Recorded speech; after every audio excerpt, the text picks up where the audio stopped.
Okay.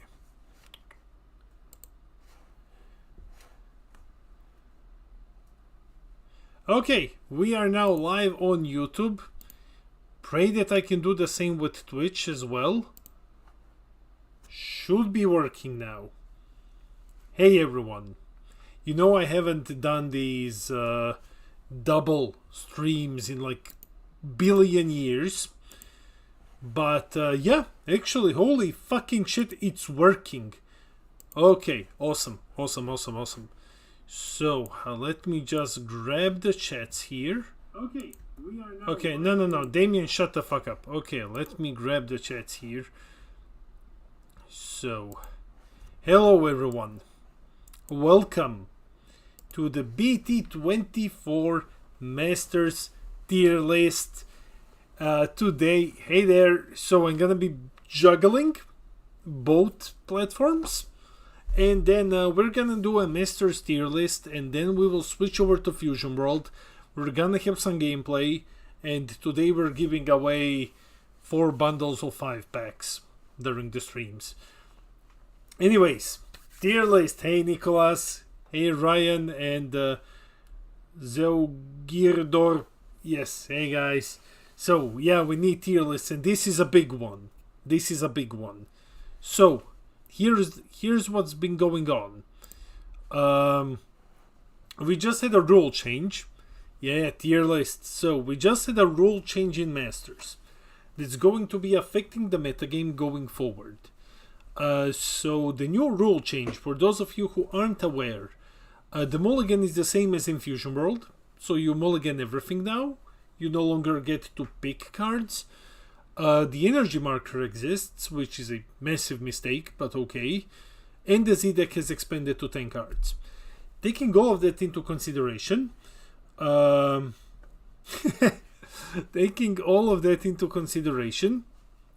we need to...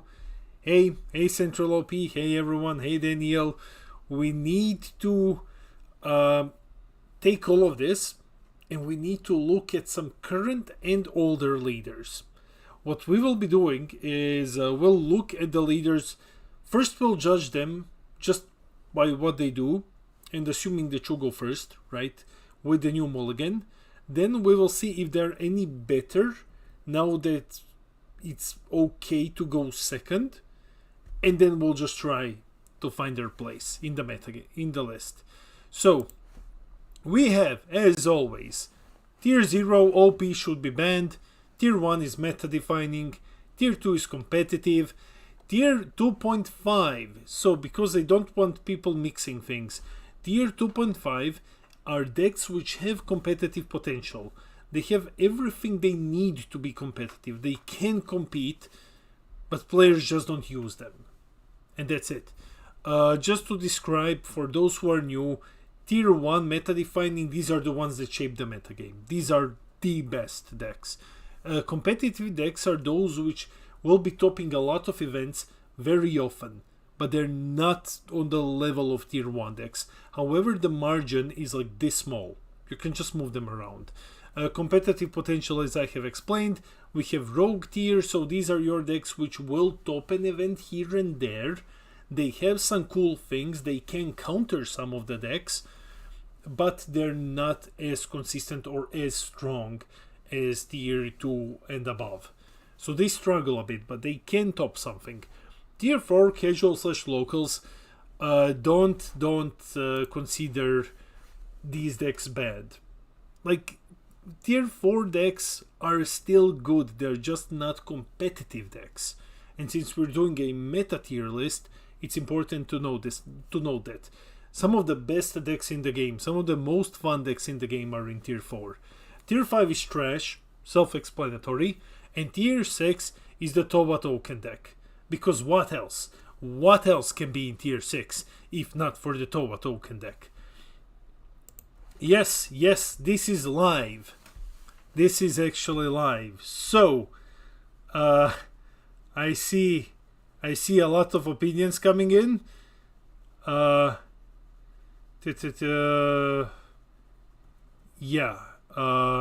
Okay, let's go. We have Hey, Das Pascal, welcome, welcome, mate. So, let's go with, here are the Masters decks. There's a lot of them. There's over 100 of them, so we will go fast. I basically took some the latest couple of sets, some decks which got support, some decks which might get more or less affected by the rules change, and also some decks from the past which might get better with what is coming, and like some random shit here and there. Trust me, I've cut a lot. There used to be 170 here. So, yeah, there is a lot going on. Thank you, thank you. I haven't tried that yet because Super Aggro. So I'm trying to... Yeah, Daniel, great advice. But here it is. So, yeah, can you imagine if you've done a tier list, then they announced new rules? Yeah, I've only done for BT24. I knew that something was coming for the rules. I wasn't sure what it was. Today is the giveaway live. Yes, today after the Masters tier list, we are going into Fusion World, and we will also be throwing away, giving away, donating however you want. 20 packs. We'll be throwing 4 packs of 5. That's how we're gonna be doing things. I have recovered slightly. I'm mentally better now, so let's just go into it. So, we'll be going up and down. We will be going up and down. By the way, those for giveaway, the command for the bot has to be entered on Twitch. We will still stream on YouTube, but the command for the bot to participate in the giveaway during the Fusion World live stream will have to be done on Twitch, because the Nightbot is just set up like that, because I am shit at technology. Anyway, let's start. So, I'll try to be relatively fast. We are starting in random order with BT2 Vegeta. So, BT2 Vegeta, let's see. Do the rules change anything really? Okay, what does he get? I don't think he gets much this set. I don't recall. I don't think that he loses a lot with the rule change. Yeah, it's not optimal. You will have to target your big bodies now. You will have to target your fusion pieces now. But you have the Z Battle card Vegeta, which is great. You will still be awakening relatively early. You still have the best Z leader in the game. And then now you have the energy marker if you go second. And if you have the energy marker, if you go second with Vegeta, that can be huge. Like, that can really be big. So I don't think that he's affected in a negative way. I think there's a lot of consistency in the deck. Of course, you will have to shoot for specific cards when you mulligan, but I feel like he depends less on synergy than some other, like Broly Swap, who's right behind him. The deck has been doing pretty well forever. Like, it has been doing pretty well basically forever now. Like, the entire last year, this deck has been topping here and there. He has been roguish for quite a while, so I think that we can... I think that if we just put him in, like... I think that he deserves to go to tier 2. I think he does, even with the rules change. I think the energy marker, if you go second, is going to be huge. And if you go first, not much is changing. So, it's one of the decks that can deal with the consistency issues of the new mulligan. You have to have the forward drop, Vegeta. Yeah, so you just shoot for that one. When I say like consistency pieces, think of it more in a way of, let's say that you are playing King Cold, for example. You need to fit... yeah, everyone is hurt a bit by the mulligan. But let's say if you go King Cold, you need to hit your Berry Blue, you need to hit your fields, like at least 2 of them. If you don't hit the Berry Blue, you need to hit your Unison. It's much more difficult. Hey Hernandez, hello, welcome. So, Where do you guys think is the best play to play? On Facebook. On Facebook, mate. Sorry, guys. Let's go. Tier 2. I'm okay with putting him here. Broly Swap. Broly Swap, I feel like this deck is... I feel like this deck loses a lot with the new Mulligan rules. I think you need to add a lot to the deck. You need to add some more tutors into it. But you don't really want to be spending too much of your energy on your turn just looking for stuff. That's a bit of a downside. If you go second, it's okay. Like, there's no scenario where it's bad to go second. It's just some decks can abuse it more than others. I think that borderline. I don't believe that Broly Swap is going anywhere above tier 4. I'm not sure has he been crippled enough to go into trash. I think you can still take the deck to the locals and just try to have fun with it. I think that's where Broly Swap basically belongs now. Like, the deck is good, the deck can still play big bodies, but the Mulligan rule flat out hurts all swap decks. Almost all of them are hurt by this. So, but I think Broly is just tier 4. I don't think he was there last time. I don't think he really advances any up.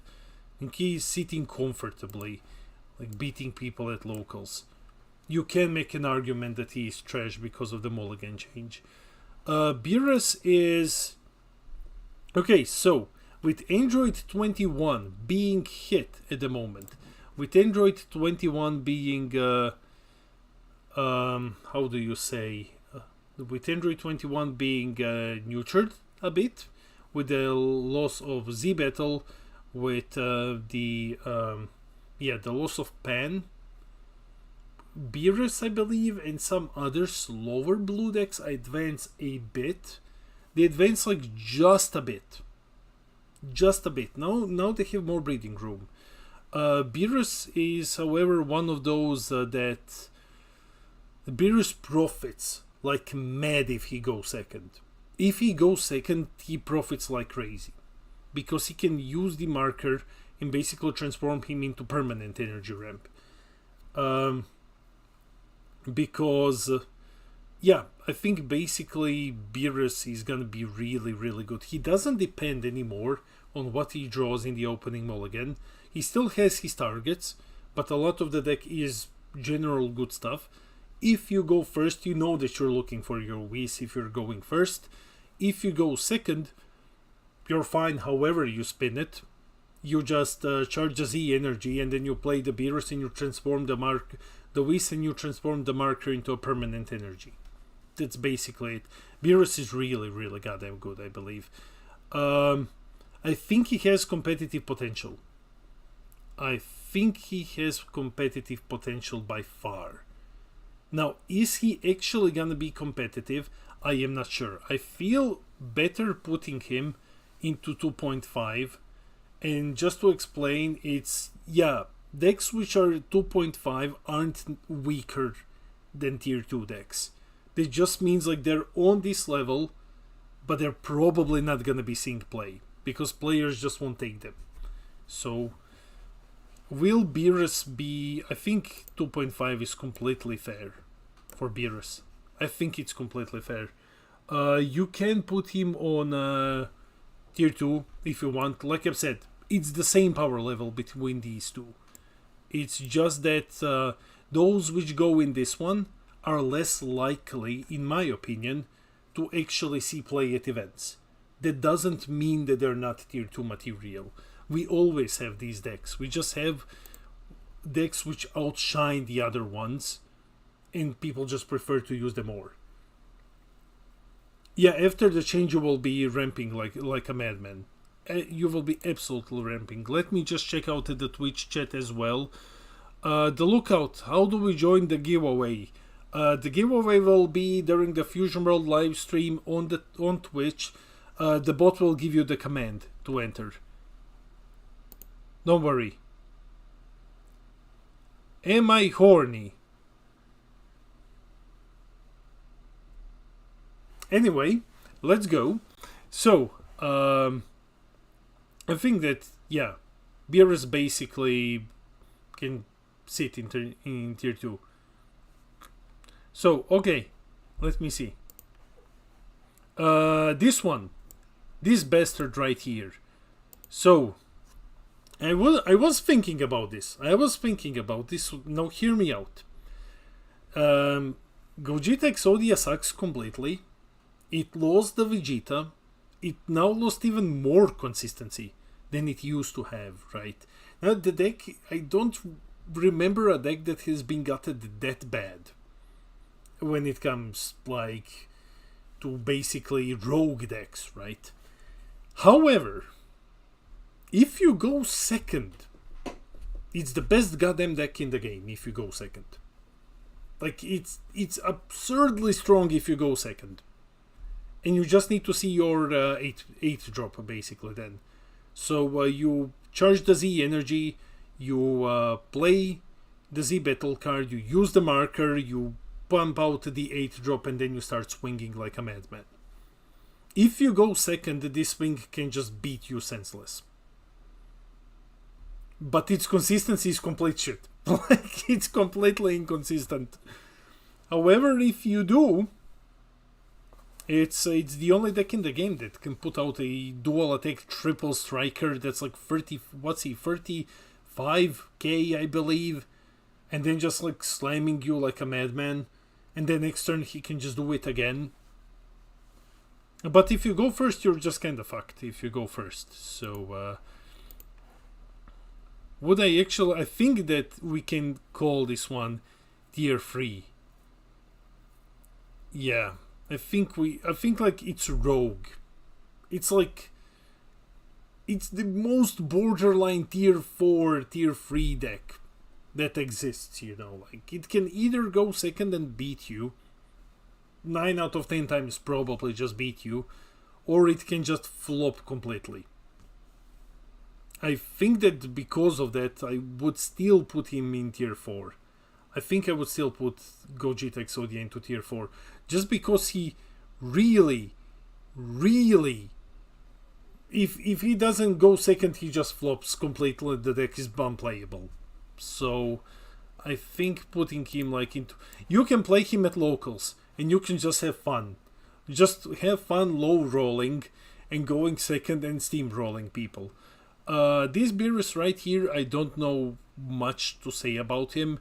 So I just put him because like people were, okay, now we have this Beerus, now it's cool.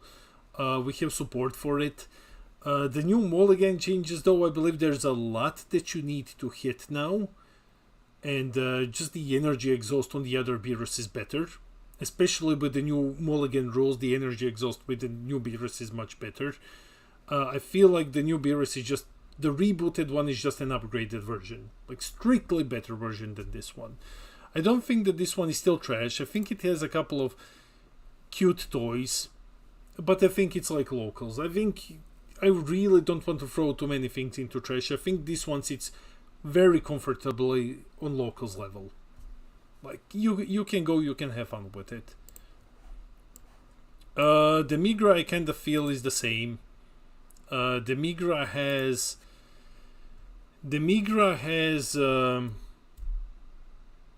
an ability to steamroll you, but it also needs to see stuff.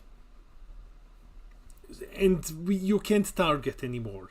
It's black and it gets an energy. When black, if it goes second, black is one of the colors that can really be good because of the energy marker. But luckily black is also one of the colors that's actually very good even if it goes first. But I don't think that the Migra is anything above tier 4. Like we saw Big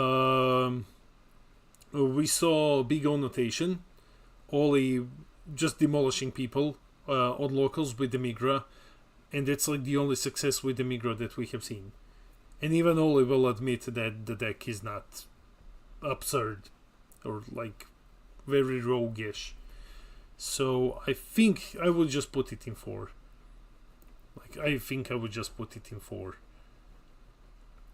There's nothing wrong with the deck. Like it's definitely above like these two. is definitely above these two. So we're not doing the left or right. There's like 100 leaders here. Yellow Sin. Yellow Sin, I believe, is amazing. I think that Yellow Sin is really, really good. I think that going second, it makes the deck absolutely crazy, because now you can just fire off your ultimate ability, your leader ability. You have a very good Z leader. Mulligan, not the best, but Sin has enough pieces to adjust to it. So I don't think that Sin is as hurt by the Mulligan as some other decks are. He has a very, very good Z leader. The Z leader is phenomenal in Sin. He can just remain unawakened if he goes second and then just beat you a turn earlier with the marker, which is also amazing. If he goes first, he's still just going to be slapping you, because this thing, if you ever saw Gio play at regionals, I think it was either Gio or Francesco, it was one of them, your hand is this big when you play Sin. Like, it's an absurd deck. With no more open space existing in yellow, with the cooler ban, I think that, and U7 just being gutted like crazy, I think that Sin is like tier 2 at least. I think that Sin is like Sin is definitely among the best yellow decks in the game at the moment. He was already before the Mulligan changes, and I think he has enough consistency to survive with the changes. And I also feel that, like, if you go second, he's insane. If you go first, he's still amazing. So I think that Sin sits in tier 2. The reason why I will put him above Beerus is because I believe that Sin is one of the decks that people will actually be taking to events. While Beerus, I don't think will show up in as high numbers as Sin or Vegito might. Mr. Hatch, Dr. Anti-Fun. Dr. I hate people enjoying the game. Please nobody play anymore. The most hated deck in the game. The most hated deck. As you can see, F Nugget already says put him into trash tier. If you are new, if you just are we describing Hatch or the new rules? Both of them, Tarkara. If you came here from Fusion World, Hatch is basically a leader that prevents people from playing the game. So he's fine. There is a stigma that Hatch players are slow. They're not. Their opponents are slow, because Hatch just plays maybe one card and then swings and then he calls it a day. So I believe that Hatch is amazing. I don't think that the Mulligan rules really hurt him that much. If he goes second, all decks are better if they go second now. If he goes first, he's still great. I think Hatch, for me, Hatch has always been a deck with competitive potential. I think that Hatch is like 2.5, and that's it. Like, I would not put Hatch into 3. I think the reason why we don't see that much Hatch is because people really hate Hatch. Like, people really, really hate this deck. So, I think like this. Hatch goes here. So, for those just joining, these two tiers are equal. It's just these are the ones that will be showing up more at the competitive decks, that will be showing up more at events. And these are still like decks that can be competitive, but they will be showing up less. These are more like player choice, while these are, I believe, will be everywhere. So I think Hatch definitely has competitive potential. What else do we have here? So Supreme Kai of Time, this is just bad. I would not even call it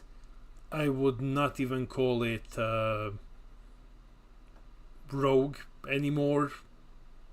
I don't think that this deck is any good. I don't think that it has been any good for a very long time. At least a year this deck hasn't done anything, and it didn't get any support. So, hope we will have Surge Leaders. We will have Surge Leaders. So I believe that, honestly, I think that Kai is just goddamn bad. I think you can take her to locals if you wish to do so, but like this deck hasn't done anything in the last year. It topped maybe twice somewhere, and then every other black deck was a better option. It doesn't lose anything with the new mulligan rules, with the energy marker. It's just completely outshined by other black decks. Now we have Peter Dance. So Peter Dance snuck into the tier list. Where do we put him? Do we hurt the Peter? No, we love Peter. So first off, Surge Goku. Very simple logic. Energy marker. If you go second, energy marker. Now, how energy marker works, same as in Fusion World, you get the color of your leader, but Invoker is multicolored. So you choose red or blue. Which energy do you need at that point? So I think that, I think the deck is awful and unplayable and like really, really, really bad, unless it's like Peter Dance on it, or Legends, or Sublet. The deck is borderline unplayable. Like, it's really borderline unplayable. So I'm gonna put it.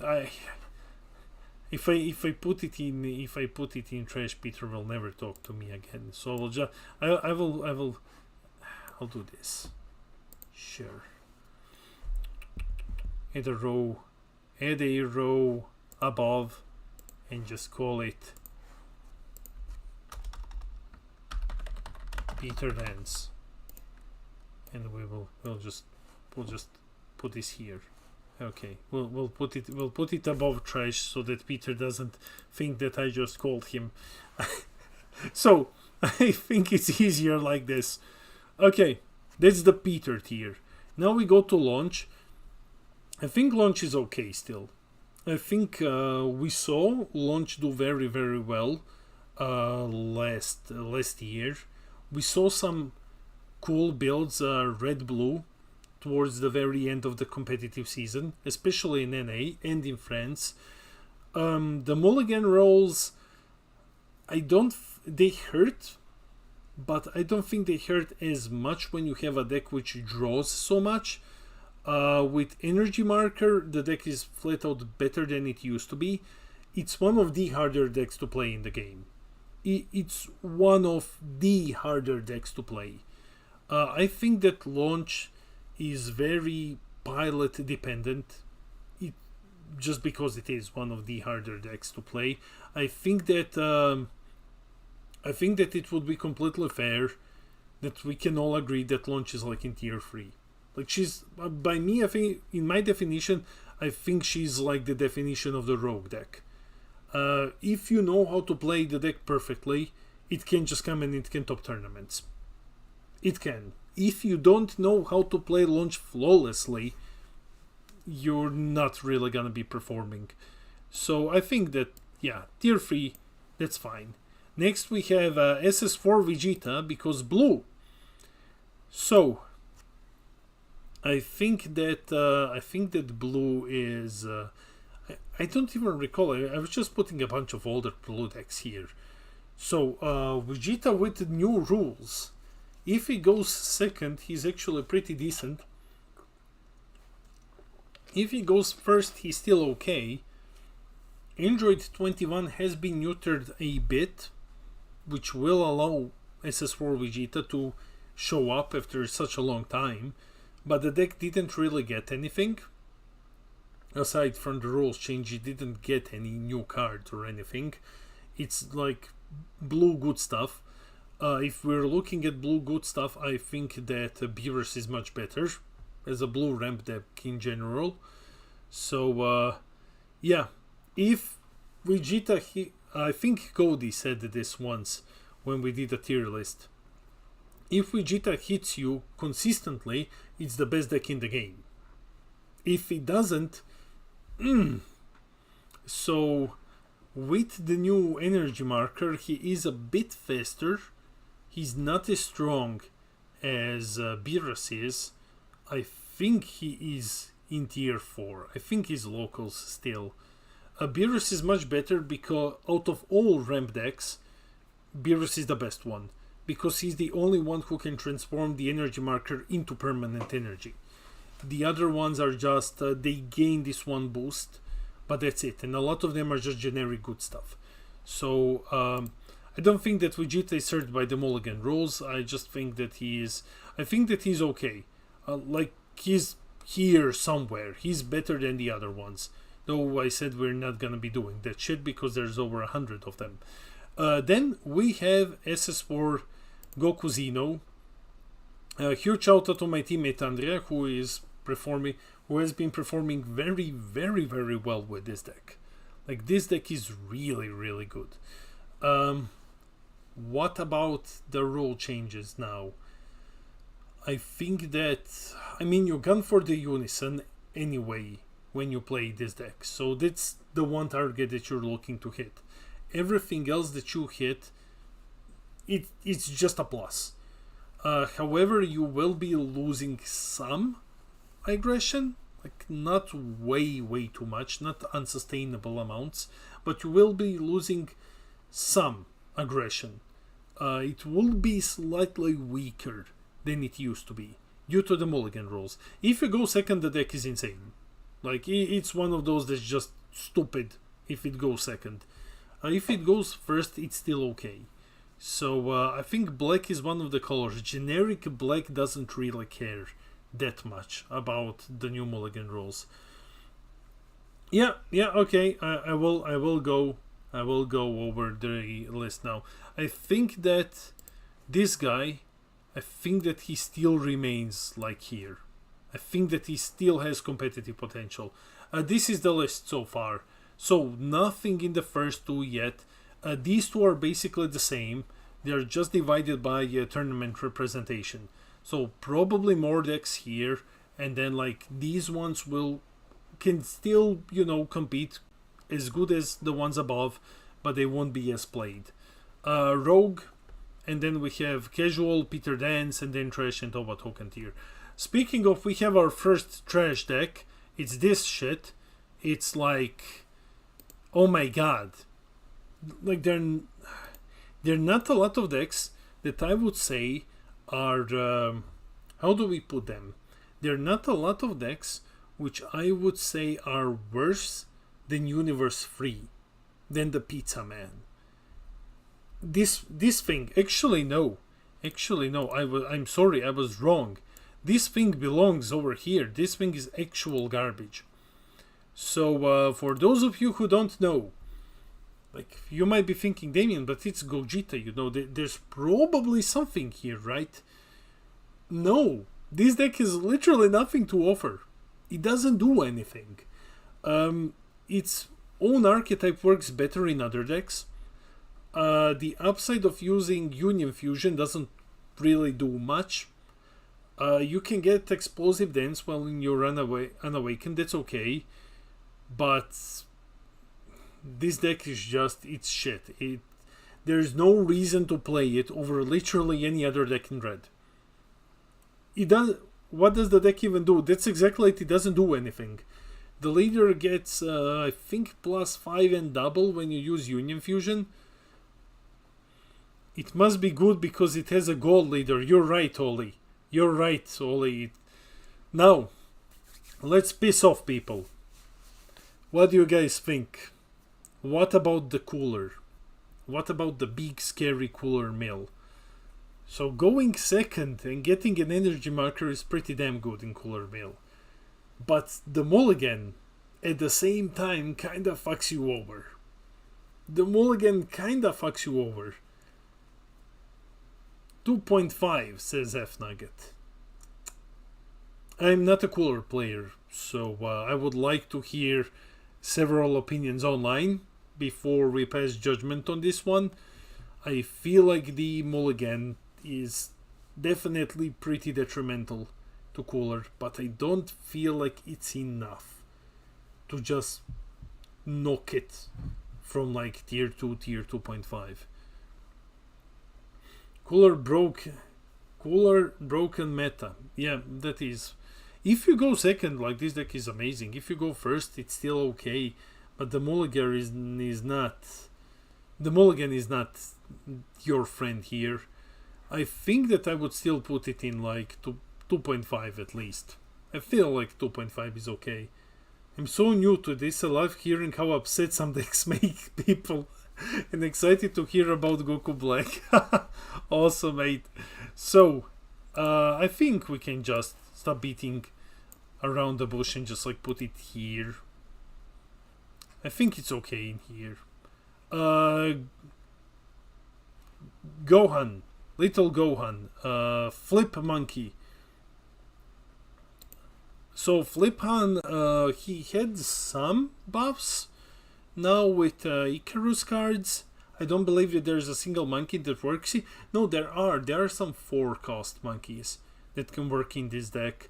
So like there is something here, but I don't think there's enough to put it out of locals. So we'll just throw it into locals. It's not a bad deck. If you want to play a fun deck, I definitely recommend playing Flip Gohan.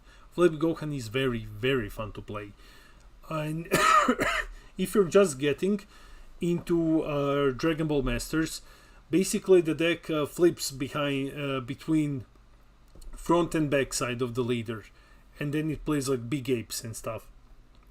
You can get the entire deck for like $5 from someone, maybe even less. It's super cheap. I think it's super casual as well. So yeah, then we have some trash here. Like this one is, I'm just gonna throw this one into trash. This one is just flat out meme. It never worked. It didn't work before Heartfelt Play was banned. It's not working with the new version of Heartfelt Play. It's just bad. Because I think this one is just plain bad. It's not a good meme. It's not even a good meme, I would say. Gotenks. So I love this deck so much. I really love Gotenks, but I think that this one is also kinda crippled. The leaders which can't tutor with the new mulligan rules are not the best. The energy marker with Gotenks is amazing. The energy marker is really, really good. But like the deck itself was pretty meh, and then it got slightly better with the anniversary box, and now it's bad again because you need to hit so much. You need to hit you either need to hit a tutor, or you need to hit your fusion pieces, and you need to hit your fusion. It's just, there's just too much. There's just too much for yellow Gotenks. I think we just throw him here. I think he's like casual. He might even be trash. He might actually just even be trash. But he's yellow. So just by being yellow, he's slightly better. Even if the other one is yellow as well. Finn I've placed here for a very specific reason. Finn can blank Unisons. Finn can blank Z Unisons. And Spirit Boost isn't a thing anymore. So once a Unison is blanked, it's blanked. And that's it. No more skills. As long as you don't swing into it, it doesn't do anything. No one plays Spirit Boost anymore, so there's no way to remove the effect, which is why I think that Finn, in my opinion, might be Rogue now. I think it might be Rogue, actually. It can blank Unisons, which is going to be a huge thing going forward. It can play the Black Smoke Dragon. You can't really remove its effect because no one uses Spirit Boost. So you can't replace Unisons because they don't have Empower. Only a couple of them do. So I think that Finn might just be tier 3. I think he might be tier 3. So I think we can actually put him there. Let's try. Let's put Finn here. I think we will see it.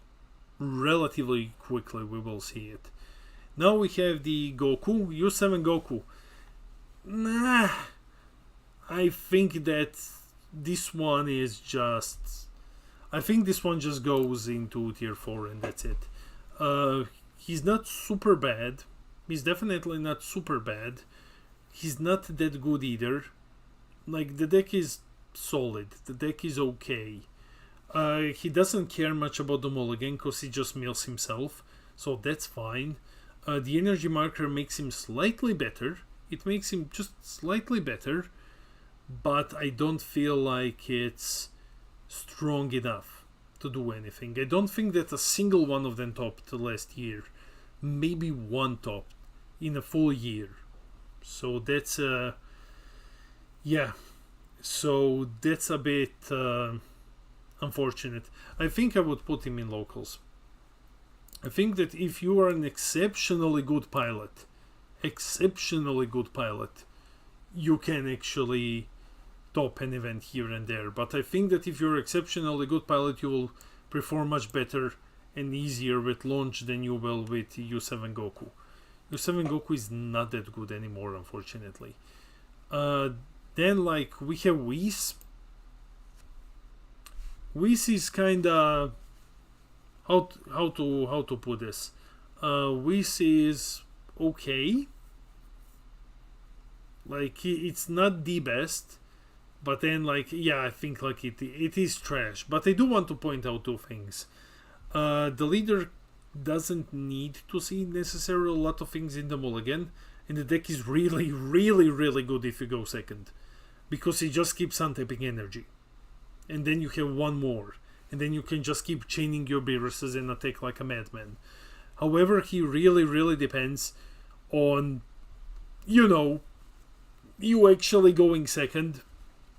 Otherwise, he's just kind of shit. So I think we can actually, yeah, I think we can just put him into trash. He's fun. I would still recommend people trying him out in locals. There is something here. Beerus and Champa. So Champa is trash. Champa is just garbage. Like, that one is bad. Beerus, on the other hand, Beerus does one thing alone, that makes him much, much, much better. And that's exclusively if you go second. He can awaken on turn 1 now. He can become 20k baseline later on turn 1. That's huge. If you go second with Beerus, he's 20k turn 1. So that's a big buff. That's really a big buff. But you have to go second. If you go first, you can't do that anymore. You can do that on turn 2. Theoretically, no. If you go first, you just can't. But I think, like, if Champa is trash, Beerus is locals. I think if Champa is trash, Beerus is kinda locals then. Like, take him to locals and have fun. So that's about it, you know. Like, I would not put both of them here. I would just say, like, hey, Mr. Beerus, go have fun here, and Champa, you eat shit. So let me see, what else do we have here? Dane is here. Hey Dane, your opinions are so whack, but I love you, so we'll overlook it. Thank you. Oh man, I love you too, man. So let's see. Cooler, Green Cooler. I don't think Joe is watching this, otherwise he would be here shouting at me. Green Cooler is a deck that's only good if you are Joe Revel and no one else in the world can pilot the deck properly. So, yeah. What about the mulligan changes? I think it's fine. I think you just aim to hit like at least 2 unisons in your starting and then you will do okay. Provided that one of them isn't... hey, Spaghetti Fighters! Provided that one of them isn't the Frieza. But the idea is I would still put him in 4. I think I would still put him in 4. He's exceptionally good in the hands of an exceptional pilot. But unlike launch, there's like only one player who we know of from the results that can actually pilot this thing properly. So I think everyone else, it's kind of locals tier now.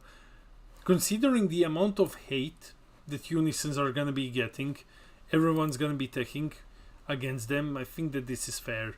However, there are some things that are worth pointing out. Cooler doesn't care much about Smoke Dragon because all of your Unisons are 1 cost, so sure, good job. But then again, with Smoke Dragon being packed everywhere now to fight Unisons, Cooler's big buff, which was King Cold, is kinda shit now. So your best card is not that good anymore. I think it's just locals. Unless Joe is on it and then it's like tier 2. SSG Trunks. I feel like SSG Trunks is not that good anymore. I think the problem with SSG Trunks was where are you going to put Red King Piccolo? He should be in tier 1. I don't even think I have him here, man. Yeah, I think that as much as I love the deck, you're insane. Which deck? Piccolo is the best. King Piccolo is greater. But Bandai hates him. Well, yeah. Okay, so SSG Trunks. The problem that I have with this one is the deck by itself, but in its very nature, is so RNG dependent. Like, we have seen this on stream last year multiple times, that people just can't awaken because of bad RNG. And now, on top of everything, right? So on top of it being super RNG dependent, now you also need to hit a good hand. Now you need to do that as well. So I have Green King Piccolo here. Denzel, would love to see a well-performing Finn. Me also. I just think that Finn has the ability to be very good because he can blank Unisons and Spirit Boost doesn't exist anymore. So, in an era of Z Unisons, that's pretty good. So, what's going on? Hey, Rising Phoenix, hey mate. So, when it comes to SSG Trunks, where do we put him?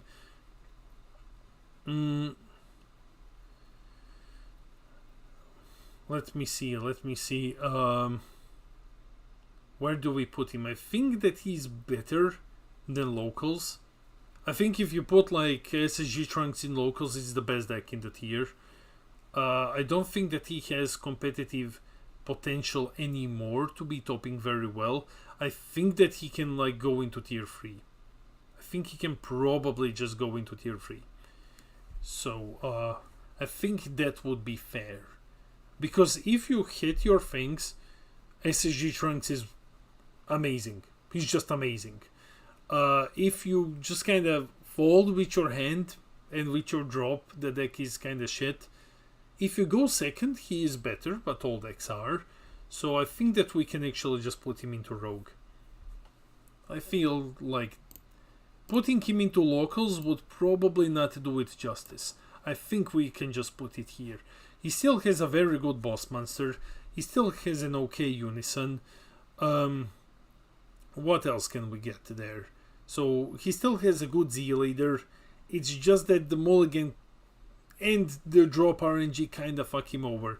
One of the big things is that the other black decks are just better. That's the big deal with Trunks. The other black decks are better. Trunks Jita. Okay, now you know how I feel about this one. Now you know how I feel about this one. I don't feel like this deck. Trunks Jita used to perform well 2 years ago, like when BT16 came out. And then it topped 3-4 times in the entirety of the last year. just kind of didn't do anything anymore. There is way too much barrier removal in the game for the deck to matter. Half of the shit that has barrier removal also has barrier on it. So it's... I feel like this deck has just fallen off completely. The new mulligan rules don't affect it that much. It's one of those decks that can just tutor and get its things, or it can get it from the drop. If you go second, of course, that deck is great. It allows you to tap out, for example, and then just save the energy marker to use a floodgate or something. It's good. It's not bad. Now we're just looking, is it like locals or if it's rogue? I don't think that this deck has... I don't think that this deck is competitive anymore. Like, if you disagree, let me know in the chat. I will listen. But I'll just note that this deck hasn't topped anything in over a year now. Just Mert won with it, if I recall correctly, but Mert can win with anything that's yellow, and I think that's it. In the entirety of 2023 or more, it hasn't done anything. I think it's just one of those where it used to be good.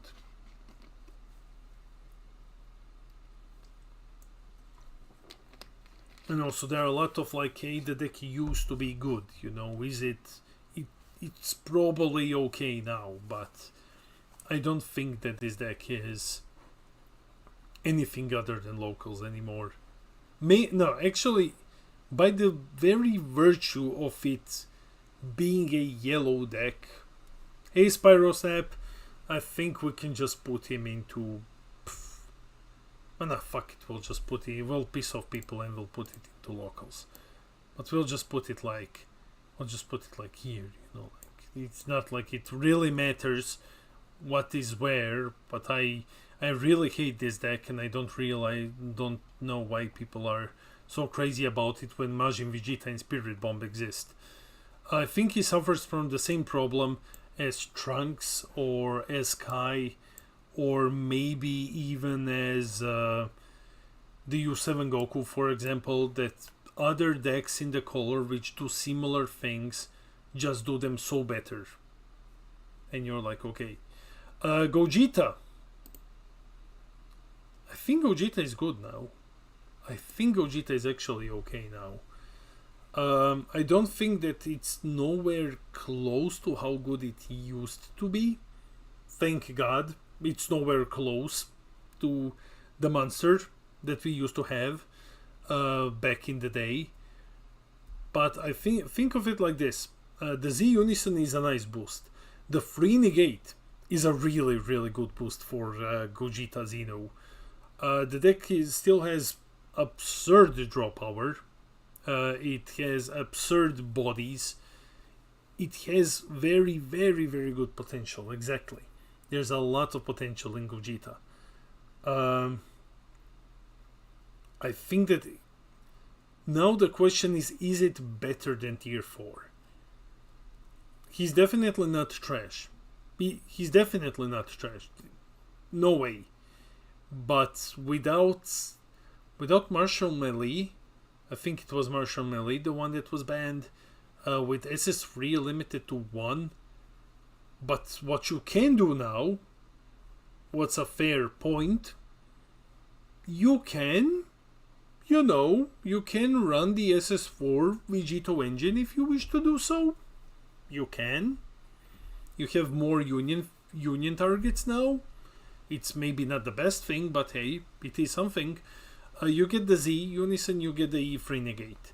Those are the two big buffs for the deck. And I think I would put him like into Rogue at least. I think he's good enough now. I really feel like that Z Unison plus Free Negate, I think he can go into tier 3. So Gogeta goes into tier 3. So 1 second. Okay. I am darkening the room. It's the light is very, very strong. Okay, so now we have U7 Gohan. U7 Gohan is goddamn insane. Thanks, Dane, for breaking the shit out of this deck. Everyone is really enjoying the meta, Dane. No, it's okay. It's a very, very good deck. It's I don't think it loses anything. I mean, when you play, you still look for your unison. You try to hit your 1-drop if you can. That would be awesome. What else does it do? If you go second, it's one of the best goddamn decks in the game. If you go second and you see your unison, it's one of the best decks in the game.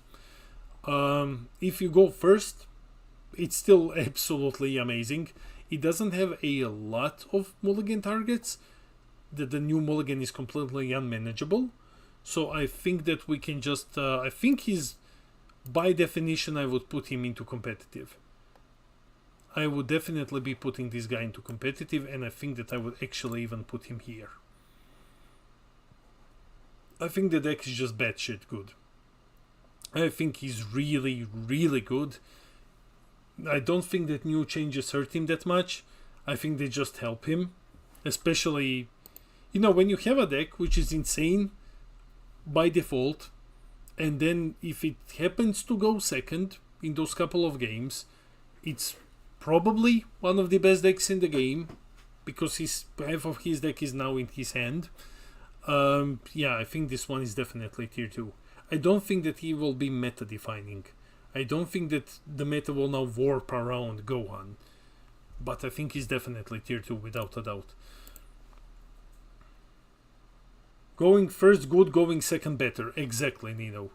So you win. However you turn it, however you spin it, you win.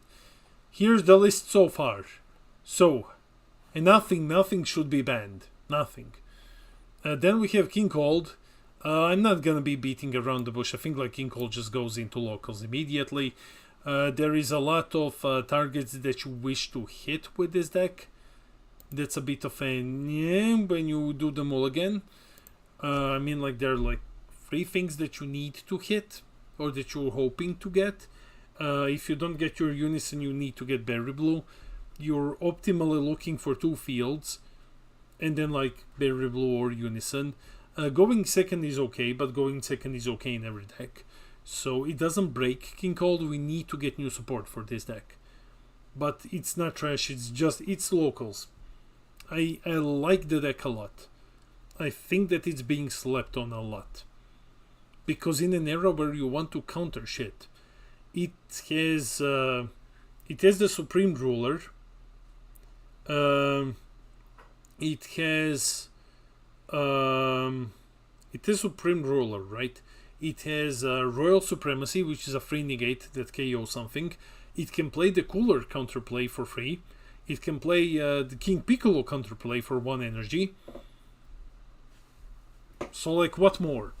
You don't even run his package. You slap Solidarity into this deck. You don't even run the Frieza.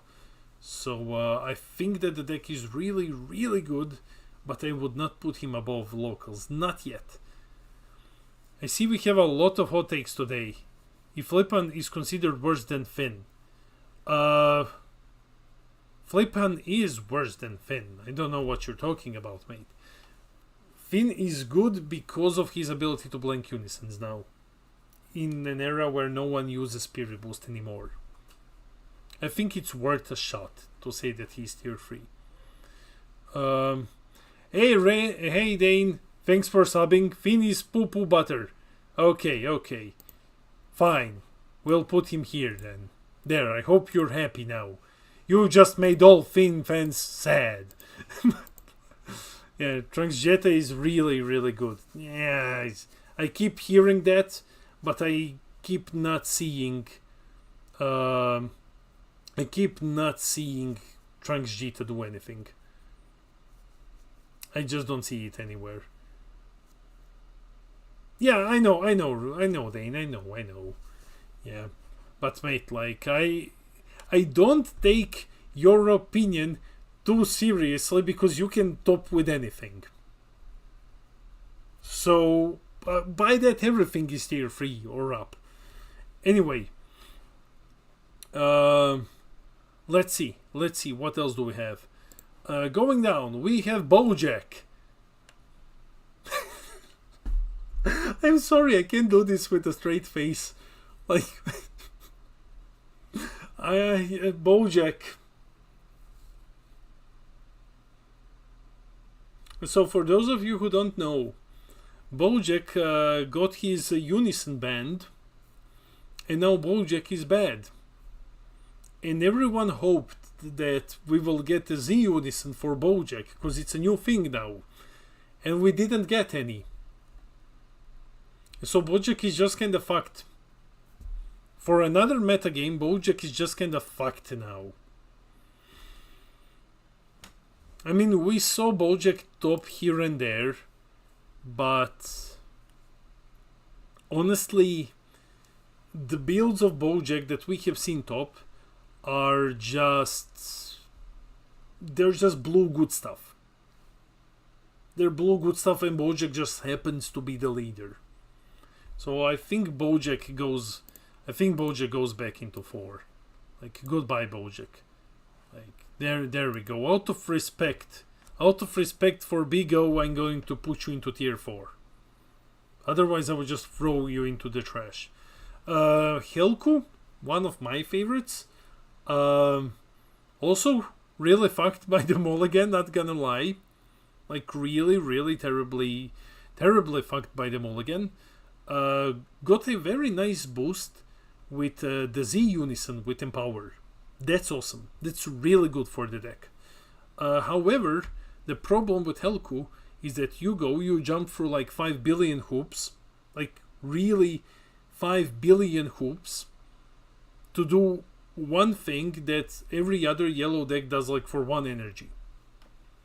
So for those of you who don't know, who are just coming in, this thing here requires that you set a card, you look at top 3 from the top of your deck, you set them in any order, then you need to mill yourself by 1, then you need to reveal the card that you have milled, and if it has a specific line of text, you can play energy, you can pay 1 energy to play it, to kill an opponent's card, and you get a double striker.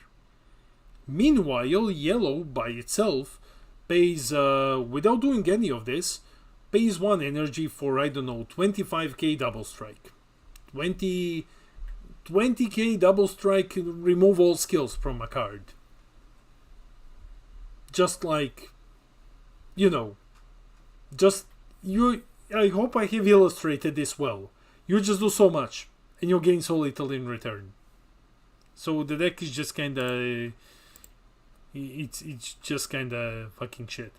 So, yeah, the deck is just bad. Like, I'm gonna put it here. It hurts me a lot, but I would not even put him into locals anymore. One good thing about it, the Z Unison the Z Unison is really good in this deck, because your Unison by itself has a lot of markers. But if you're doing that, you might as well just go for the Gohan instead. So, I mean, you can go for both, but I think that this deck is just... yeah. Honestly, no, I'm gonna put him here, because I think that as bad as it is, it's not as bad as these 3 fuckers over here. We have Videl. I think Videl is okay.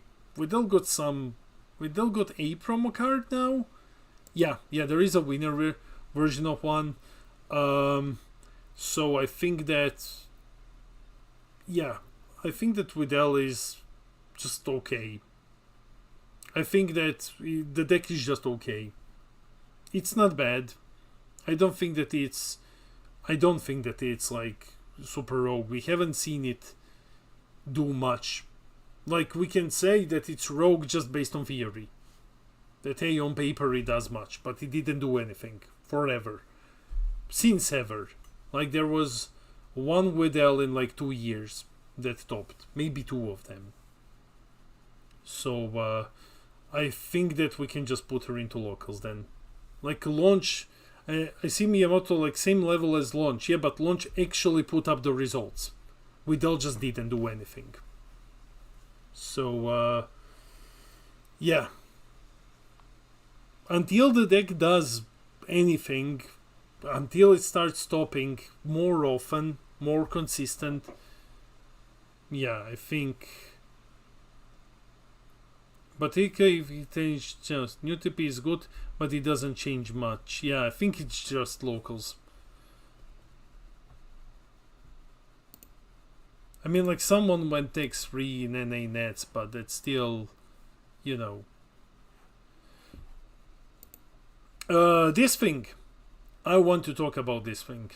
Because there is one thing in this goddamn stupid deck. There is one thing. The sole reason why I put it on this list, because I think that it's funny.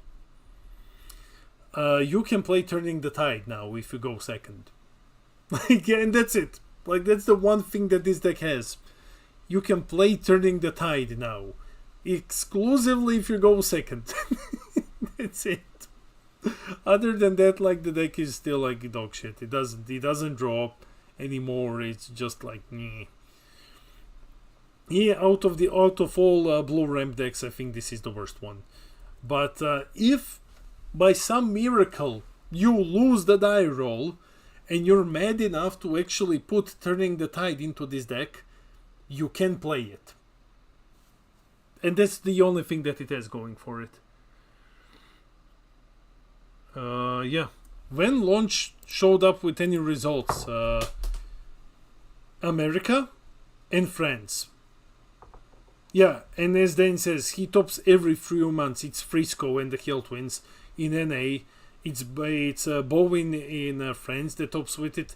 Launch had more tops than many of these decks in the last year. So what else do we have? No, so this guy, I'm just gonna put him back into locals where he belongs.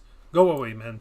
But the funny thing is, if you actually put Turning the Tide, then it's really funny. But that's about it.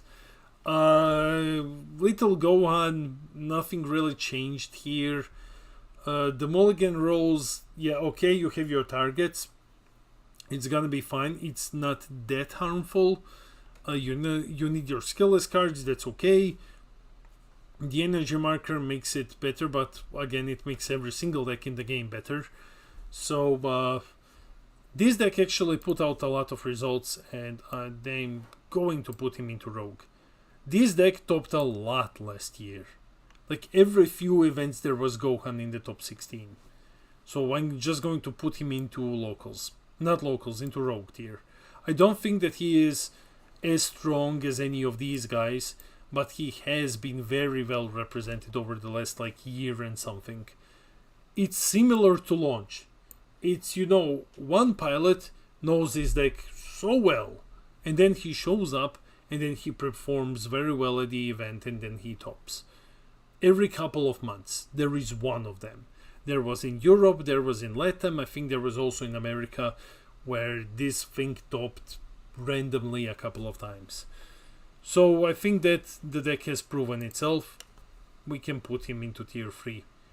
I don't think that it's 2.5 though. I think 3 is just okay. Let me just grab some water. I think Gokuzino got to get down from there. Mate, you're crazy. Gokuzino is awesome. Gokuzino is really good. What about Kefla?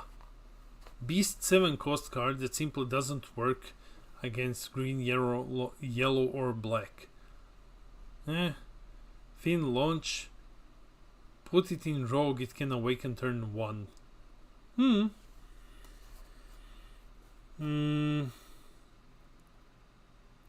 Okay, let's go with the let's continue. This thing here, I'll just go and I will flat out put him into Rogue. In my definition of Rogue, it's the same. It goes the same as with Launch. If you're an expert pilot, if you're Bigo, if you're Mikey, I think even Peter Dance did well with this one. You will take him to the event and you will top. Like that's just it. You will take him to the event and you will top. if you are not one of these people and you don't know what the deck does and you can't pilot it flawlessly, you will just fold completely. And I think that's, to me, that's a fair definition of a rogue deck, and I'll just put him here. Arguably, there would be like a pilot skill category where these two would go. More than anything else in the list, these two would go there. Let me see let me catch up with you briefly. Clearly you're not top tier players then. I'm not either, otherwise top 16 would be top 1. Man, like, Dane, out of all NA guys, you deserved more than anyone else to represent the region. I'm so fucking sad that you didn't get to Worlds, mate. I am so sad. Turn 1 Awaken doesn't make decks inherently better. Yeah, some of them it makes better. Like, there's some of them would just gain more, but it doesn't make them, like, if you turn 1 Awaken with U7 Gohan, that's stupid. Like, that's stupid. If you turn 1 Awaken with, I don't fucking know, the Beerus, Kai, like, okay, you know, it's good. It's not as good. Let's see. I lost to Legends by 5k in the mirror.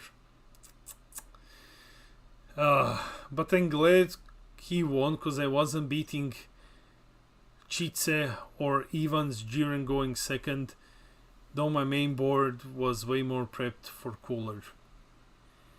Okay, let's continue. Look how many we have left. Let's be quick. This thing here is the best goddamn thing in the game. It's stupid. It's going to catch you unprepared, I believe. I think that this deck is really good. Yeah, I hear the same, Dane. I also hear that the deck is really good now. I think that this deck goes to I think he goes to 2.5. I think he goes to 2.5. You get a lot of unisons, but the big thing that you get is the Z unison. And the Z unison is so goddamn good in this deck.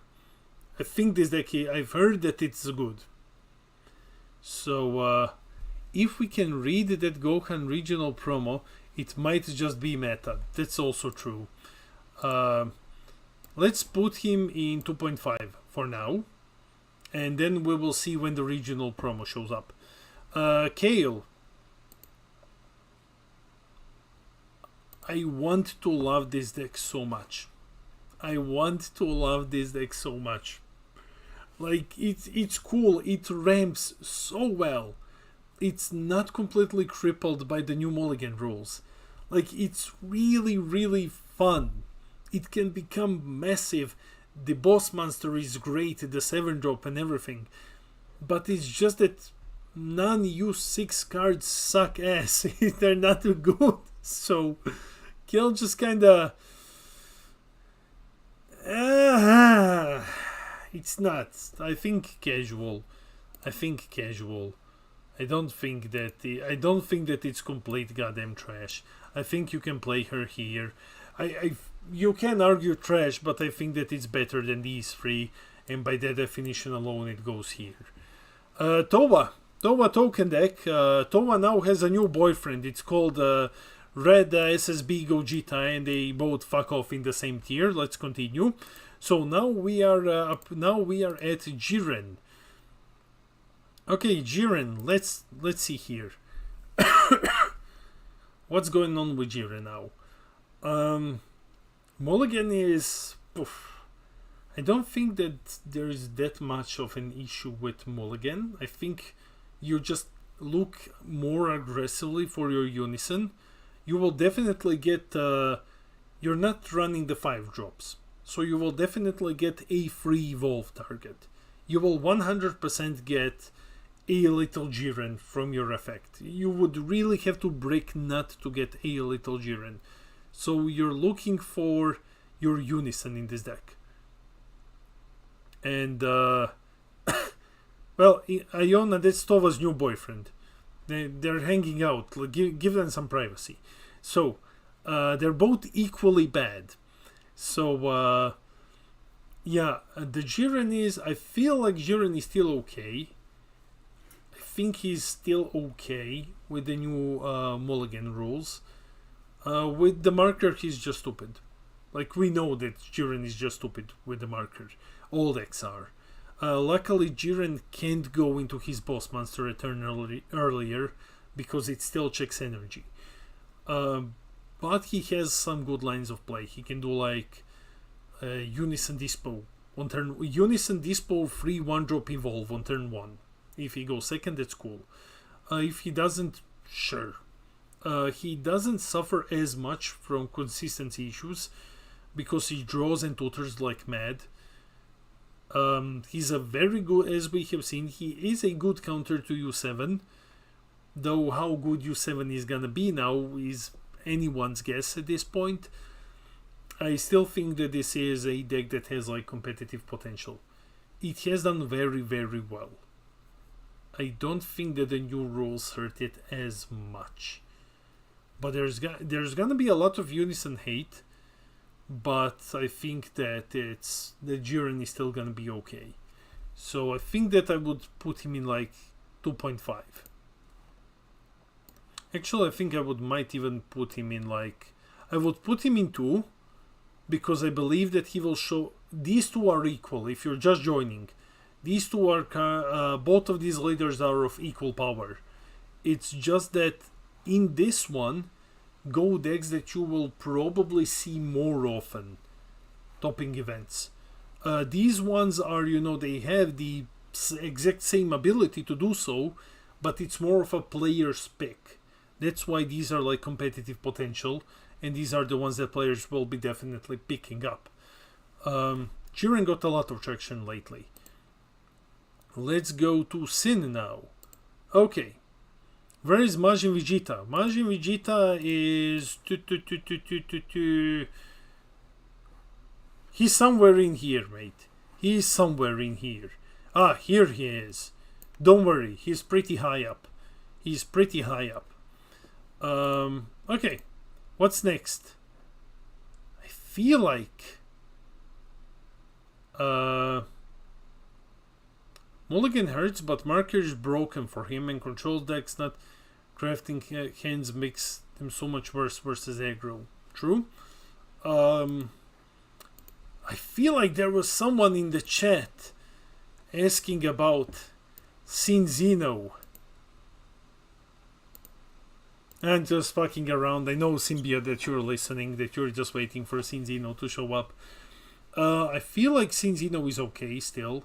Your mulligan hasn't really changed much. Your mulligan has always been look for your unison. That's it. Like, that's the mulligan with Sinzino. If you get the extra card, the negative energy explosion, that's just better. But if you go second, it's really good because you can actually... You can go into your unison and then you can follow up with the extra card, so you can start milling more if you want to do that turn 1. If you don't want to, you can go into the Smoke Dragon later on. You can use that energy for... you can use it in defense.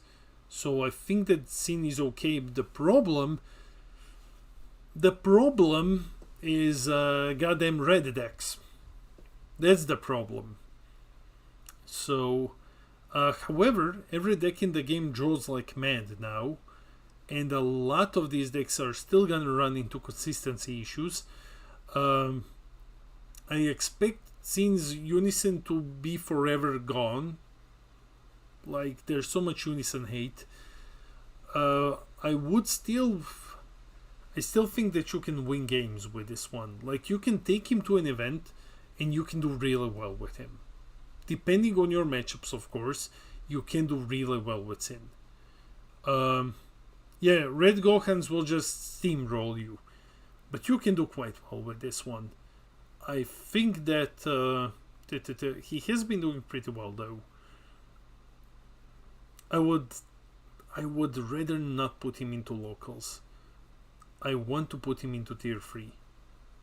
Just because like this deck has been putting out some results lately, but the metagame is not gonna do him any favors. Like, let's be honest, the metagame is not gonna do Cinzino any favors. I think that he will have to go to locals. Let's see what's up. I'm just gonna check what's up there. Oof, yeah, this is very not Cinzino friendly territory. All of these decks draw a lot, so that's okay. There's also gonna be U7 here, Gohan is here, all of the other shit that you know is here as well.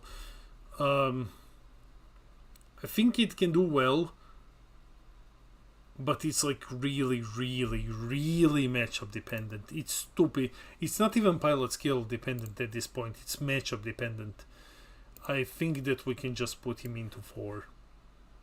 I would love to put him higher, but I don't feel like... If you look at tier 2 and up as D decks that are going to be showing up at events, I think that Sin is gonna have a very bad time. Mechikabura, the deck that just kinda died. Like, it just kinda died. You shut up, Scott. Don't... Our Mechikabura. Just hit the like. Thanks, man. So, Mechikabura is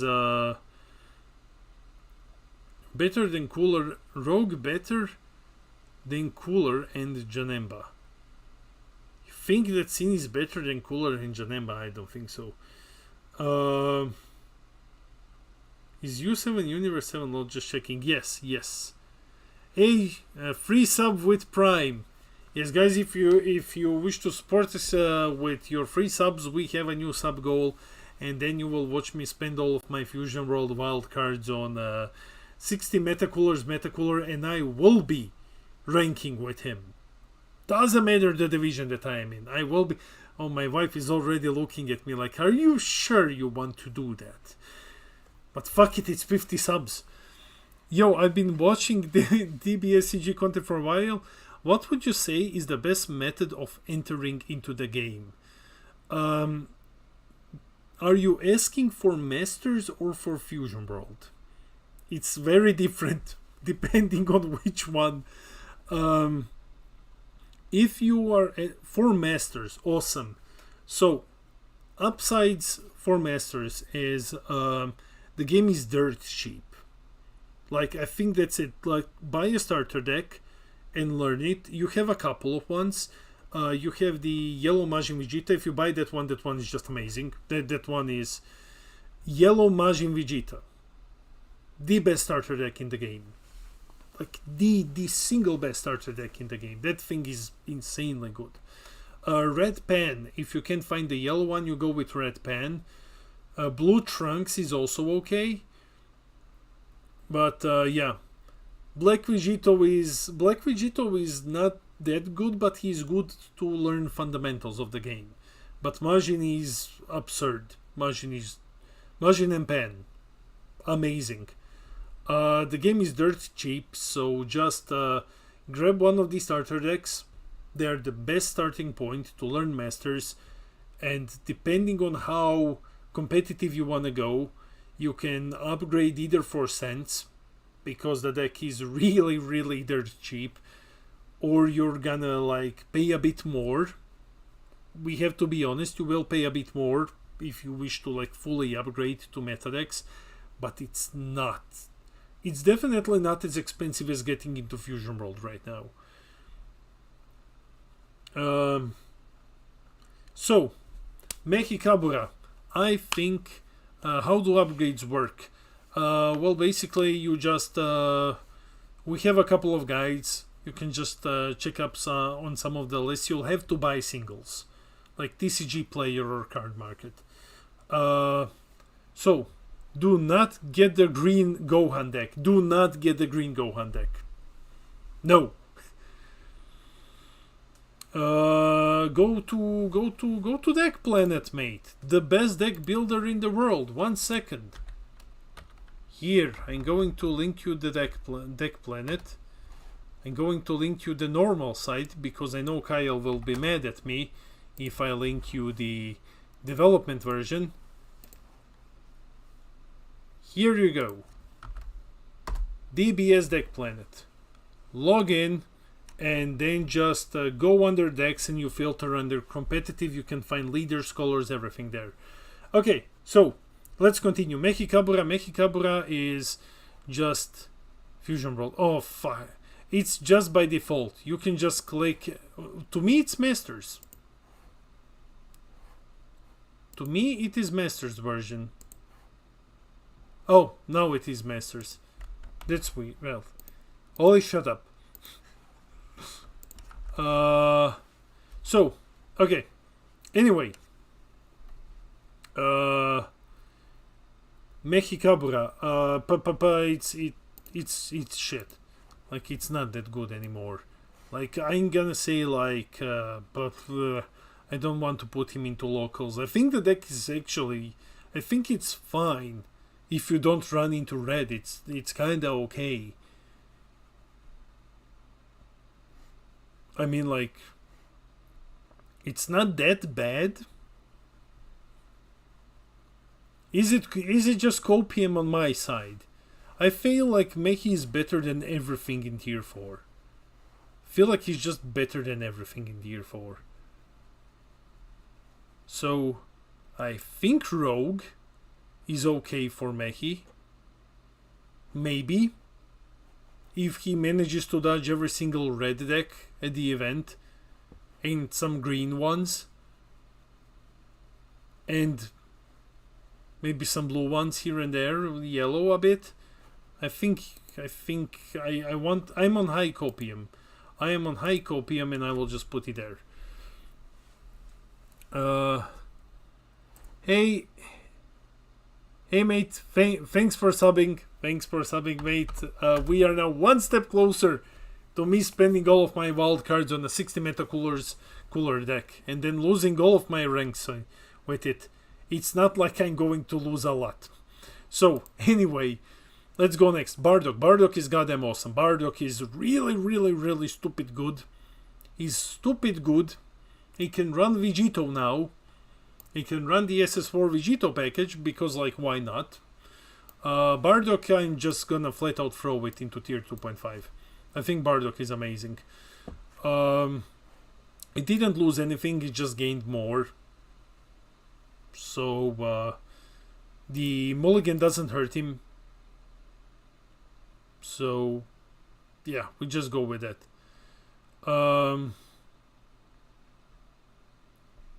Yeah, then we continue. We still have a lot, so let's go. King Piccolo. I always say this: if you're not Scott Dashi, you're not going to be topping with Piccolo. I want to love that deck. I want to love that deck so bad. I really want to love the deck. But it's so bad. Like, I love it, but it's so bad. If he didn't force you to take a life, would have been much better. Yes. If the green guy, if Drum gave barrier on your opponent's turn, that would be so insane. Right now he's just yeah, I think he's just locals, guys. I love that deck. Don't think that because he's locals he's bad. Like, he can still do very well at locals and stuff. He's just not competitive, and that's it. I would still take him to. I will take him to locals on Tuesday. Okay, I'll take him to locals on Tuesday. So, 1 second. Let's go. Let's go with Gohan. Okay, I know a lot of you have been waiting for this. What about Gohan? Is Gohan superhero good now? honestly, I think that this deck is very good right now. I think that the new changes are well, look at it like this. If you go second, you are loving life with this deck. If you go second, you're just flat out loving life. Yeah, you can't awaken earlier if you go second, like, because it's not energy, but you will have more energy to just keep your combo chains going. That's always great with this deck. Like, that's really, really good in Gohan. Regarding the mulligan, if you get screwed by RNG and you get bad mulligan, if that's what you're afraid of, don't be. Gohan gets screwed by RNG anyway. Like, that's the biggest problem of the deck. The SCR is amazing in this one. The new SCR is phenomenal in this deck. If you can't afford, or you don't want to buy, or you just don't have Beast Gohan, the new SCR is really, really good in this deck.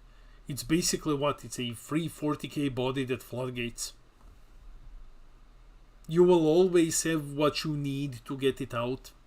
So I think the Gohan is really good. I think the Gohan is... I will always put him at least into Rogue. The only reason why I will not put him any higher is because this one can really, really get fucked by RNG. Just like Trunks. So Gohan and Trunks are two decks which can just get so demolished by bad pulls that it's not even remotely funny. But if they don't get demolished by bad pulls, these decks are amazing.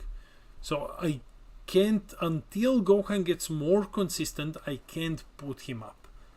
Because none of these have that sort of a problem. Then we go to Cell. Now, listen to me as I tell you, as I preach the good word of hand destruction. Hand destruction is the best, healthiest mechanic in the game.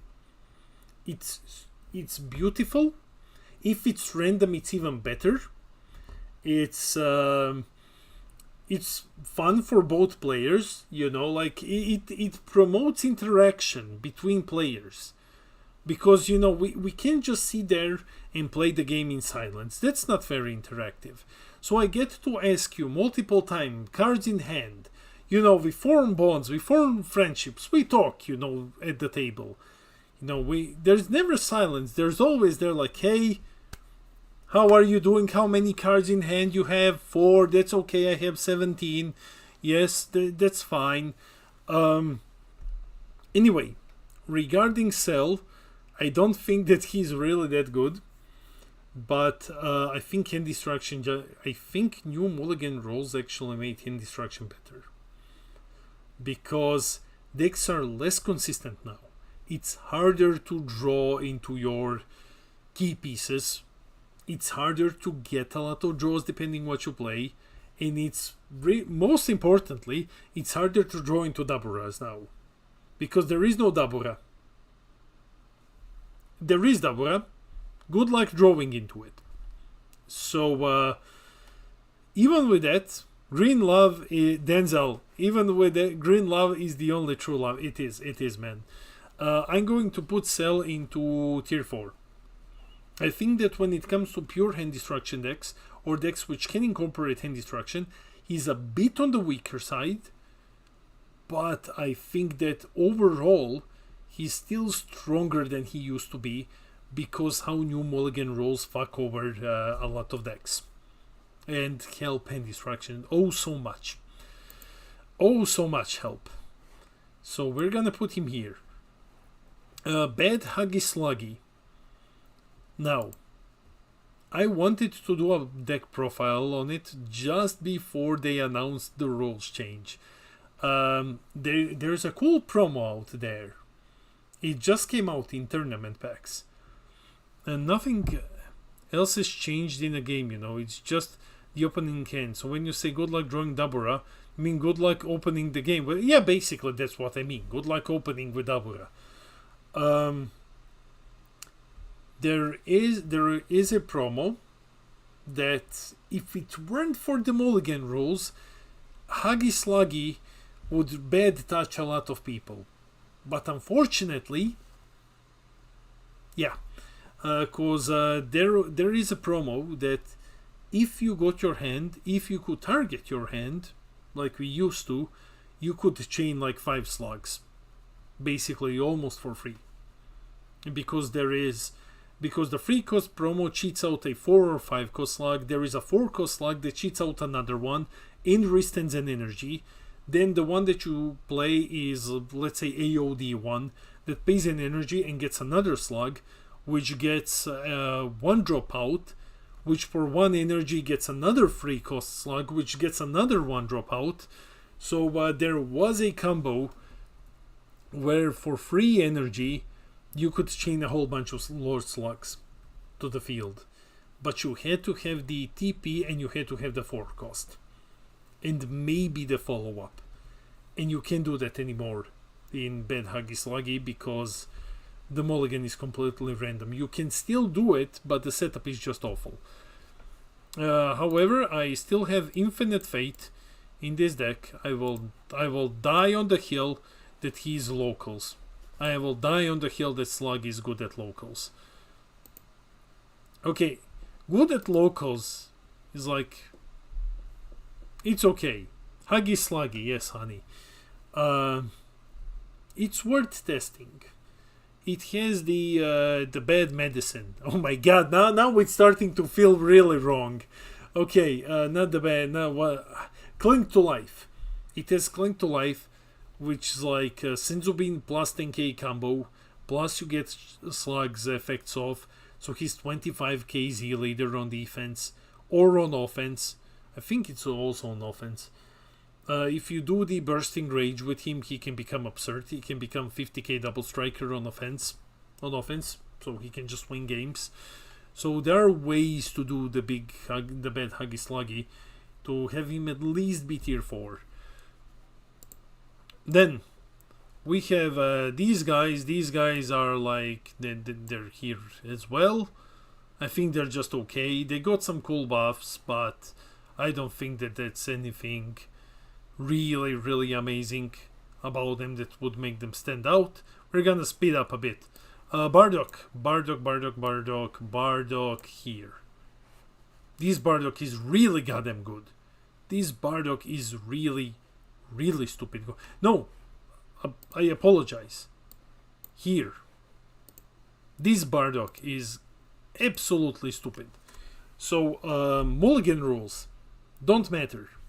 There's nothing that you really target with Bardock. You try to get your 1-drop, you try to get your searchers. That's it. So he is not really screwed by that. If he goes second, he's phenomenal. He's really a stupid good leader if he gets the extra energy. Though that will not help his monkeys get keywords. He still needs to have 3. What's good about this thing is he can tutor the Floodgate. The Tarpini Bardock card. He can actually tutor for it with 2 different cards. This is pretty damn consistent for one of the better Floodgates in the game. So and he has already been performing pretty well. He's consistent enough not to be crippled by the new rule changes. I think the tier 2 is completely fine with Bardock. Like this deck is really stupid good. So let me check what's next. This Brawly just goes here. The black-green Brawly is just okay. He got some new support, but that's not enough to put him out of Rogue. AOD, I believe, also is just casual locals again. It's slightly better once you actually get the... what? Who do you want up, Tom? Do you want Brawly or do you want AOD up? Black Brawly. Okay. We'll put him in Rogue for you. Yeah, Black Brawly got good. Black Brawly did got good. I think he got good enough. I don't think he's gonna be... I don't think that he's gonna be really winning or topping anything. But he's an okay deck. He's an okay deck now. It's one of the more fun ones to play. So, let's go. Get AOD up there too, fuck it.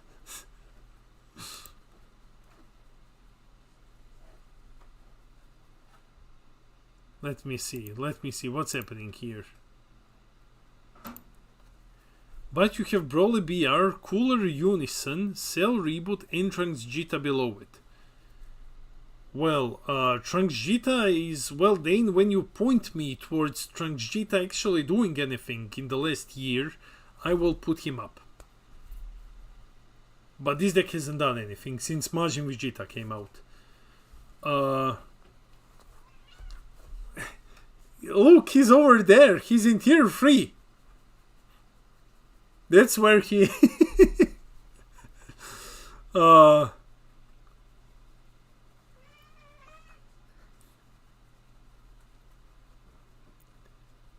It won the Ghost Tournament. Guys, if you could see the Twitch chat now, there's... Dane is really upset.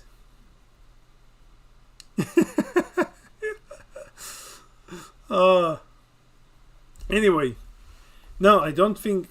Look. Green Cooler performed amazing only in the hands of one player in the world, and that's my Coco's Joe Revel. Only in his hand did this deck actually do anything. Ciao Remigio, come stai? We have. What else do we have? Cell? Come on. I play hand destruction. Decks have 15 cards in hand. It's not gonna be pizza. Anyway, let's go. We've been at it. Roshi, blah blah blah. Okay, so I like Mr. Roshi a lot. I think that all good. Green Gohan best deck on BT24, that is all. I actually do agree with you. Roshi is... Greetings, awesome Narwhal. I think this deck is really okay. He got outshined a lot by other green decks. I think that's Roshi's biggest problem. He didn't lose in power as much other green decks started doing more. If we look at it now with the new rules, one more energy with energy marker, that's okay. It might help him awaken earlier. I'm not sure. I think it actually can, because you usually lack one energy to do so. Consistency when it comes to mulligan isn't such a problem, because you have two searchers. You will just run an extra copy of Yamcha in the deck. You have the field that's going to get them out. That's also great. You'll have, so like I said, two searchers. We can get your bigger cards out. Evie, Mir. Sorry, my cat is being a cat. Other than that, what do we have? We got something very recently. I can't recall what. I can't recall what Roshi got. No, haven't done Vegex yet. Roshi can play Z Unison and give blocker to the free play 1-drops. Yeah, that's big. That's big. Roshi got some ass. That's hey Koko-san, welcome. I think Roshi is still good. So he has the Z Unison, that is true. I would agree. I think Roshi is at least in Rogue tier. This deck didn't lose anything. Now he only has access to Z extras, which give him King Cold, Supreme Ruler, as an extra floodgate. He has access to the Z Unison, which replaces the Piccolo, finally. And he doesn't have mulligan problems, because the field makes and the searchers make the deck really consistent. He can body 3 blockers with the Z Unison. I think Roshi is like...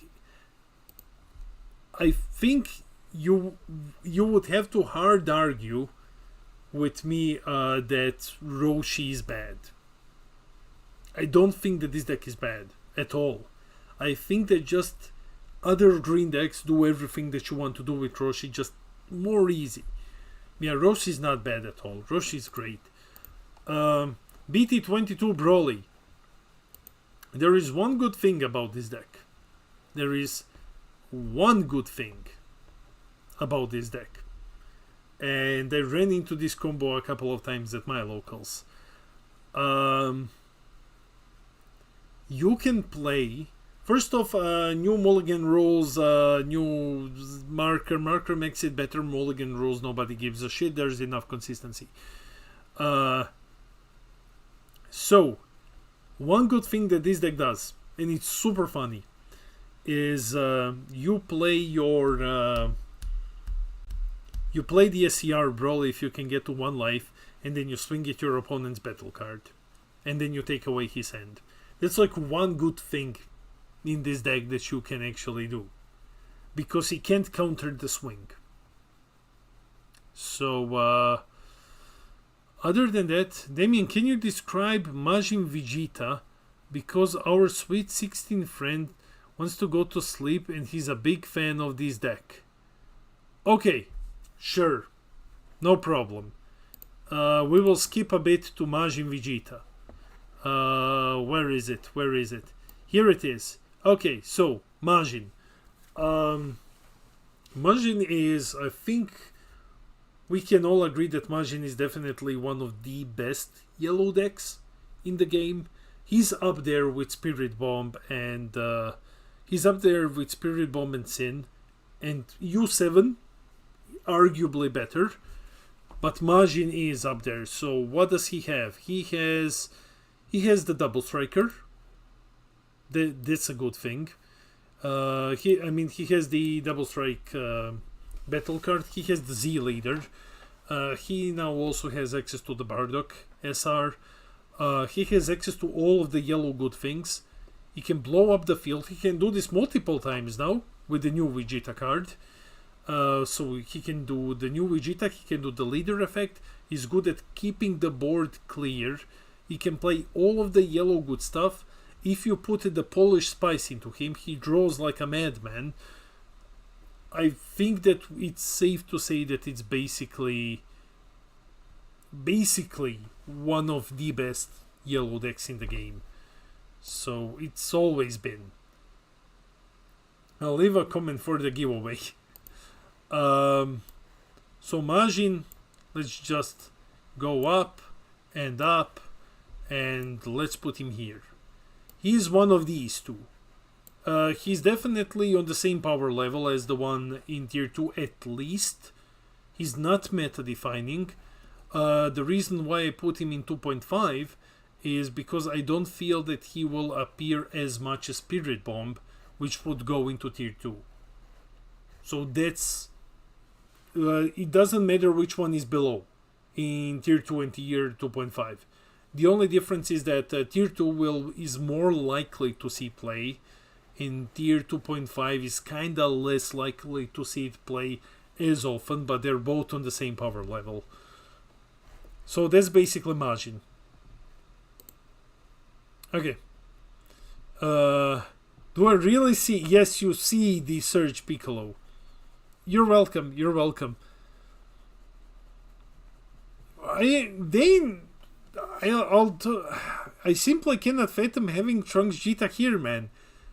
Point me to 5 tops of Trunks Vegeta in 2023 and I will bump him up. Find me 5 times that this deck has topped in the entire year and I will bump him up. So, it's not what it's about, man, but like, if the deck's not putting results, it's not. But it was replaced. That's the issue. Anyway, Broly. Broly is good in locals. It's a fun deck to take to locals. That's it. Go Bros. Go Bros is ass. Go Bros is really, really bad. I have been saying this forever. I have been really saying this forever, that Go Bros is just the Go Bros is just kind of shit. It's not as good. You're the best. My friend loves Majin Vegeta and he's preparing for a date right now. Thank you very much and have a good day, boy. Thanks, Brian. So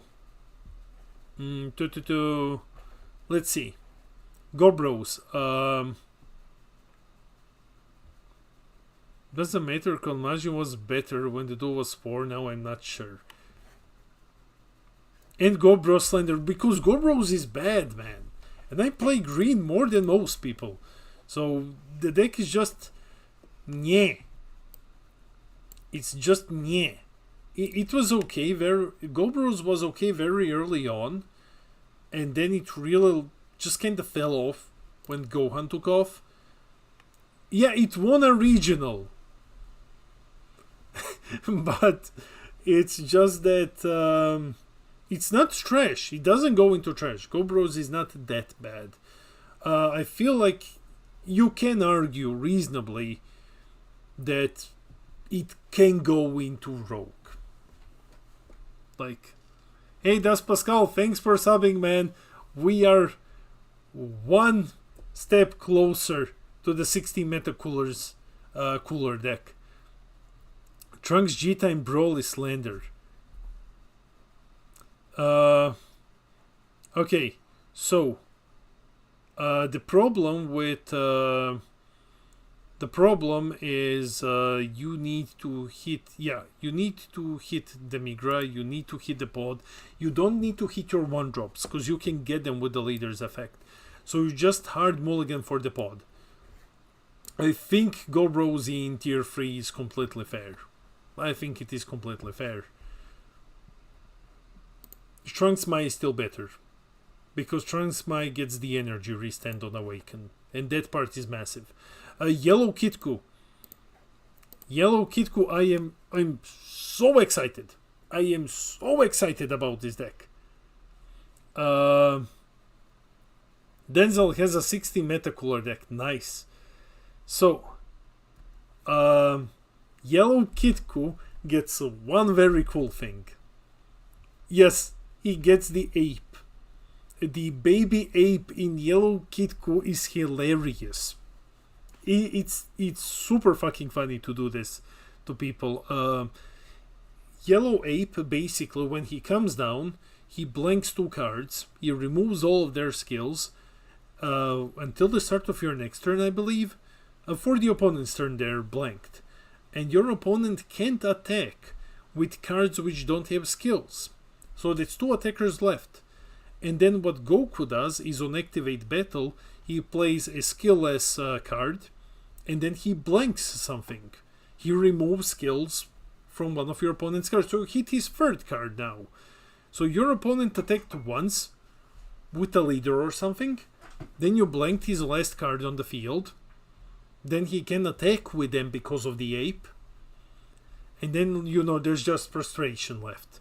So, I love Kitku. I absolutely love Kitku. I think Kitku has done well last meta. He has done very well last year. He's not in the Peter Dance and he's not here. It's now only between 2.5 and Rogue for Yellow Kitku, though. It's one of these two. I think that he's still Rogue, but he could be 2.5 as well. I would put him in Rogue, but I might change my mind later. The deck is really good. He just got better. Yeah, Rogue. We can put him in Rogue. He got a lot better with Monkey. My ADHD won't let me focus on the cards on the screen. Did you already set 8 baby leaders? No, I haven't done that yet. I don't have all of the leaders here though. I have a good amount of them. Is there a way to play the card game? There is untap, there is webcam. Central OP, I will just type here. We run full proxy legal webcam events each Friday. Speaking of which, we will have a proxy legal masters event tomorrow if you wish to play. So, okay, let's see. Dr. Bedo, he has, what does he have? He got the explosive dance, and like that's kind of about it. His mulligan is just, it's not the best. You have more than one target that you wish to hit. I think Hedo is okay in locals. I don't think Hedo is that good anymore. He was okay for a point in time, but we are in such a floodgate heavy meta, and this deck so relies on just constantly attacking you, or he just crumbles. And I don't think that Hedo is all that anymore. He has some extra defenses, but I think that he's just that he's tier 4. Sorry, I keep dying all the time. What else? Yeah, Gamma Duo is okay.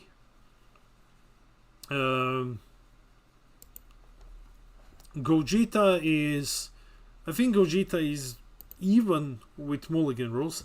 Damien, are you gonna do Fusion World locals? Yes. Starting next week, we will have Fusion World, the digital client locals, where you can win codes. It's free entry. It's open for anyone, like from any region, and you can win codes. So just by entering, you will get a single code just by entering. Why is Red Gogeta in Dova? Because they're equally bad, basically. Anyways, Blue Gogeta. Blue Gogeta is amazing. It's one of the best blue decks in the game. I fully believe this is tier 1. This is probably the best blue deck right now, when Android 21 got gutted. Mulligan rules don't matter because you have Tutor on the front side. Energy Marker just makes this deck even even more stupid. So I think that we can just safely put this guy here. He is the blue representative in tier 1. U7 is the yellow representative in tier 1. Those two. Just those two. U7 got gutted. Like, they got really, really gutted. So I'm not sure about tier 1 though. I might bump him a bit down. I'm not sure whether or not he's tier 1. I think he might be tier 2 now. I think he's good. I think he's still good. He's still super, super strong. But he's not as oppressive as he used to be. He's more manageable. So I think that he is tier 2.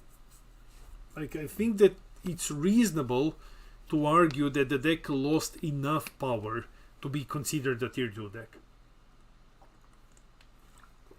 He can't burn you anymore. He can't kill you with the SCR anymore. So I think that he's at least, he lost the counter. I think it's reasonable to say that the deck isn't complete shit, but that like it's not meta defining anymore.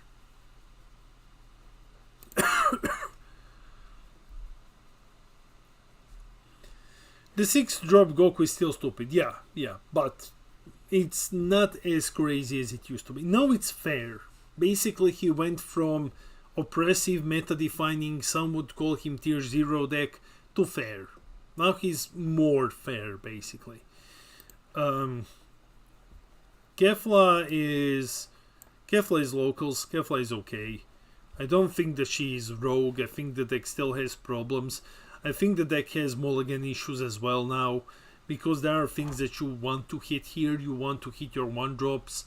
You want to hit both Kale and Caulifla or the new card. You want to hit your fusion piece as well. You need stuff for Z energy charge. There's a lot that you need for this one, for it to go into Rogue. So Mulligan hurts, but I think that like it's completely fine casual deck. It's completely fine.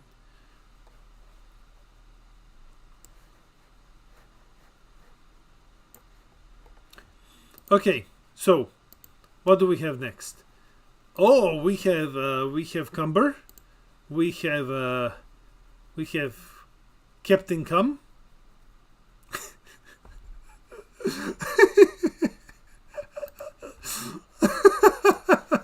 Okay, okay. I was wondering, would you guys catch it? Put that back down. Okay, so Cumber, Captain Cum. Let's see. Mulligan, not that much of a problem. Going second, very good right now. Going second is very good with Cumber. I think he still has issues going into red decks. That's just kind of a given. He has the Z extra now. Would you run the Z Unison? I'm not sure. If you wouldn't, I mean, like, you might. Like with 10 Z slots, you just might run the Z Unison as well. Like, no reason not to. So, I think he's okay. I think he's super pilot skill dependent. I think like Cumber is one of the decks that are really, really pilot skill dependent. I think he's gonna be having a hard damn it. I think he's gonna be having a hard time going forward into the next metagame with Red U7 Gohan, with Future Gohan running around, with Cumber being really amazing. If you go second, Fu is by far the better one. When it comes between Cumber and Fu, Fu is better. I think we can put good old Captain Cum. I would put him into Rogue. I don't think that he's gonna do as well against what's coming into Tier 1 and everything in Tier 2 in the games that you go first. I think that he's not gonna do so well in the games which you went first. When you go second with Cumber, that's a completely different story. When you go second with Cumber, that's phenomenal. He goes from I might not win to like, okay, let's beat faces, but I don't think that that's consistently strong enough. And I think I'm gonna put this one down as well now. Just talking about it, I'm going to put this down as well. Okay. Now we get to one of my favorite decks.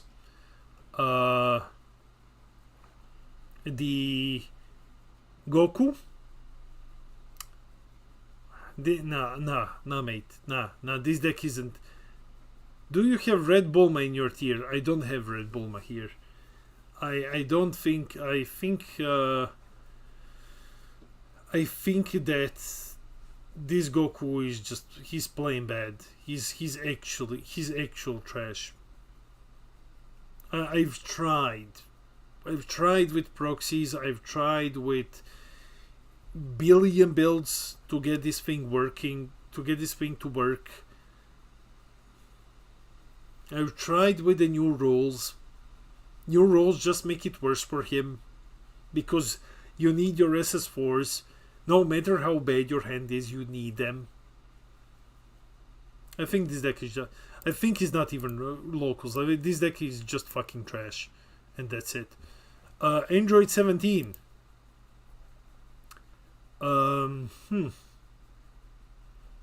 Okay. Mulligan is a bit harder now. You want your SS4 Goku below Kale. I'm gonna have a stroke. And it's only little because of my weight. This is on your hands. I mean, we can argue that SS4 Goku is locals. There, I'm gonna give you something. So, I mean, he is the best Saiyan. He's the best green Saiyan leader. But he's better when you don't awaken. He's the best Saiyan tribal leader. As long as you don't awaken. He's really good if you don't awaken. Because then you can search for literally anything in your deck. Android 17. Mulligan is bad. Mulligan is really, really bad. But going second is godsend in this deck. Going second is massive in Android 17 now. Because you no longer tap out on your turn 2. Because you have the extra energy. That makes the deck so much better. The deck is still atrociously difficult to pilot, which is why I'm going to also put him into tier 4. No one should torture themselves playing this deck, but it is better when you go second. Okay. It's not trash. It's okay. He has the top 5 search as well when he attacks. It's just okay. Frieza. Lord Frieza. Mulligan is not that much of an issue for Frieza swap. He has tutoring effects. He is pretty consistent. The energy marker is really, really good. Because now you can go into the big guy earlier. Or you can swap more often. So if you go second, you're profiting a lot with Frieza. If you go first, not much changes. He didn't get anything new. No, he didn't get any new cards. I mean, like the Bardock SR. Everything that he has is still okay. He's still super difficult, not difficult to play. He's not easy to pilot. And he can give you a stroke if you want to play him for like 9 rounds consistently in best of 1 at a regionals. Don't do that.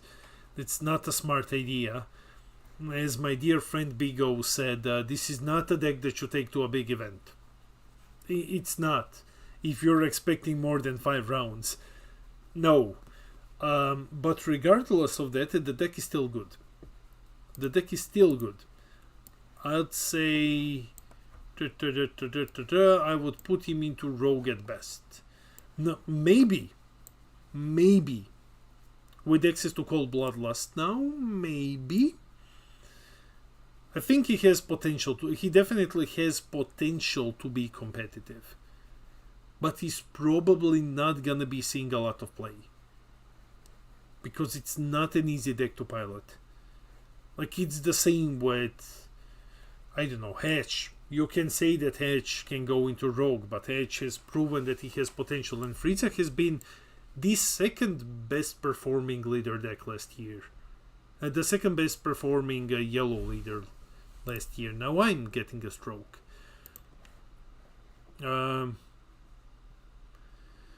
So, let's see what's next. Garlic. Locals. Okay. Gohan. Gohan is cool now if you go second. He's really, really good if you go second because you can Z Awaken on turn 2. But he still depends quite a lot on the mulligan. And I would still slap him into locals basically. I'm speeding this up a bit. Gohan locals. Cell. I mean, Cell's kind of. He's also just kind of. Huge shout out to Kyle, who topped with this thing. I still think that he's just like, he's here. He's okay. He's not a deck that I would take to an event. I don't see him topping anymore. Not with these things running around. He's not top. He's gonna fall rapid fast to tiers 1, 2 and 2.5. But I think that he's still okay. He's not a bad deck. He's not a bad deck. He's very fun to play. But unfortunately the errata is really bad and there is a lot of aggression going on around this moment. Baby. Baby is so fucked by the new mulligan rules. Baby is so fucked by them. It's so sad. It's one of my favorite decks. And now you have to... What, you have to get like at least 2 drops. 2 1-drops. Brainwashed cards. They don't need to be 1-drops. They just need to be brainwashed. You have to mulligan for a baby. So that's... you can get burned. You can get a late awakening in this deck. But I would agree with you, Dane, that it is rogue. Because Baby does one thing better than any other deck in the game, and that's getting rid of Unisons. Because Baby, with his 4-cost and 4-cost Baby, and with Overlord mechanic, he can just get rid of these goddamn Z Unisons without ever swinging into them. That's huge. That's really, really huge. Plus, he has amazing boss monster. I think Baby is like rogue. I think Baby is just rogue. Janemba. Locals. So Janemba got one good thing, 2 good, actually 3 okay things. It got some 2 good new cards, and it got the expansion of the Z deck. Expansion of the Z deck is massive for Janemba, because Janemba just eats up your Z slots.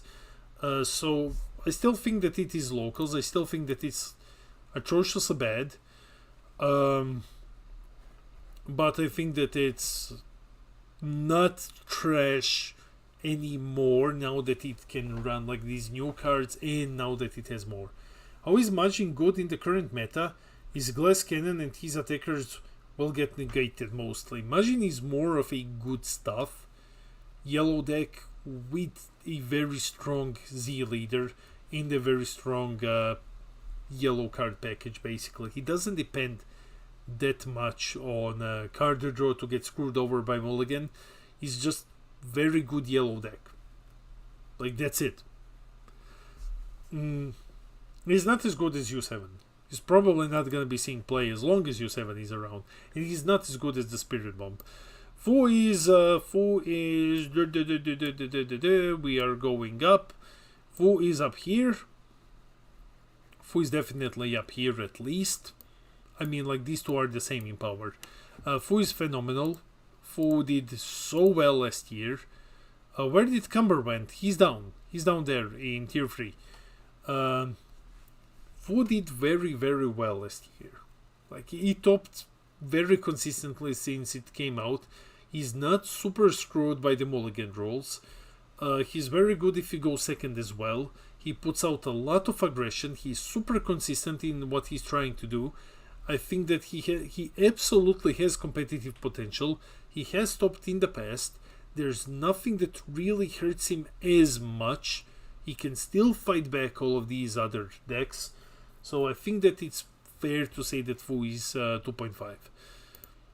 Or 2. You can put him in 2 if you wish. It's the same power level. Schlong, cool. Big Schlong Dong goes to tier 4. Android 21. Gonna be pissing off a bunch of Americans here. Better watch out what they say. Yellow Bardock in tier 2. That's surprising. So I'll just address the Bardock quickly. Mulligan doesn't affect Yellow Bardock at all, because you just look for your small pieces and that's it. He draws, he tutors for everything, and he can tutor for the new Floodgate SR. That's why he's in tier 2. He's super consistent, and he can get one of the better SRs in better Floodgates in the game. With 2 different cards. He has 8 ways of getting it. That's huge. Android 21. What do you think where I'm gonna put this thing? So, there is no more Z Battle card. That's huge. There are no more. There's no more Z Battle card. There are no more pens. A Z Battle card, sure, fine. It's not that big of a deal, right? It's, I mean, like, it is big, but, you know, it's not a card that should have been hit, in my opinion. Pan, however, I think Bandai could have just errated the Pan and not touch anything else in Android 21 and it would be fine. I think it would be completely fine. The thing is, the deck is now weaker against red, yellow, black, and some green, but it's not as weak against green because it can still utilize it as energy. What it's forced to do now is it's forced to spend its own resources to gain energy against the decks of the opposite color. So that's huge. That's astronomically big. Other than that, it's still going to be eating pretty well, I would say, because its removal is going to bring some slower blue decks back into the game. There is still Beerus to contend with. There is still Gogeta. So these two decks can help out get you your energy. There is a lot of green going around, but you're lacking in Self-Awakener now. Okay, it's tier 1. Don't lie to the people. They're moving to ramping with the Android 16. I don't know about that. So has to be tier 1. Are you guys crazy? What? Yellow Bardock? Android, I don't think Android 21 is tier 1 anymore. I think it is tier 2. I think that Android 21 is going to remain like a tier 2 deck. I think that it's fair. It's not meta defining. It's not gonna warp the meta around itself as it did before. Before it gate kept, the only reason why I put it in tier 1 is because it gate kept so many other decks. So that's why I would put it in 2. I still think that in certain regions, hint hint, it's going to see a lot of play. So I think that it's in tier 2. It's just not... Here's a good example. These two were in tier 1 before because they warped the meta entirely around themselves. Now they went from tier 1 to like, it's okay. They're still strong. They're just not the top dogs anymore. And I think that's more than fair. I don't know if I've missed, but can we get pros and cons of the baby in Rogue, please? Yes. So, cons is the mulligan really screws you a lot. And you don't have very favorable matchups into red at the moment, which is very rampant. Pros is that you still draw quite a lot. It has a strong draw engine, but most importantly, it has the best unison removal in the game. So, with the baby 4-drop. It's the best deck for fighting among the best decks for fighting unisons, but the decks above it are aggressive enough to just keep it lower. Especially you can break very, very bad with your mulligan. You can really break poorly because there are multiple things that you need to hit. What's that? I mean yellow U7 before the ban, Zenderata. How should I go with Goku UI SCR? Should you go? Or the new Porunga? You need to go with Porunga. Porunga is by far better than Victory Strike. Porunga is absurd in U7. You just play Porunga, you tap their energy, and then you go for the win. Me, when I play 6 blue battle cards in Android 21 and don't understand why I'm losing, it must be tier 1. It one removes 2 cost unisons though. There was a round. Okay. I'm reading just a bit. We get it, the Eurobrain cannot comprehend real control, mate. Android 21 didn't do anything outside of America. Don't be like that. Don't feel Blue Gogeta is meta defining. I think of it like this. It is the best blue deck in the game currently. That's why he's in tier 1. He's still better than anything else in tier 2. Yeah, the results aren't everything. There's just objective data, Dane. Because otherwise, I'll tell you, Angel Coup was the first best bull deck last year. So, let's go. We go to this guy. This guy is up, even up, and he's here. So, future Gohan tier 1, like, no real debating this. Future Gohan is still the best red deck in the entire game. This thing draws 5 cards a turn. I mean, come on. He draws so much. He has aggression. He has the necessary aggression to beat you. He has on-demand double strike, on-demand critical. He's gonna need a bit of adjusting to the new mulligan rules, but I think that he's still by far the best red deck in the game. Like he's by far the best red deck in the game, especially with the amount of draw and everything. Yeah, Gohan's supposed to be the best decks next set. I cannot see the in a reality in which Gohan isn't like the top dog. Gohan is so stupid good. He doesn't need anything on the mulligan aside from 8 trunks and the 4-drop. Yes. Okay.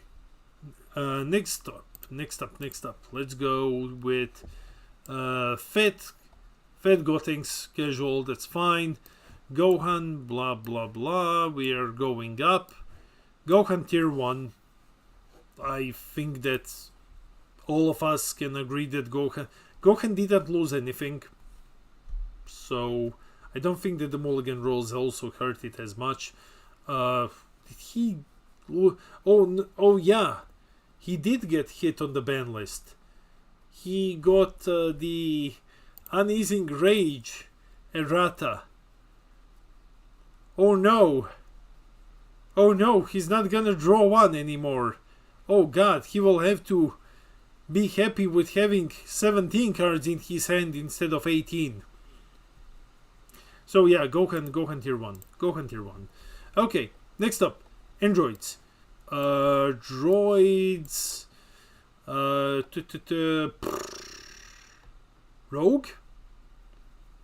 I think Rogue is okay. I think they're better than locals. I think they are not really as good as tier 2 decks. I feel they're just good. Like, that's it. They're just like okay.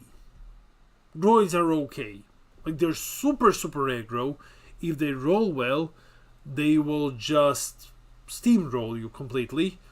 But they like defenses, and they're not as good as Red Saiyans, but I still don't think that like tier 3 is completely fair.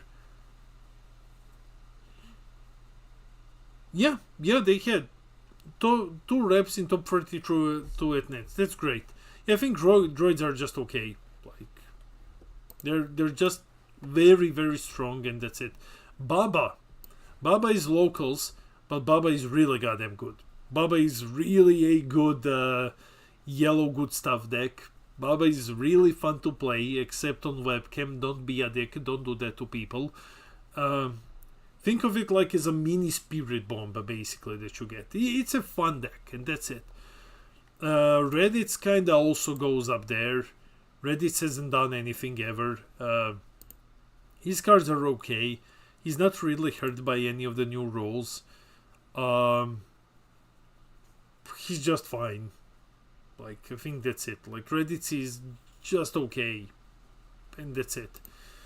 Hirudegarni is also just fine. Hero is also fine. Tom has played Hero a bit. I don't think that I think new mulligan rules can hurt you a bit. You need to hit some things to awaken. And you also need to get enough of your 6 drops to make it worthwhile. If you go second, it's very good. Hero is booty, you say. But like, at least for locals, man. At least for locals. I think maybe before the mulligan changes, Hero was better. But locals, yeah, it's a fun deck. It's just fun deck. Tapion. Okay, now tell me, because I haven't checked the rules.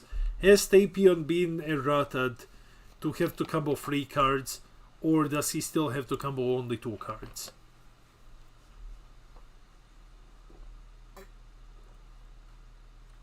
Was there a rule change with Tapion?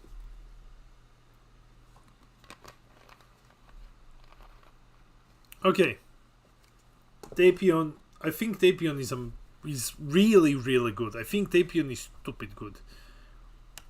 He draws a ton. Depending on how you build him, if you go with... you can combo for free with the leader, right? If you go with the Android Unison, they get you another combo for free from the drop.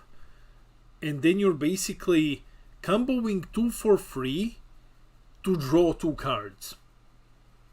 Gamma Unison is bait. Okay, maybe there are other ways, but combo 2 to draw 2. That's very good. Think Tapion is 2.5. Think Tapion is amazing. Thanks to how he works, he's really, really good. You know what's not good? This thing right here is not good. Last time I have upset some people by putting him into trash, so I will just put him into locals then. I think that the mulligan rules... What are you... Well, you guys are discussing your own. I believe not. He has not received any errata. Yeah, then Tapion is 2.5. Gogeta gets hard butt fucked by the mulligan rules. And yeah, now he needs even more shit to see. And the energy marker is okay for Gogeta. That's definitely a good thing. But other than that, like, yeah, he draws a lot and he's cute to play, and that's basically it. Yeah, he also gets bugged by red and black. If you really want to be an asshole to your opponent, you can play the what's it called? The Z leader and the Bardock Unison, and then you're really a dick towards your opponent because he doesn't Z charge anymore ever. But then you also don't do anything else, so he just goes up there. I hope we get a better one next set. Trauma Ku. Okay, PTSD Ku. He's just like, he's really trash. I mean, like, you can play him at locals now that he got to the Z deck expansion, but Trauma Ku is just... he's okay. So...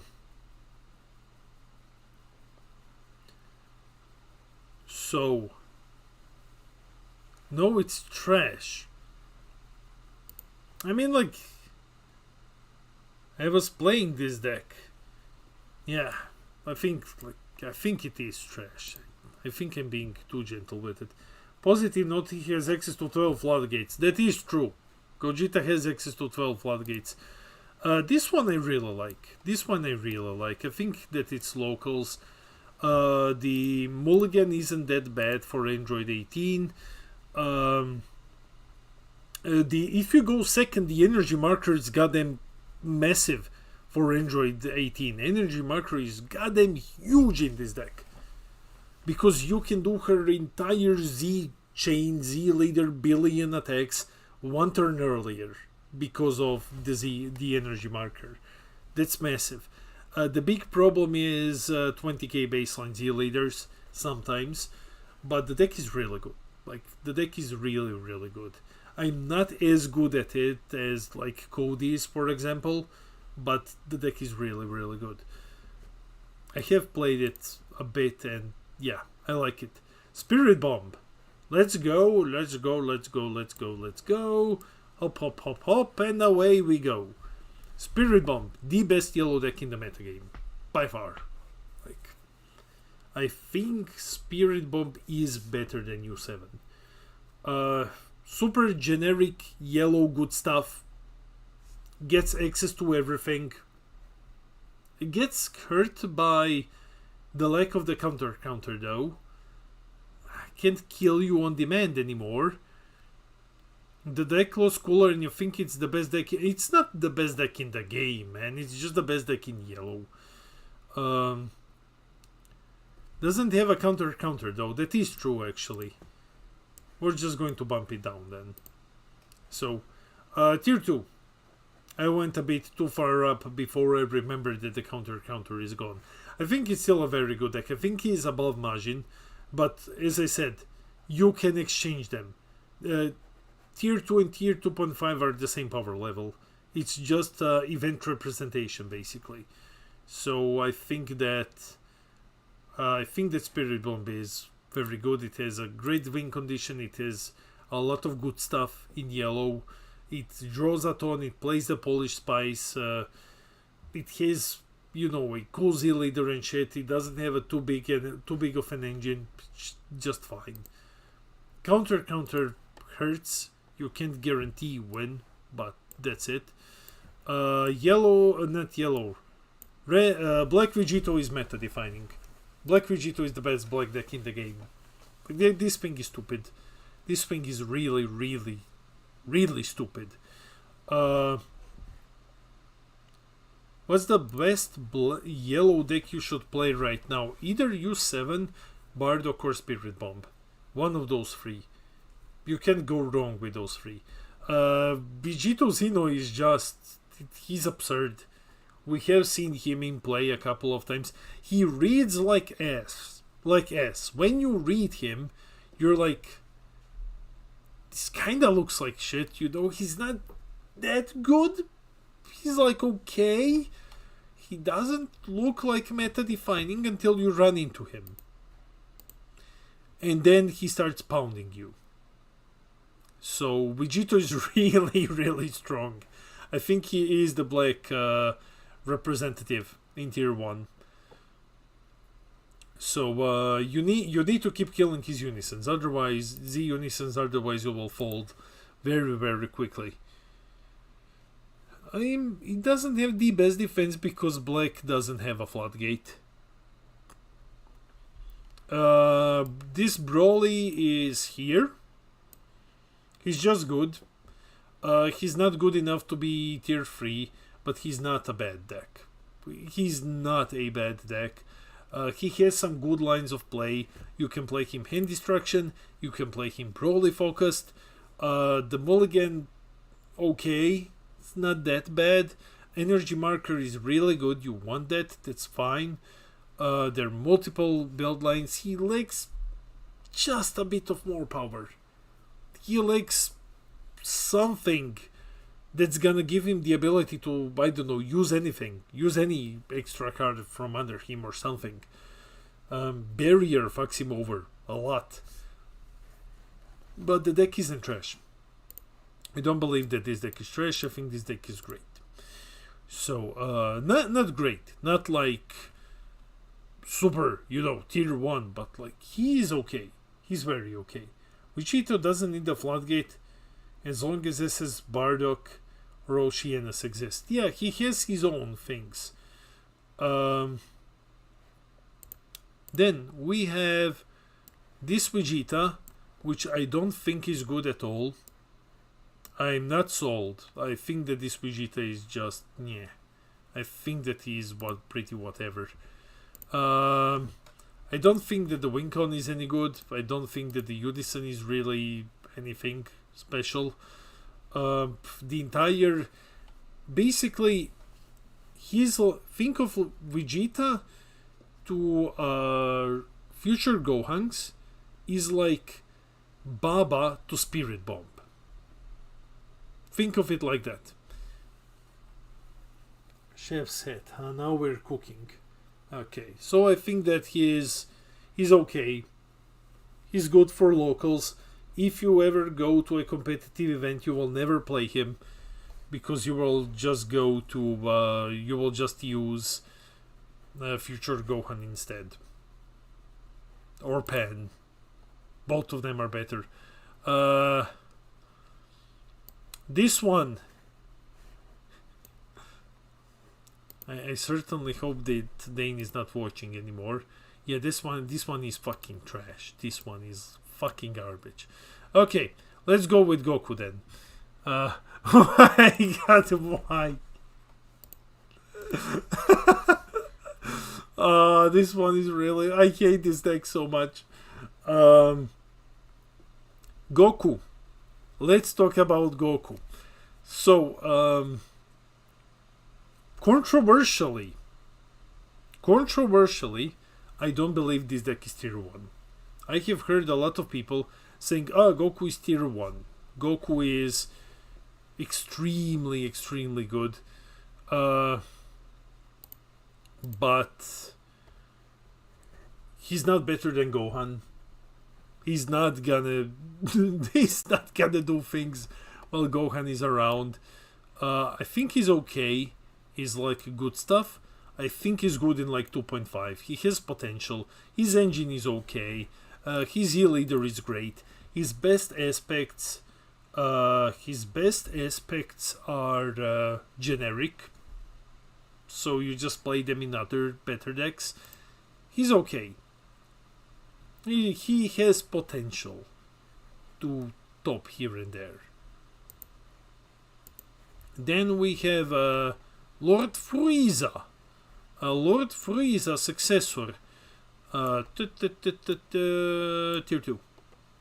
It's either tier 2 or it's tier 2.5. It's one of those. I think he's gonna be appearing often enough to be tier 2. I think a lot of people will be playing him at least at the start of the competitive season. I am not sold. I am not sold on Frieza in a world with so much barrier. I think two might be.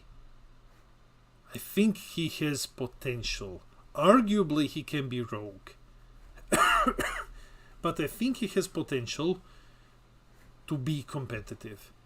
Because he has access to all of the floodgates in the world. He gets all of the yellow ones, all of the green ones. His boss monster is a floodgate. He has access to Cold Bloodlust. He doesn't need to bother with the mulligan. He's hyper consistent. All of his cards are removal. He removes things, he draws, and then he gets keyword cards out. That's a lot. So his only weakness is barrier. And then you need to look at how much barrier do these other decks have. And like, I would argue that there is a reasonable amount of non-barrier cards in the meta at the moment for Frieza to be considered good. Yeah, but unfortunately, a lot of his combo power is basically just garbage. I think the deck still hasn't been figured out. I think people will be trimming these multicolored cards a bit more, just cutting them a bit, and then like see which ones work the best, so that they can get like some extra combo power. His strategies does shut it down hard. I still think he's like 2.5. I think he has potential, but we will see. I might be completely wrong, and this deck might flop instantly. On paper, he's very good. Beerus is... I think Beerus is just locals. We have had Beerus at locals multiple times now. He has the same problem as Frieza has. No turn 1 energy exhaust is wild. That is good. That is very good. But then everything is everything is 10k combo. There are some good things. He has no holds barred, which is a great card. The tournament, the TP promo is amazing with offering. And it's also a free combo. He has the super combo, which is searchable. All of his cards in the deck are searchable. He can combo a lot for free during his turn, but he struggles in defense, which is a bit of an issue. With all of this running around, I don't think that he's still tier 3. I think that he's not a bad deck. He's maybe like at the very, very top of tier 4. Maybe he's like at the very, very top. But I feel like he's missing just a bit to be tier 3, and that just comes in the nature of it being multicolored. and you having to, if anyone here is from Fusion World, if you have a multicolored card in your hand in Masters and you want to combo with it, you have to pay an energy. Yeah, pay an energy to combo. Better than the red Vegeta. Yeah, we're not doing which left or right, what is better than what. There's way too many leaders, but he is better than the Vegeta by far. I think they're still in the same tier, but he is better.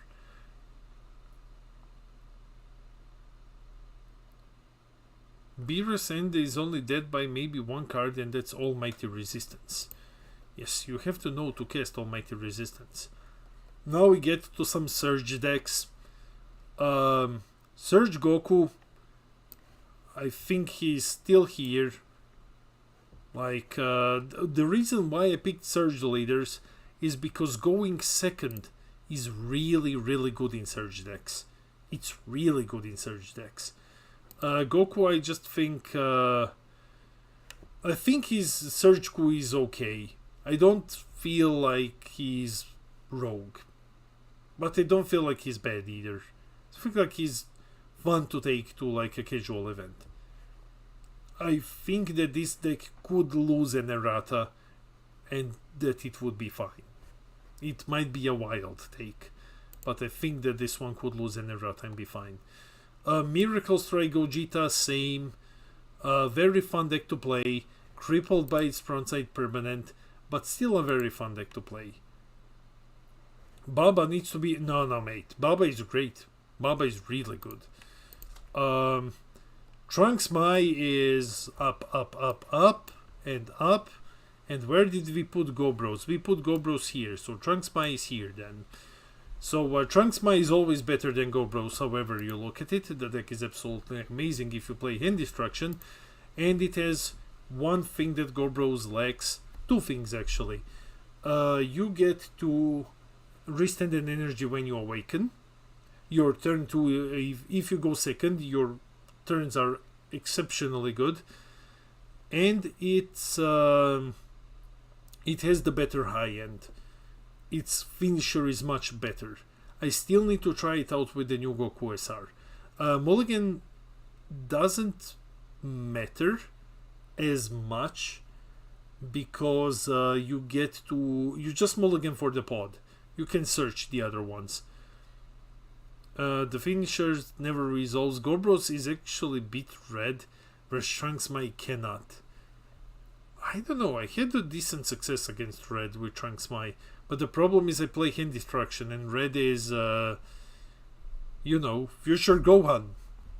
Draw 5 cards a turn.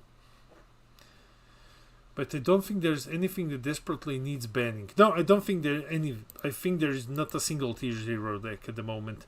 Turles is shit. So Turles is just fucking shit. Goku Black, I will put him into locals.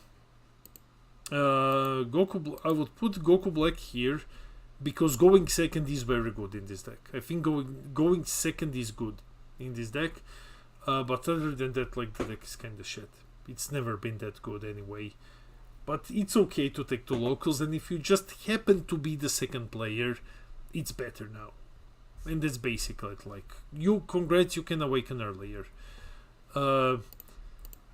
Janemba is Peter Dan's tier. So, Janemba is very good. Janemba is really, really very good. It has always been a good deck. And I don't think there's anything that necessarily made it worse now. Bolkat Gohan, I think that he's also shit. I haven't really looked too deep into it. I might be wrong. What is Peter tier? Peter tier are, you know, it's decks that it's Invoker basically, the deck that only Peter, Dance, and Legends play, and everyone else kind of sucks with it. Okay, Sublet is very good with it. And then Janemba is outside of Peter Dan's tier. Janemba is like rogue. Yeah. Turles. Why Turles is trash? I don't think there's anything good in this deck. I really don't think there's anything good in it.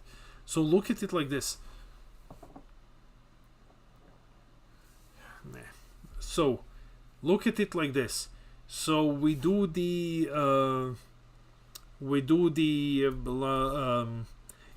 your 1-drops, 2k combos. Your big setup is get 5 of them and then just combo with them, and then you will get a big boost. Like, yeah, you set up shit to get plus 10k combo for free. Like, I don't think that he's that good. I don't think that his payoffs are any good. So it's just kind of shit. So, like, okay, you've comboed 5 cards. Congrats. Here's plus 10k. Loser, go cry now. And you're just like, if they gave them plus 5 if they gave them normal combo power, this deck would have been batshit insane. But they were just like, no, your deck has to be bad now. Surge Broly. I will have Dane decide this one. Dane, what is Surge Broly? Is the only player who had moderate success with it. He's Rogue. Okay. Surge Broly is in Rogue. Energy Marker makes him a lot better. I mean, Energy Marker is great in it. Ramp Gogeta is locals. If you get the Energy Marker, it's good. Piccolo. I think that he prefers to go first. That's cool.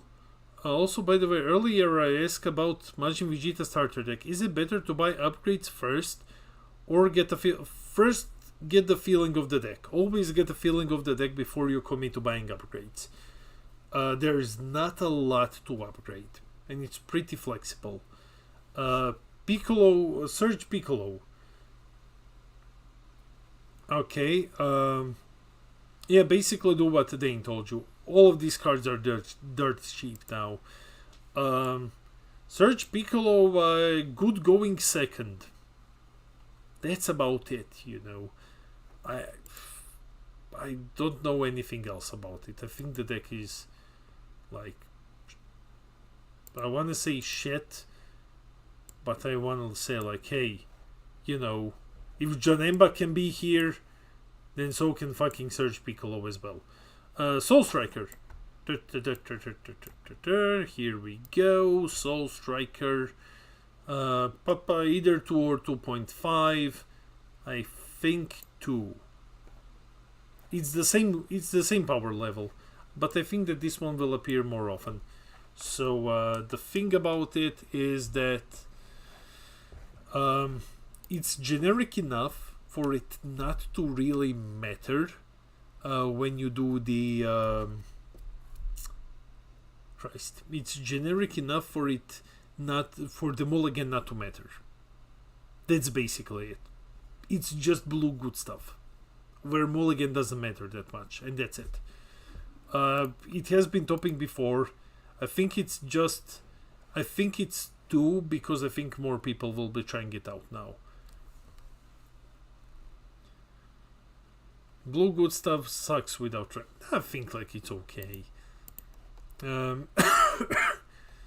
Then we have Kefla Surge, which is trash. We have Universe 9, which is, I mean, you can take it to locals, I guess. We have Announcer, which is crippled by the mulligan, like borderline into unplayability, but he's good at locals. We have the Swap guy. He gets to tutor on the front side. He also goes to locals. We have Reddits.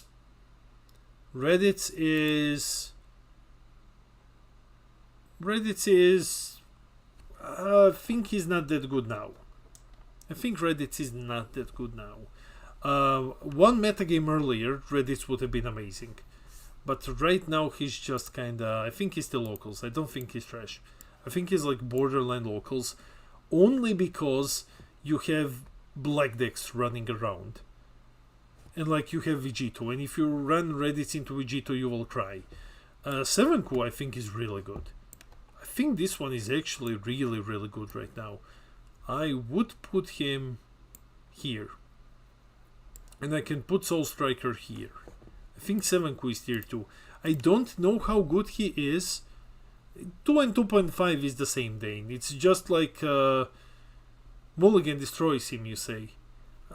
He can go to 2.5.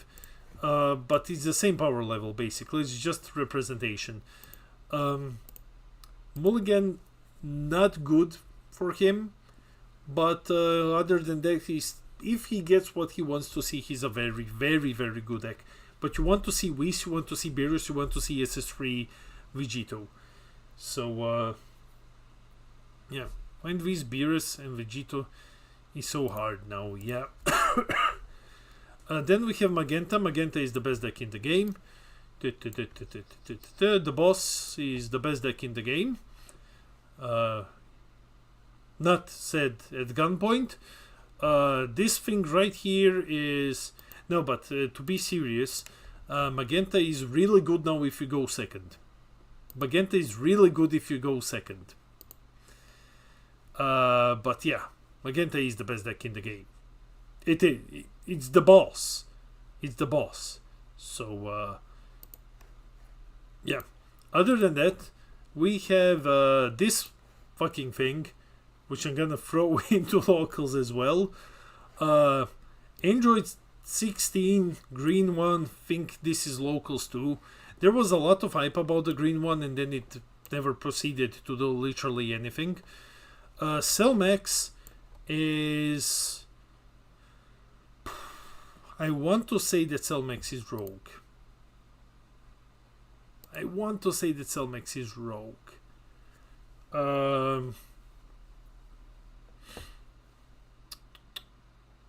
I think we can say that this guy is like here. Though, to be fair, yeah, I think rogue is okay. Nepa is just locals. SS3 Bardock joins him in locals as well. Pen is up. Pen is like 2.5. Maybe even 2. It's, well, let's say 2 because I think that she's gonna be played a lot. Pen did not lose that much. Mulligan is a bit... Mulligan is a bit. But I think that Pen is tier 2. It's fine. Then we go to Trunks. I think Trunks is also... Trunks is, let's say, 2.5. He's good. He can tutor for things that he's not that screwed by the Mulligan. He's also very good when he goes second. I think he's fine. I think he's just completely fine. He doesn't get the pens anymore. That's a bit of a... yeah. But other than that, I think he's just solid.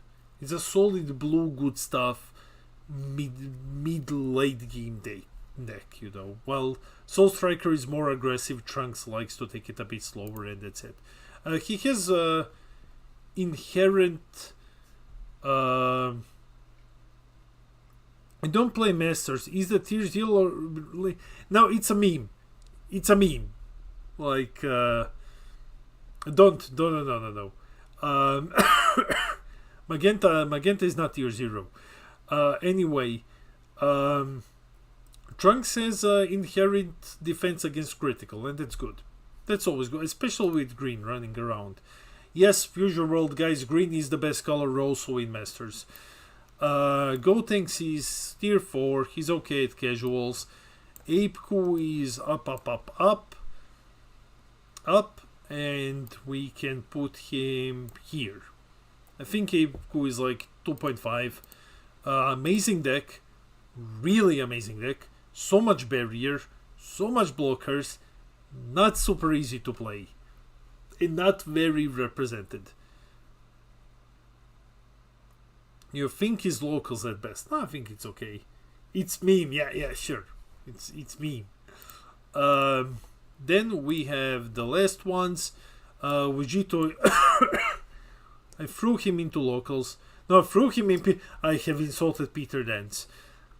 Vegito, just take him to locals. Frieza swap. Also, just take him to locals. Frieza swap is okay if you go second, because then you can play your big guy earlier. BT22 Brawl is just ass. BT22 Brawl doesn't do anything. Dane can probably explain you much better. And finally, we have Android 21, Expert 1. If you're Jared Lopez, this is the best deck in the game. Other than that, I would just put it into Rogue. I'm not sure. I haven't played the deck. I'm not sure how much it depends on. I'm not sure how much the deck depends on the mulligan, to be honest. I haven't played Expert. I'm too smooth brain to do it. But yeah.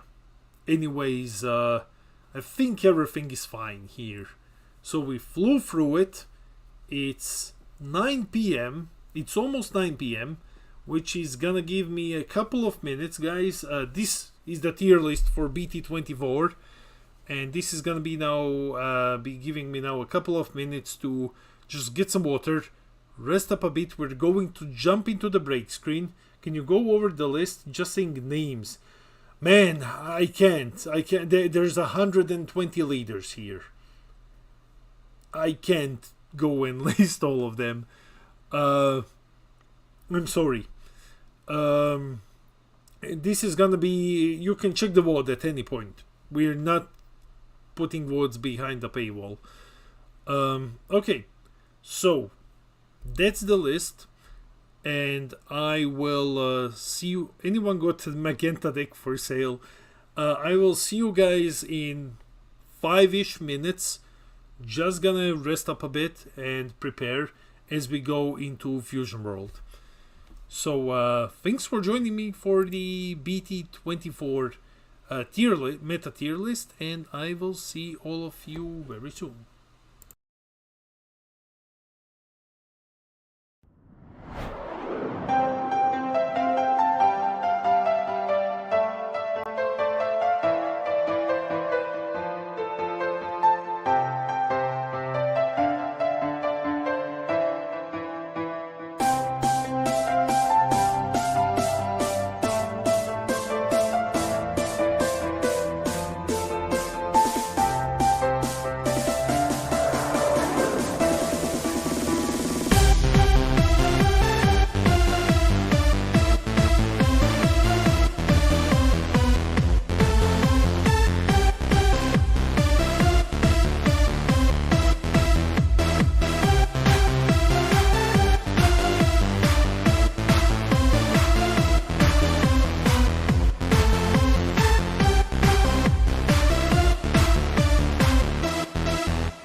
everyone, I am back. So now we're here with Fusion World.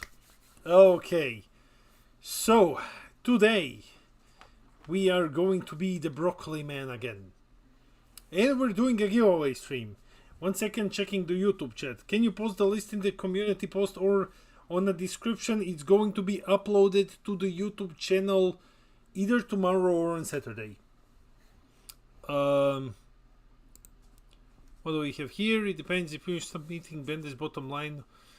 Still hope people fuck out of Fusion World. People might drop Fusion World if it continues performing the way that it has been lately. Let me just check this. It's okay. Okay. So everything is set up correctly. Hello everyone. So let's go. So today we are becoming the Broccoli Man. Now we will have a giveaway. Someone is raiding me. Awesome. Welcome everyone. Thanks for the raid. Welcome to becoming the Broccoli Man, basically. That's what we are doing. Yo, hello guys. It's always awesome when someone raids. I'm new to a lot of these Twitch things. So, anyways, guys, we will be doing giveaways. We are giving away 4 bundles of 5 Fusion World digital codes. We're going to be giving them over the duration of the stream. I'm going to spread them out. I see what you're doing, Damien. You can't be the broccoli, so you became the broccoli. Mate, yesterday you have become the thing you sworn to destroy. I got to gold yesterday, and then I called Peter Dance, and I'm like, hey Peter, we did it. We actually did it with Cooler. And then he was like, yeah mate, I'm going to jump in and going to help you. We saw impossible things happen in the next 3 games. And we got demoted ASAP. We saw impossible things happen. You know, like opponent has 4 cards and 3 of them are super combos and stuff like that. What are your suggestions if I only have 2 Broly structure decks in the Fusion World? You have nothing else. You only have 2 Broly starter decks. Yeah, I don't usually, for the YouTube chat, yeah, Gold, I don't usually play the game outside of the stream. So I play very, very little of it, except when we stream. Suggestions for 2 Brolys. Dump the Paragases, which don't self-awaken you. You can cut down on the skillless cards. You don't need those. You get the you get Turtleses to 4. You get Broly 8 drops to 4.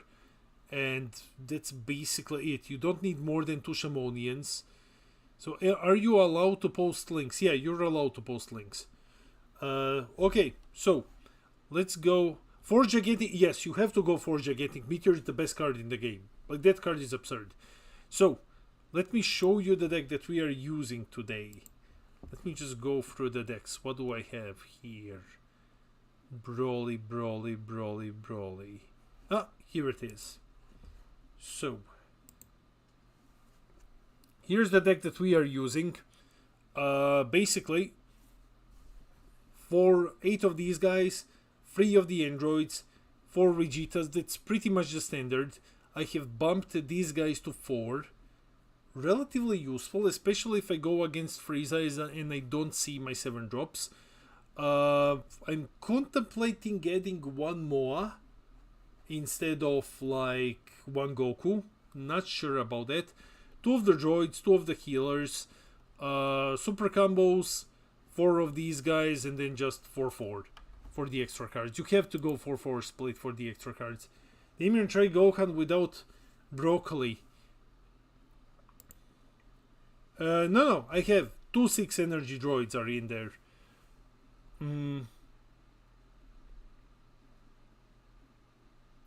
Yeah, here's a small guide from .gg. I know I've read it. I've read for .gg. Though I haven't written in quite a while, mostly due to health reasons. So I actually regret not picking up more starter decks. You know what? Let's make it better.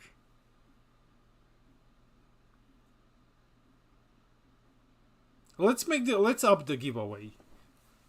I see that people are struggling with starter decks. I have one red starter deck code. If you need it. I have one that we can give away. I only have one. So the articles from Dan, it's actually interesting if you're free to play. It's just 10cc per liter anyway.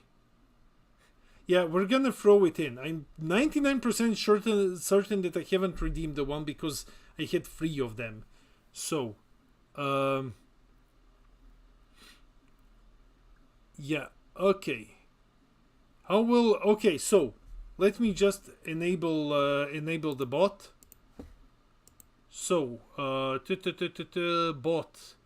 giveaways, keywords. This is the keyword. So, the keyword for the giveaway, let me just activate the bot. Enable the bot.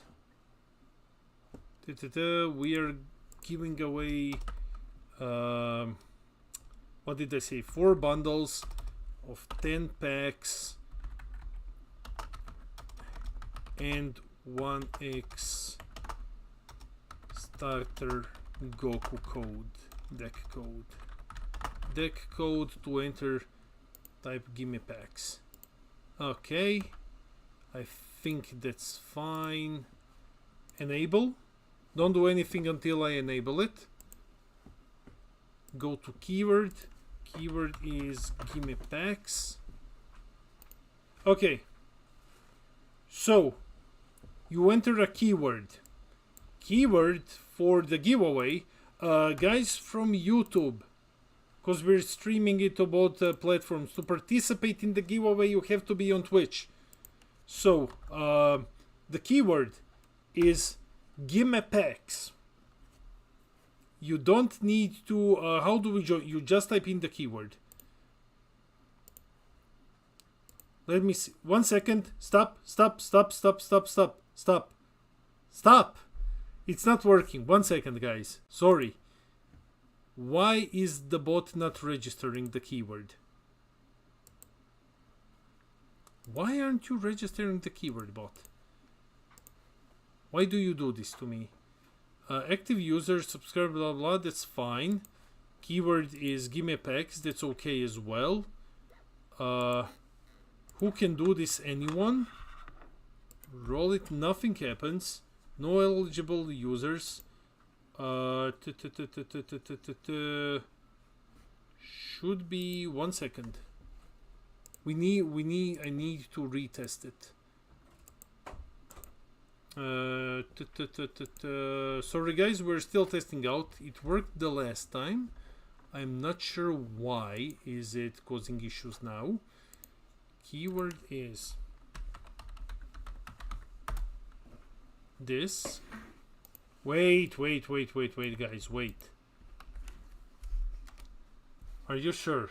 If you send in the local chat to do this, the setting will persist until you refresh the packs. Yeah, it is a bit of a... It is a bit of a conundrum. Why is it not doing it? I think I have set everything correctly. The keyword people need to enter to be eligible to win. Just anti-spam doesn't matter. Subscriber luck, regular, random number. No. Just go here. Active users, that's all fine. Why are you not running it?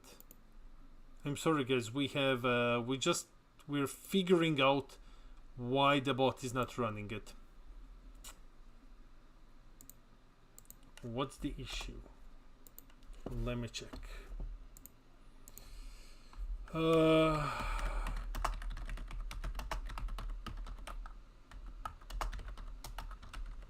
Here not working. Go. Ta ta ta ta ta.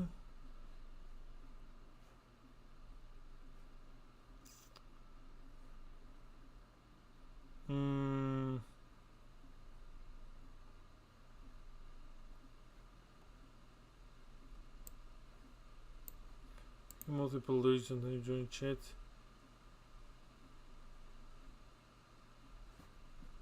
The bot is in the chat, right? Let me just check. The bot is racist. It the bot is in the chat. We have seen it here, right? Yeah. He's in the chat, definitely. Sorry guys, just a couple of minutes to make sure that this works. Otherwise we'll just find a different method.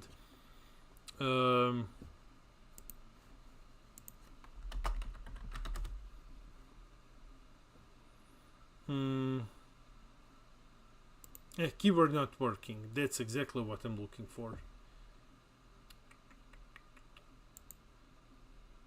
I want to try to do this like as fair as possible. So give me just a minute.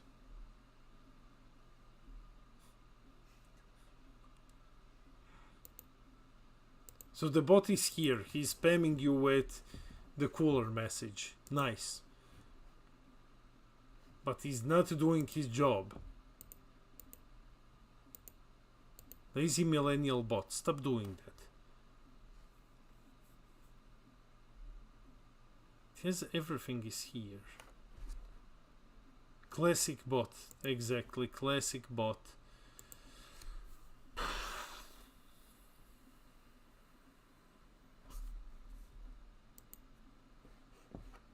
And Reddit appears to be down.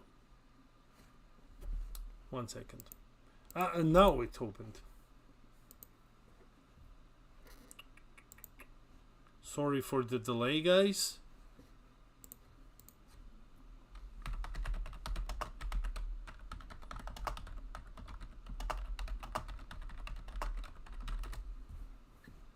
So,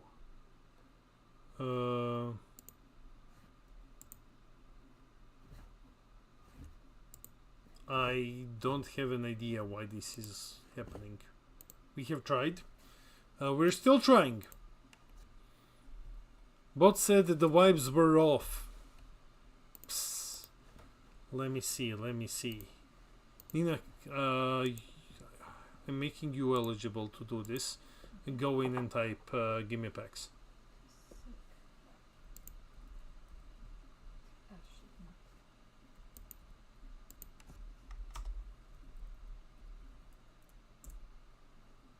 No.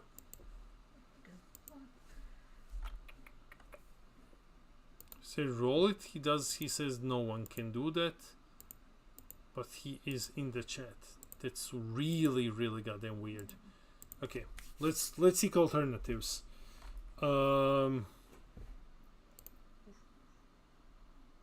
Sure. I will do it like this then. We'll just do it fucking manually then. No problem. Okay. Let's do it like this.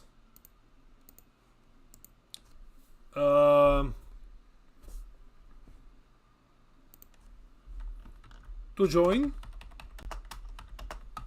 type gimme packs. I will write down everyone who joins, and then we'll just use the random number generator to get you guys. It's like 1 billion people. Good luck, Damien. Nice job. Nice job, Damien. Okay. I'm getting you one by one.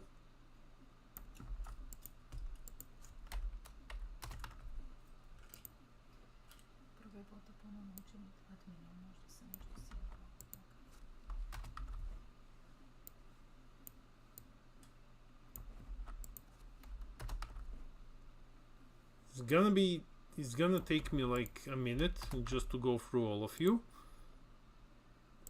But I want to make sure that I have everyone here.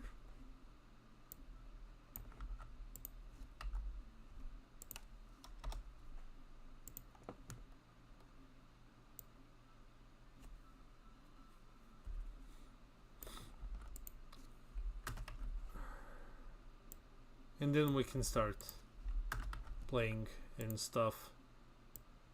I think I have like most of you now.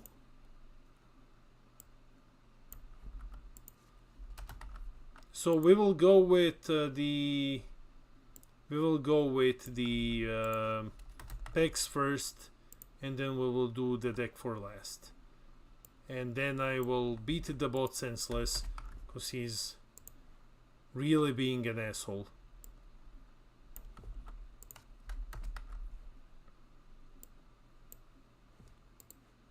Awesome Narwhal is here as well.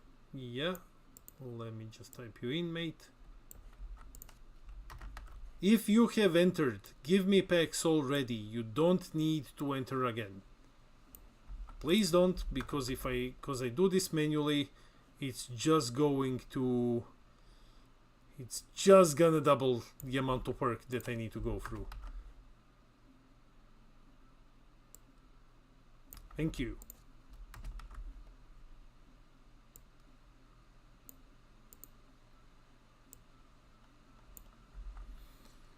What call do you think Beast Gohan will be in Fusion World? If not a leader, then a battle card. Mate, if Beast Gohan is Gohan's most powerful form, which it is, the only logic is that Beast Gohan is gonna be green. I can't see it. I would love for it to be like red or blue. That would be awesome. I would love for it to be red or blue. I really want blue to be better. Zodiac Brave, do I have you here? Hopefully I don't. So I can add you here now. Thanks to everyone. Double V7, you don't need to enter anymore, mate. I have you. I got you. I got you, mate.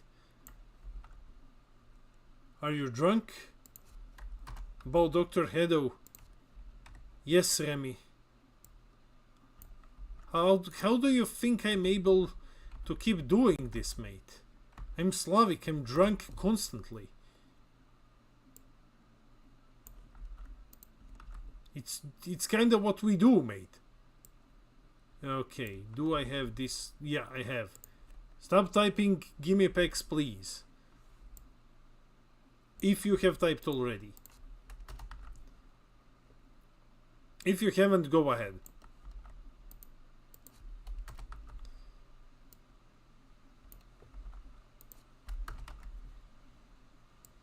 I need to get all of you here. If I turn on the bot now and I see that the fucker has been actually recording, I will be so mad. Okay, oh thank God, I'm finally done.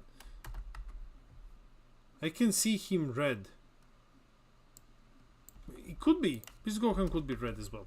Okay, I am done collecting all of your entries.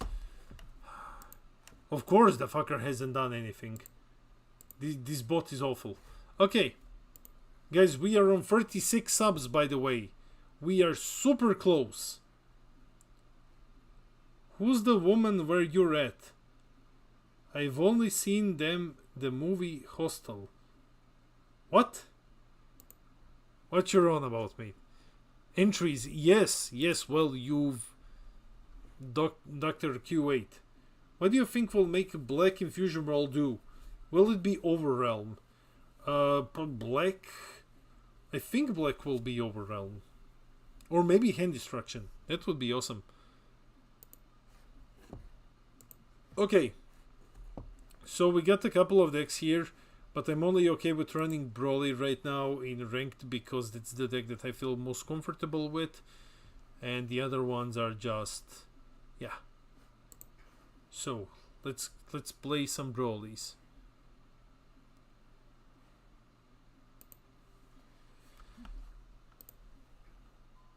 You can probably use Wheel Decide. Okay. Okay. Nina, can you just type that one on the side? What are we playing against here? Oh, it's a mirror match. Let's go.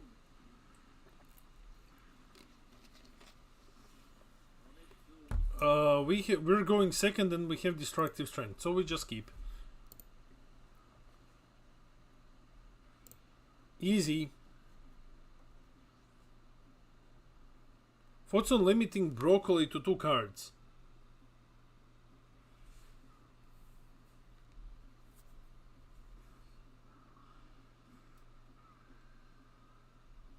That could work.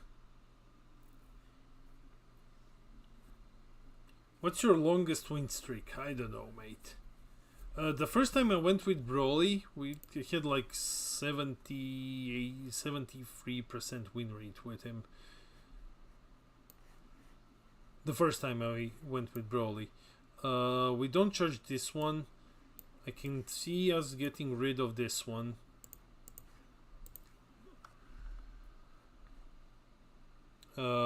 Let's just attack to draw.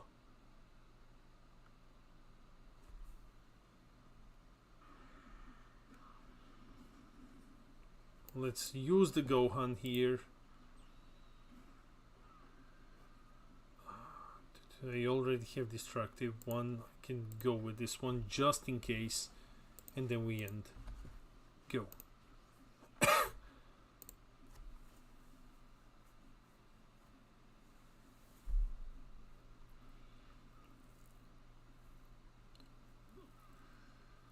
What will Black do in Fusion World? I honestly don't know. I think... Sure. He's on 7, I'm on 7. It's okay, I don't mind this, that's fine. My hand is okay anyway. My hand is even better now. I can't see Black doing anything that's not Overrealm. But I don't know how the client would handle Overrealm.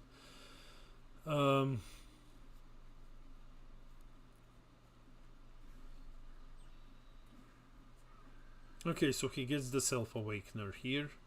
And now he's gonna be... No, he doesn't have a Shamonian in the drop, so he's not gonna be using that part. That's okay. I'm gonna play this one after. Because he's basically a follow-up to the destructive play.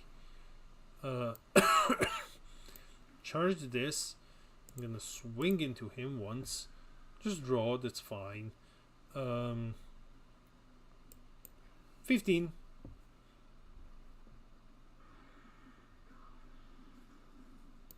Use destructive. Please don't ramp something important. Okay, ramps the one cost Goku, that's fine. Do this, draw one.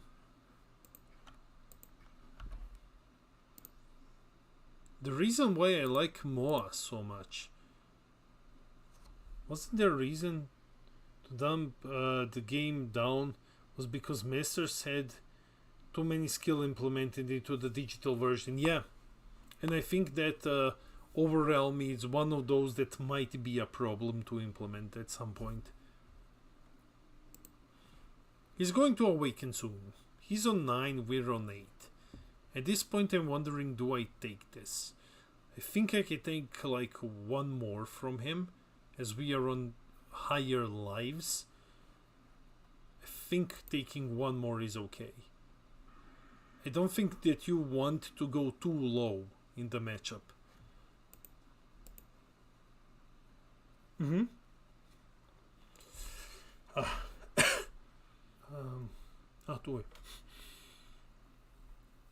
don't think you want to go too low, because basically your amount of lives equals to the amount of damage you can take from the big guy. We're going to charge this to swing into him. If he blocks, that's fine.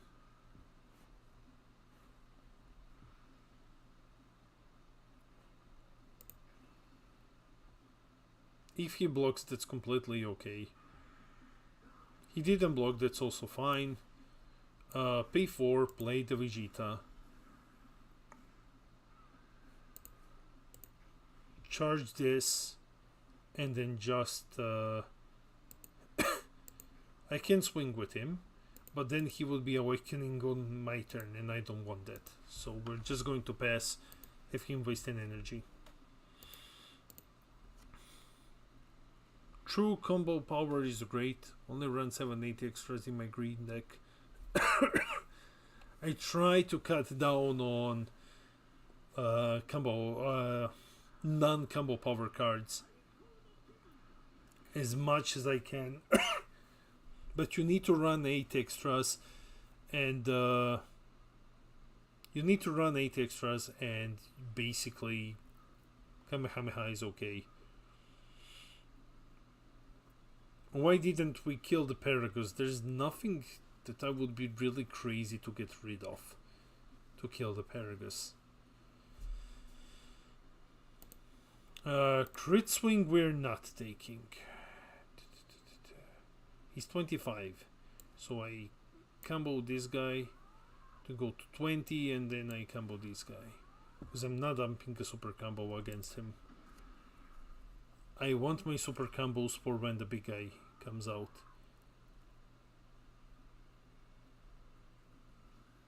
He's not gonna be attacking here. That's fine. Okay, the big guy is here. We can dump one of the cells. We will be drawing when we attack here. So just attack into him to draw. This is fine. The question is, how do we proceed now? I think that's great. This is perfect. Sure, Shamonian dies. No problem. Okay. Then we use Vegeta skill. We can dump one of the Turleses because he's just 5k to kill the Paragus.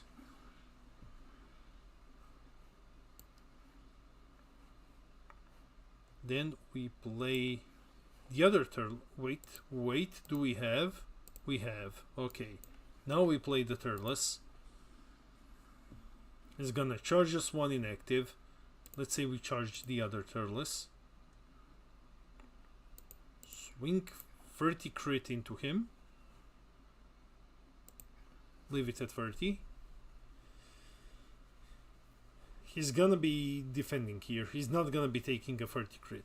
So that's just gonna cost him cards in hand. He just comboed his boss monster away.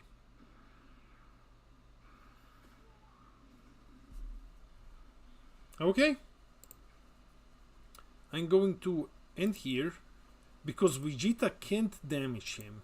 So it's better not to swing with Vegeta and sacrifice the Goku. Then just leave Vegeta in active mode and use him as a combo. Go to 6 and stall until you get the 5 Goku.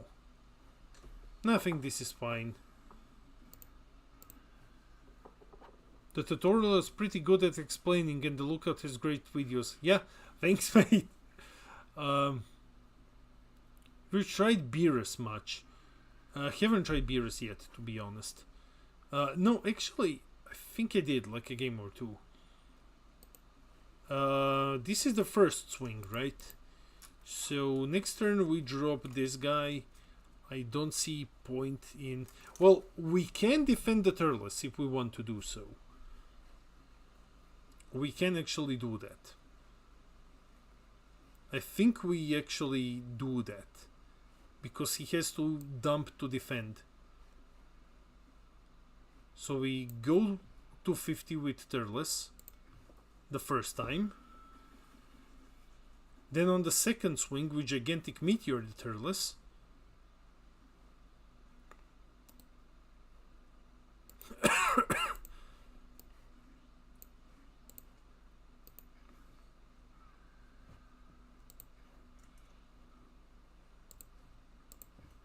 Which is also completely okay.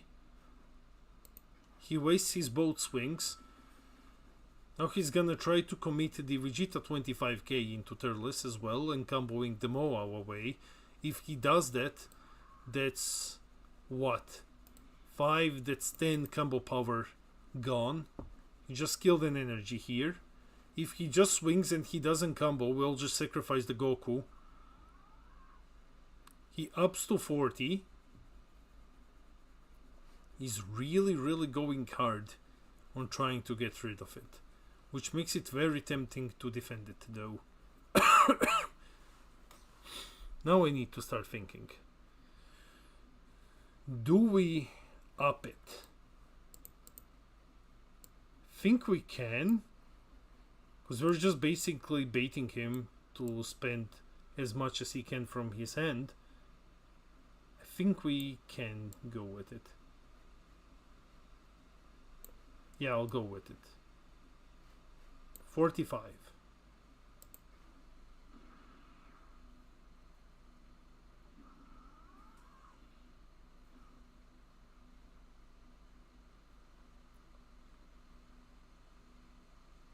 If he here dumps, then it's okay.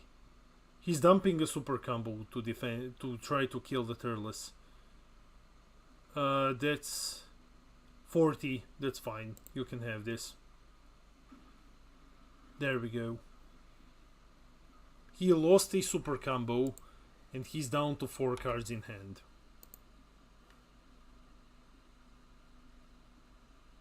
Yeah, I've defended as far as I could, but like at some point, you know, I'm not using the Kamehameha because I do need it. So we charge 1 because we need to. We attack lead into lead so that we can draw 1. Actually,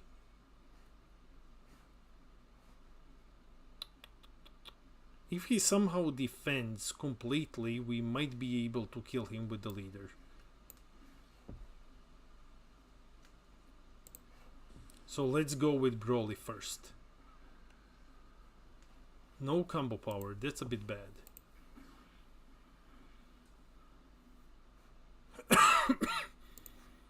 So let's swing Broly into him. 45. He spent how many super combos? He spent 1 super combo here. He would need to commit a super combo to defend against the first attack. So we just leave it like... He needs to dump a super combo and 1 more card to defend. Let's just leave it at this for the first swing.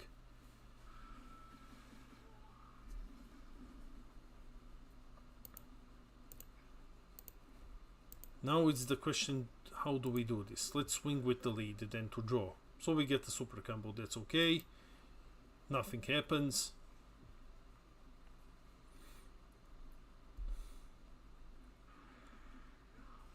Assuming, knowing me, assuming that he has 2 super combos in hand, how high do we have to go? He's gonna go to 65. We go to, I think we can just win here. We go 55, 60. We use the Kamehameha.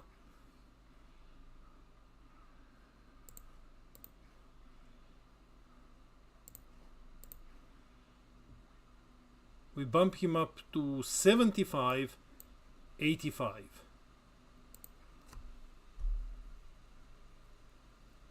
First super combo, second super combo, of course.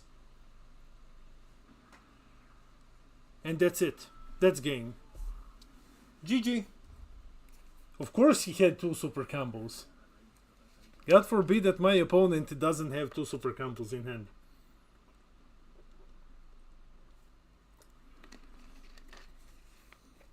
What's up? Let me just check what's going on in the chat here. Tear up, nice, nice.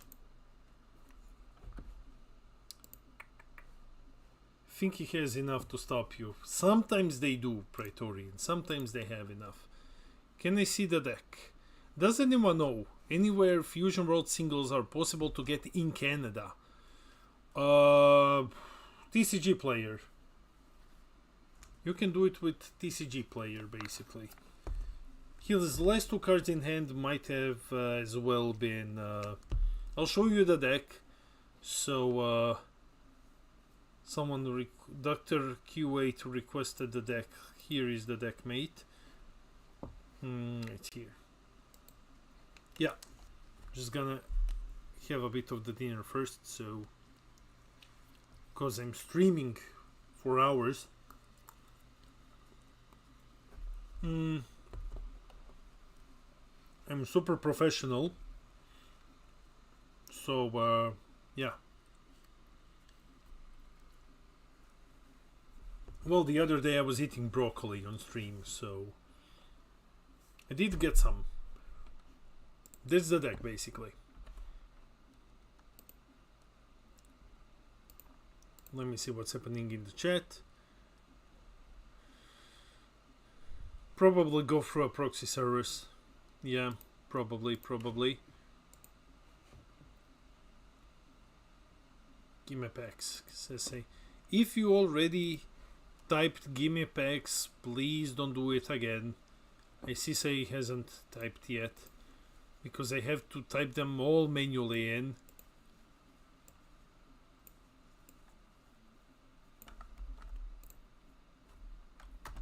Okay, we do it like this.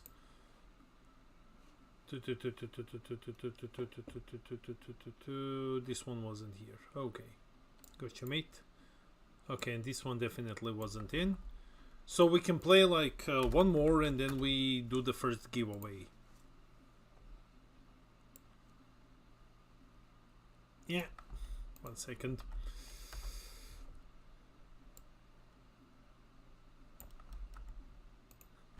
Don't give me packs, give me vegetables.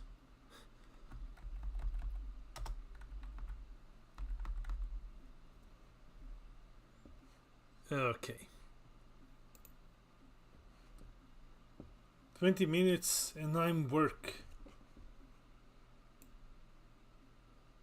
Okay, Praetorian, let's then try to have one quick game for you. Let's continue with Brawly. Because I love feeding people broccoli. I don't, controversially, I am not too crazy about the ranked system in the game. Not for nothing, but I feel that the matchmaker is pretty awful. I feel that with no challenging points, it takes forever to get anywhere, and I feel like achieving you know, high ranks, gold rank and stuff like that doesn't mean as much in the current meta, where we have people running around with starter decks. I think Bandai should fix that first. Then it would be a lot different. Because you wouldn't be, you know, I heard the reports of people fighting like master tier and they're bronze. Like, that's... I go second. I see destructive strength, I keep destructive strength. Easy living. So we're fighting against Trunks. This can be interesting. Indica how entertaining, but definitely interesting.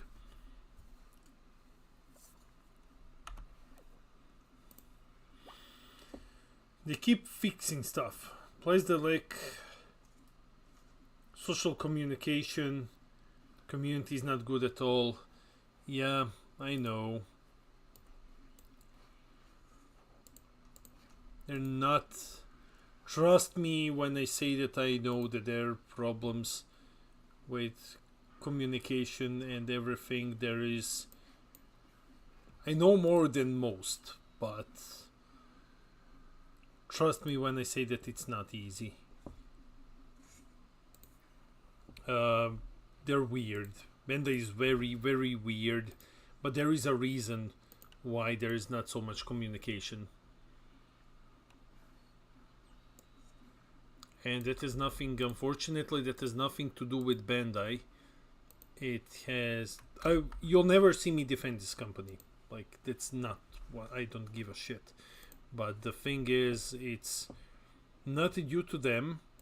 It's due to how the Dragon Ball license is handled, unfortunately. And that's that's more of a fault of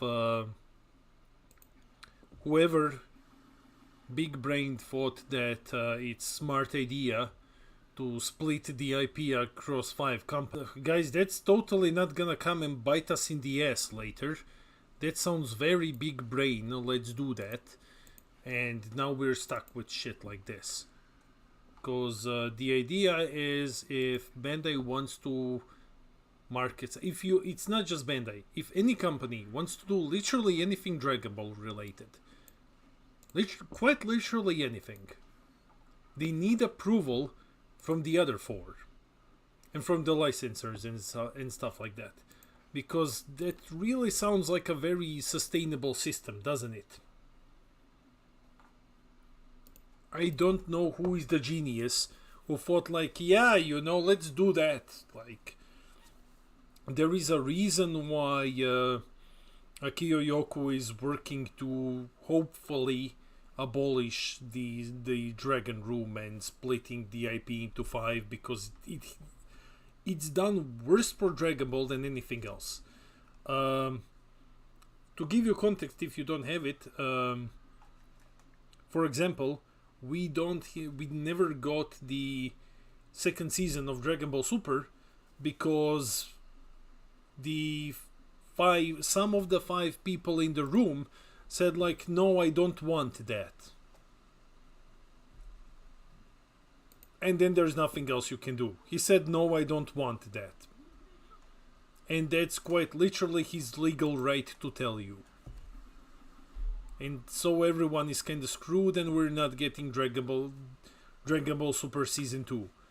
Until the guy who said, but meh, I don't want to do that. Until he actually, fucks off, or until he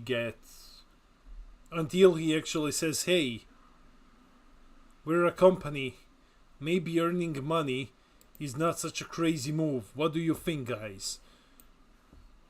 1 second. Have I ramped here? I'm sorry I went on a bit of a ramble, but that's basically the situation at the moment. And it's as someone who has been in Dragon Ball for some time now, it's endlessly frustrating.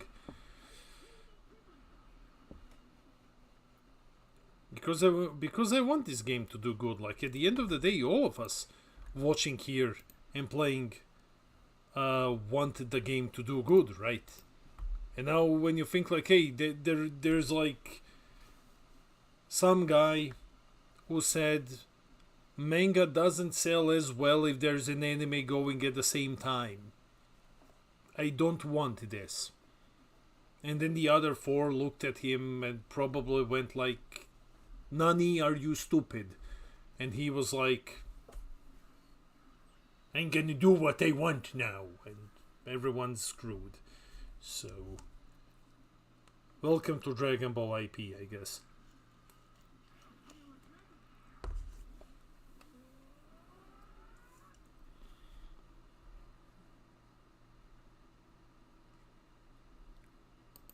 Yeah, login rewards need to be changed. Tomorrow I will finally talk about this on the channel. I finally found time and a format that I'm happy with. So we'll talk about free-to-play experience and stuff. And I'm not gonna defend something like this. I think it's atrocious.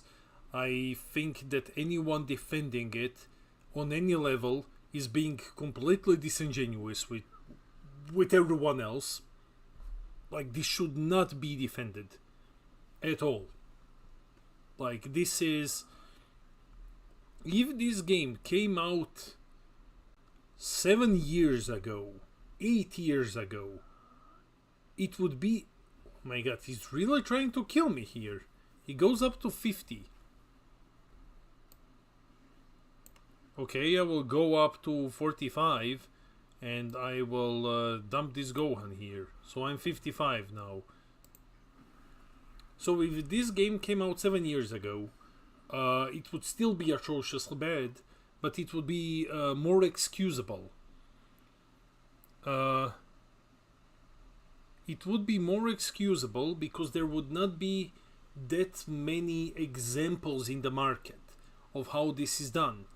Now you have like 10, 20 digital card games out. Most of them have been running for quite a couple of years. It's not like you don't have examples to see how this system works. It's not like when Hearthstone came out for the first time and Team 5 and Blizzard were flying by the seat of their pants because they didn't know how to incorporate a good economy in a digital card game. That's my biggest gripe with it. So I'm like, why didn't you just look around? You could have quite literally just turned around and see this line of other same products as yours is, and see like, hey, these, I'm going to learn from their mistakes. I'm sorry, I always rant when I go about this. I work in the video game industry, and that's why I'm so upset when I see people just... I'm so baffled.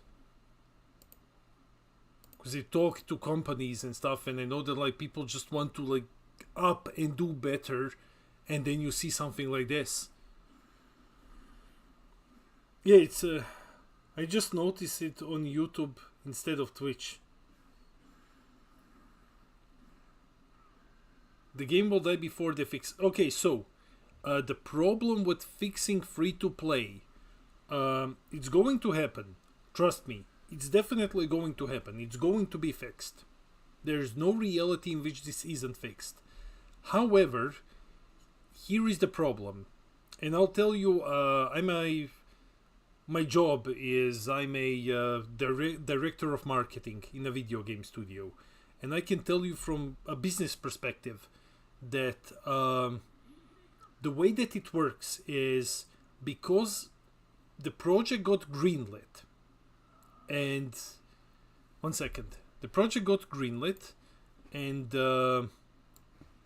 now there is pushback, right? People aren't happy. It's not hitting the desired quotas. There was, I suspect, there were issues.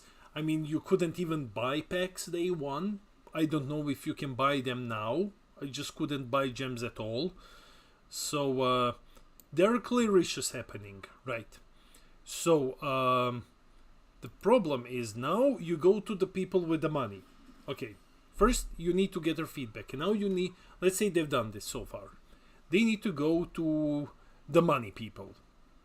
And they need to say like, okay guys, the project that we have been working on hasn't been performing as we have expected it to perform. Fine. I think we will just go with the androids and kill him with it. Kill him with them, because then we don't need to fuck around with attacking him twice. We just play the droids. We'll have enough energy to do gigantic meteor on defense if necessary. We just kill these two instantly. Use Broly's skill to draw a card. Give me just a second and I'll continue. Okay. So, swing droids. Use the gigantic meteor. We will keep the super combos because we don't want to die on a clapback. Go to 60.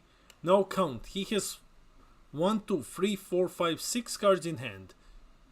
2 of them are probably super combos, which are plus 20. So he can get to 60 at minimum.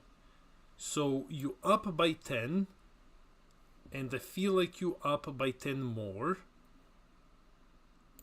So we up it like this. So we are 85. So if 4 of the cards in his hand are super combos, he still have to combo 5. I think we can also like go... I think we go one more. So because it's always better to go like this. We don't go all in. We save our super combos. So first super combo, second super combo. Told you he has at least 2 in hand.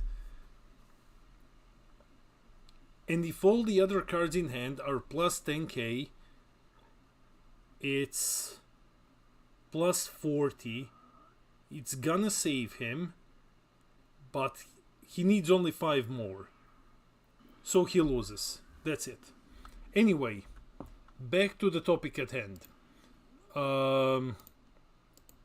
Money. So, 1 second. Okay, so the project isn't working, right? It's not turning the expected profit and people are pissed. And if you need any further proof that the project isn't working, it's a completely new video game in the Dragon Ball franchise. It's one of the biggest marketing franchises in the world. There are 20 people streaming it on Twitch at any point in the day that you open the Fusion World page. That's not super successful. So basically, now you go to the money people. You say like, okay guys, this is the feedback that we have collected. What's the issue? The issue is we don't earn enough money from this. Okay. Obviously, the shop isn't working. Free to play is atrocious. People can't buy packs at all. So what do we do now? So we have gathered some suggestions. We ran some focus groups. Okay, we should up the packs. We should say like you need to earn 1 pack a day. If we do 1 pack a day, we don't need to change the wildcard system, which is completely fair. I understand 1 card per day, 1 pack per day, in a reasonable rate, so that you just do your missions and you get it. You don't need to play for 8 hours. Basically nets you 5 a week, which is more reasonable than just getting 2. Okay, so what happens then? They present this. They say like, okay, if we give 1 pack a day, how do we translate this into pack sales, and how do we translate this into gems? And now here comes the point. When you say like, okay, players can get 5 for free, or they can like use the gems to buy starter decks or something. We're completely discontinuing codes. Codes on the secondary market do not matter. They don't bring money at all. So the problem starts where when you present this sort of a solution to an economy room, which has already built the in-game economy, then it takes time to change it. It takes time for them to run tests. They need to get approval from the higher up office, because giving more gems equals earning less money, though it equals better player experience. So the higher ups need to approve of this as well. And because it's a Dragon Ball franchise and there are more companies involved in it, you have licensing deals, you have other 4 companies that deal with the Dragon Ball franchise. You need to get more approvals, because now you're telling everyone, guys, we need to earn a bit less so that we can up the player engagement, so that we can earn more in the future. And in any industry, presenting the argument we need to earn a bit less now so that we can earn more later, it causes an issue. It causes pushback, always. So it's gonna take time for the economy to implement, because even after all of these approvals are accepted, you still have a lot of process. Then you can start processing implementation. So basically that's where we are at the moment. I believe they probably have the feedback. I would be shocked if they don't. But now it's just a matter of time of getting it to the economy board, and then creating a different way of earning gems, getting approval, and then installing it. Unfortunately, it's not as simple as I just adjust the numbers and that's it. So sorry I went on a bit of a ramble here, but that's basically how it goes in the game industry.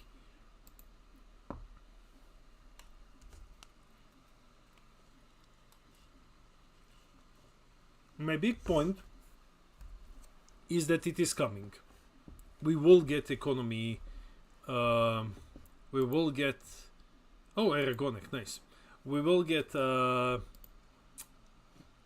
economy improvements, but it's gonna take time. And the game has been out for way too little for it to actually for it to be actually successfully implemented. To be... Even the testing ground isn't that big. Let's put it like that. You don't complete the missions in that mode. Okay. That sucks. Okay, 400 Canadian dollars for a box is crazy. I think what's happening here... I'm the top streamer today. That's nice. That's cool. So the problem is...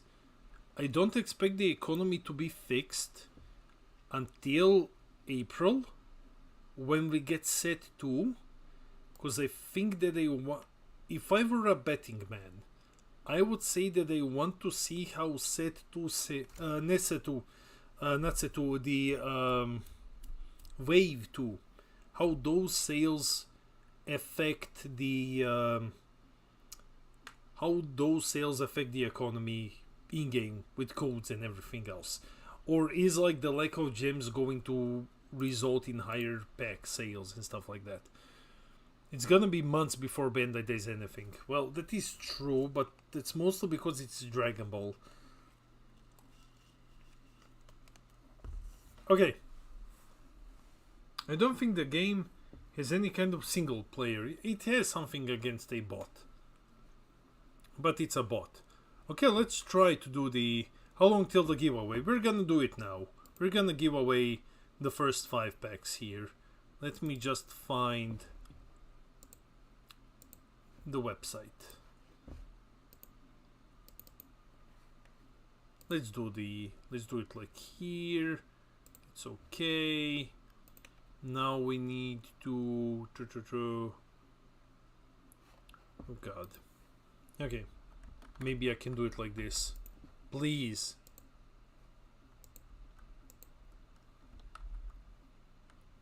Add choices. Oh, thank god. Okay.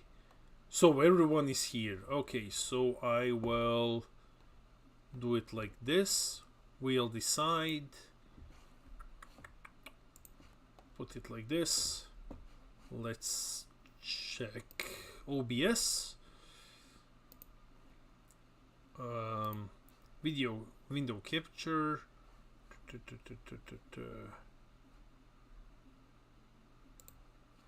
Yeah, we can do it like this. So we have 100 entries here. Not 100, but still. Wheel builder, everything is fine. We have the names here. Apply wheel changes, and let's just spin it.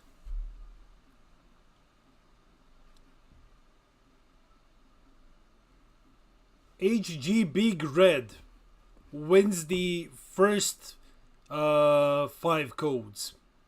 So HG Big Red.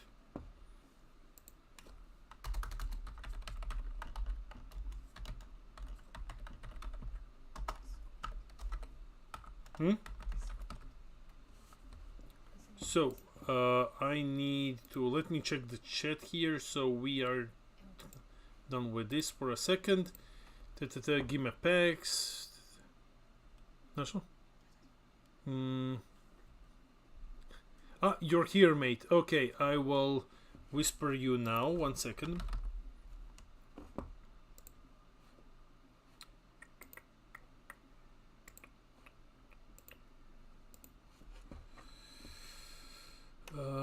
I can do this. Whisper? No, I can't do it like here. Close pop-up.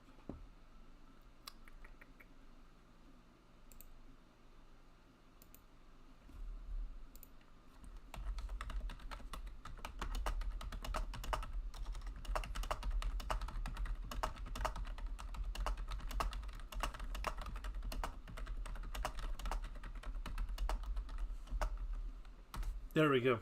I have DM'd you, mate. Congratulations. So,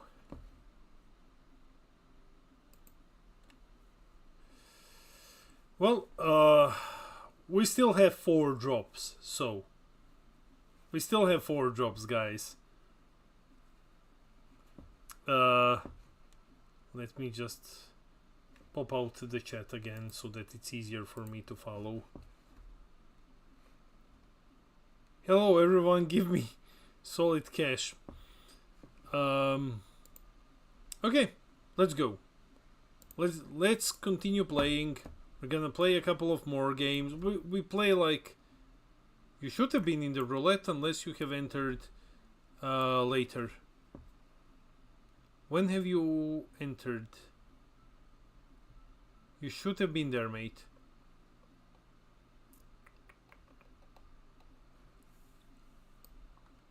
Have you entered Gimme Packs? I'm double checking now. I don't have you here on the list of entries. I have added you now.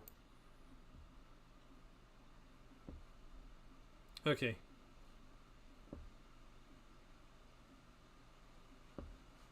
Okay, so can you show the Broly deck? I can. 1 second, mate. So let's go with the Broly deck. Here is the deck. Yeah.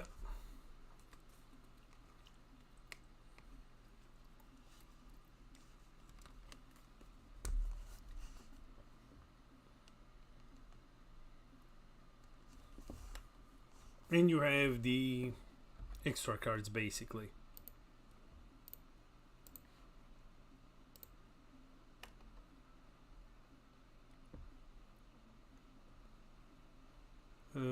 Allow. Where am I from? I'm from Denmark.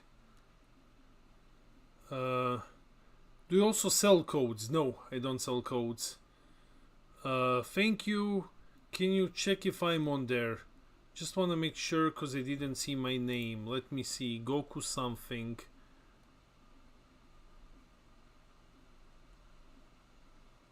No. I am adding you now. We still have a couple of more jobs. Don't worry, guys.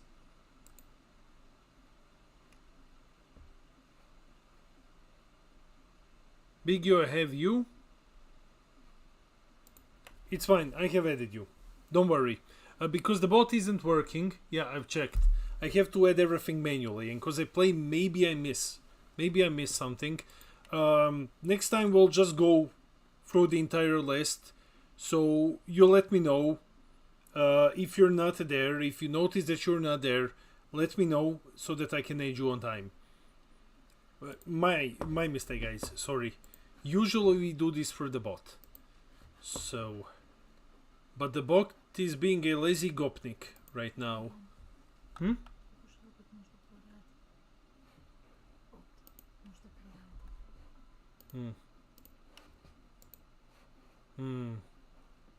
Did Broly kill the bot?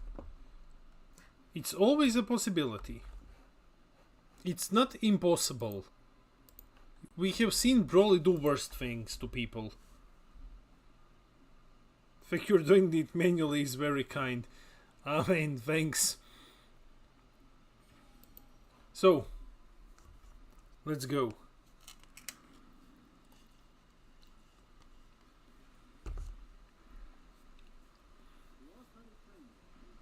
Do you think they'll include Dragon Ball Heroes? They will. They'll include Dragon Ball Heroes 100%. We change this. Because Heroes are in Masters version as well. And Heroes are a Japan exclusive thing. And they're like big thing in Japan. So I'm pretty sure that we will be seeing them relatively soon, probably. If it's gonna be like Masters, black will be Dragon Ball Heroes.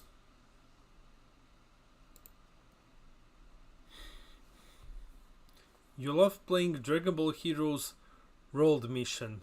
I've never learned that game. I really want to play that game. I have it on Steam. I just never figured out the rules of that game at all.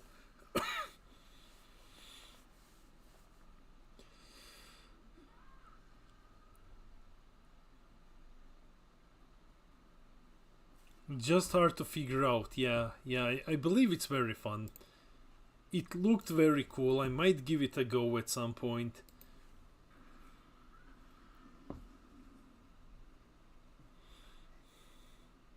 And the GT. Yeah, they will add the Dragon Ball GT. Dragon Ball GT is also massive in Japan. No, I don't want to charge the Turles. I want to charge the Cell. Because one of the things that you can do in this deck against U7 specifically, which is very, very hilarious, is if he's struggling to self-awaken, you just play Turleses and then you start critting him. And if you're like me, you'll find that very funny.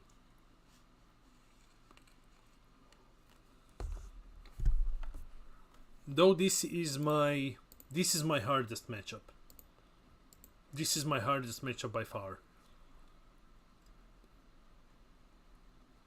Maybe 100 subs and you play World Mission on stream. You put 100 hours into the game. You also need good Twitch reflexes. Yeah, I've seen that.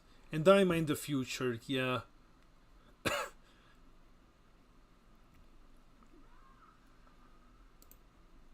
I have a Dragon Ball Daima card from the Battle Hour. I just haven't unpacked it yet.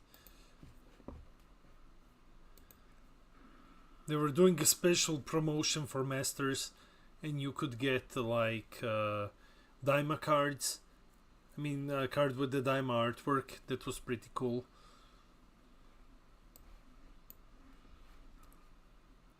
He's on 6, so he will be awakening relatively quickly now.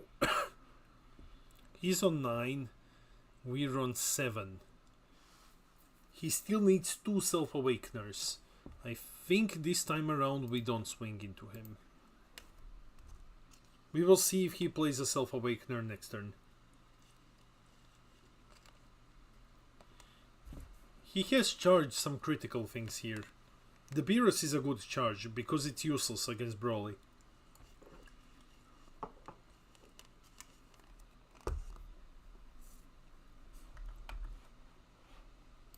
Okay.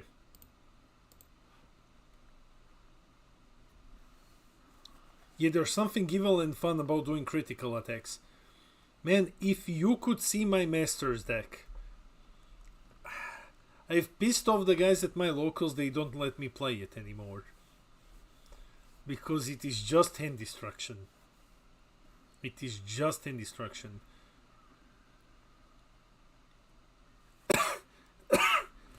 Hell yeah! Broly gonna get you good, boy. Broly gonna get you good. We'll teach this guy why broccoli is a superior vegetable.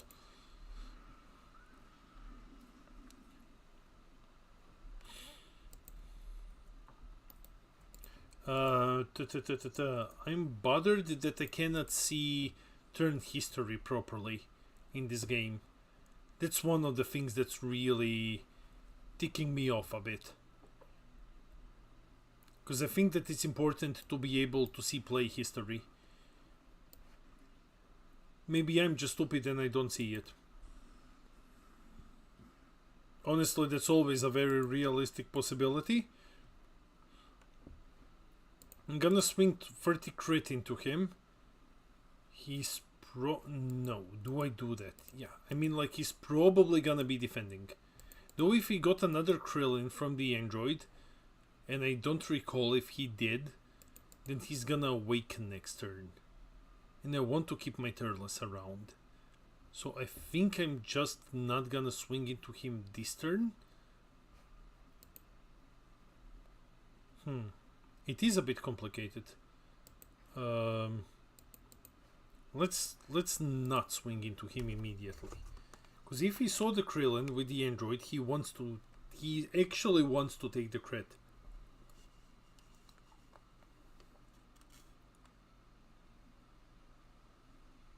Top right. Little paper icon. Oh, this one. Oh, fuck me. This would have been much useful. So.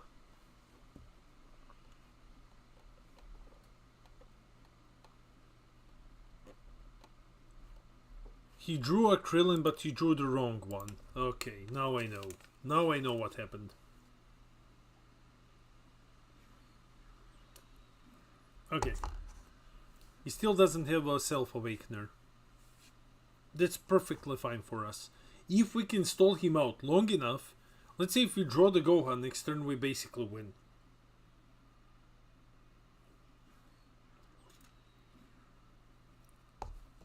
Because if we get the Gohan, we clear his board and he folds.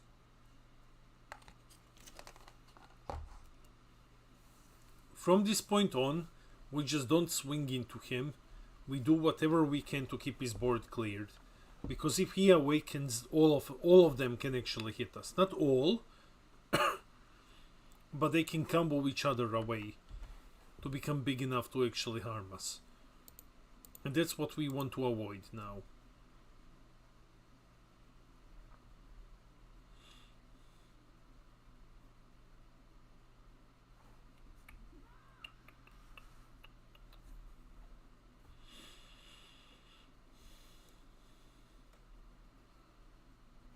He knows.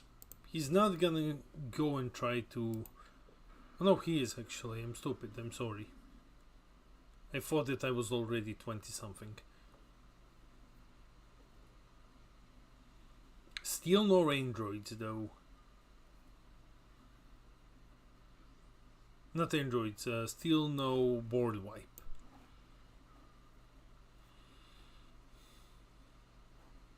We can start clearing the board a bit. So if I play the Turles, I still don't draw here. I would be happy if I could draw. If I play Turles first. But then I still need to swing into him to draw with this. Not necessarily. Play Turles.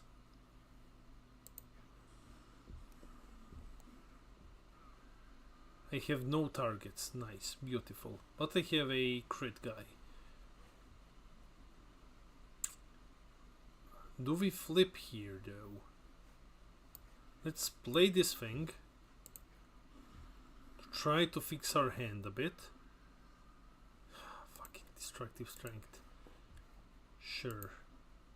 Let's go up.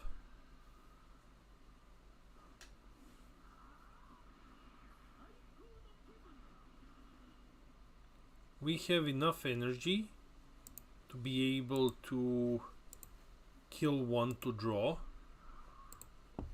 and still be on 8 next turn. Still nothing. The thing is, I don't want to give him the plus 5k power.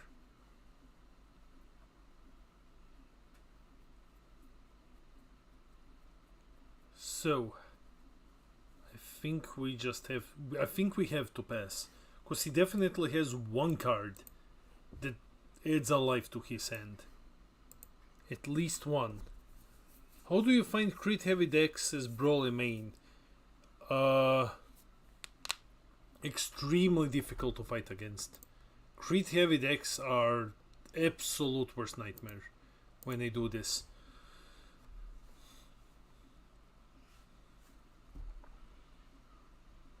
Yeah, and the 5th Goku leader. Not 5th, 3rd Goku leader. And it's Tournament of Power. And that red deck is so stupid.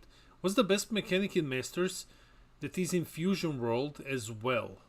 Like, for example, mana cheating or critical. Okay, so mana cheating in Masters is broken. Like, it's broken beyond belief. It's stupid good, especially because the fundamental difference between the two games is that one game wasn't designed with mana cheat in question. That's why us getting the energy marker now is so terrifying. The other thing is to give you a perspective, right? Because the games are so fundamentally different from each other. Just 15k Krillin, that's fine. What is a turn 8 Broly in Dragon Ball Fusion World in Masters is like turn 3. And he usually costs you 2 energy. So it's a completely different world. And the card would probably still be considered bad. So yeah. Energy ramp is terrifying in Masters. It's beyond broken. Critical is awesome. Is there a card limit on the battlefield? No. As much as I know, there is.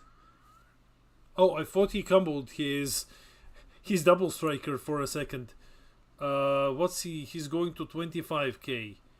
Okay, so we just go up to 30. There you go, dude. Okay. Now he's gonna dump everything into the double, probably. Because it makes 0 sense not to swing with the double here. He's just gonna die next turn. Okay. 35. 45. Okay, we can still fight that.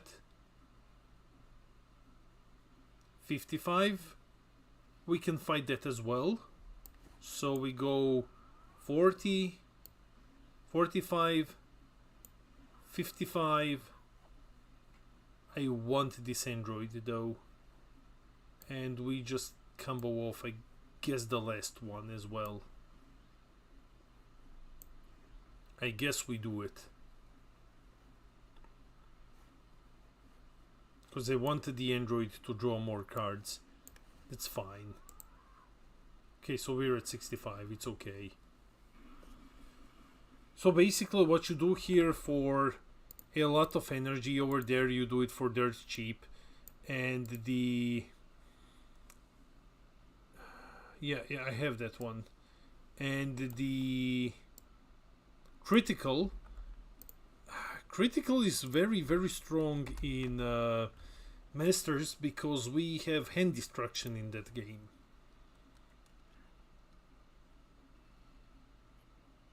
Imamo jedan.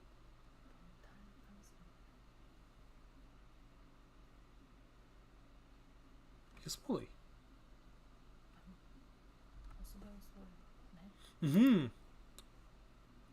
1 second, guys. That's 30. Oof, that's 30. So I have to combo my entire field away. I'm just gonna take this one. Sure. A Gohan would be very welcomed at this point. 1 out of the 2 Gohans in the deck. Thank you. Thank you. We finally get something. Very difficult to believe that this has happened, but we actually drew into something that's good. Okay, we drew into something that's kinda ass right now.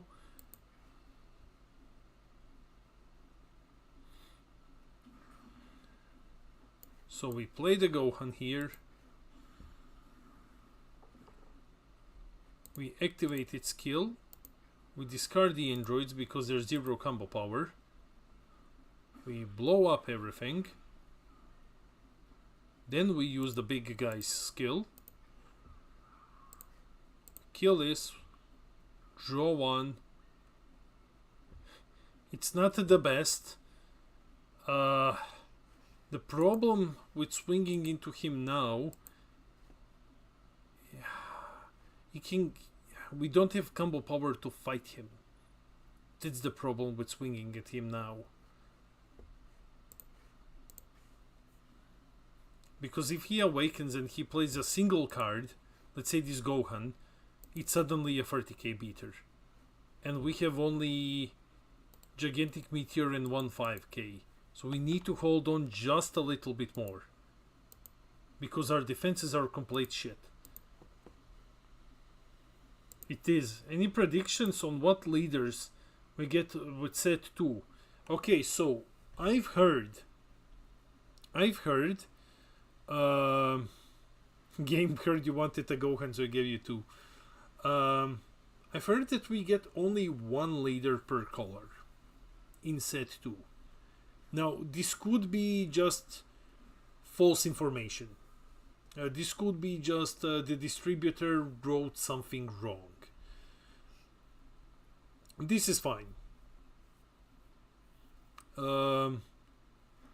I've heard 8, but supposedly they count the alt arts.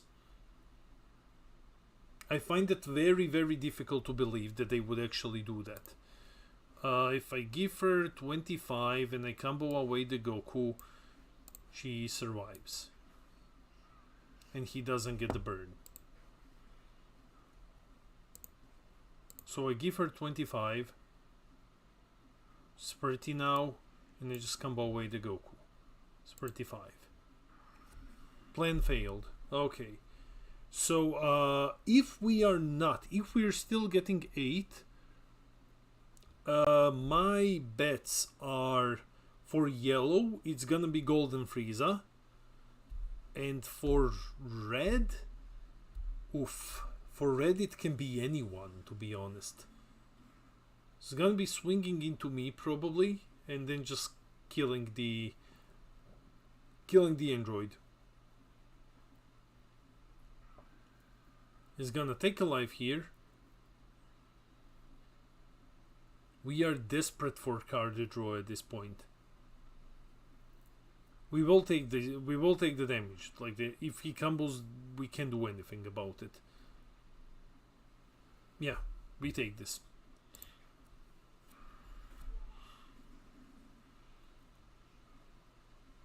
We could have gone. Actually, I fucked up. We could have gone to 30. Now we just lost. Ah, fuck it. It's 30. Yeah. I fucked up. I forgot that he can still attack with his leader. Yeah, it doesn't fucking matter. It's okay. Good game, tough matchup. I was deconcentrated by explaining the leaders. So. Yeah, leaders. I don't think it's Jiren in the other. I think it's killing Caulifla, actually. I think it's gonna be killing Caulifla. The blue one is Vegito. That much we know. The blue leader is gonna be a Vegito. Let me just. Okay, so blue leader is Vegito. His opposite is Fused Zamasu. And I don't know what's in green. I think it's gonna be... It's difficult to tell. Jiren, it's not gonna be Jiren. It 1000% isn't gonna be Jiren. I think... Let's go into the game.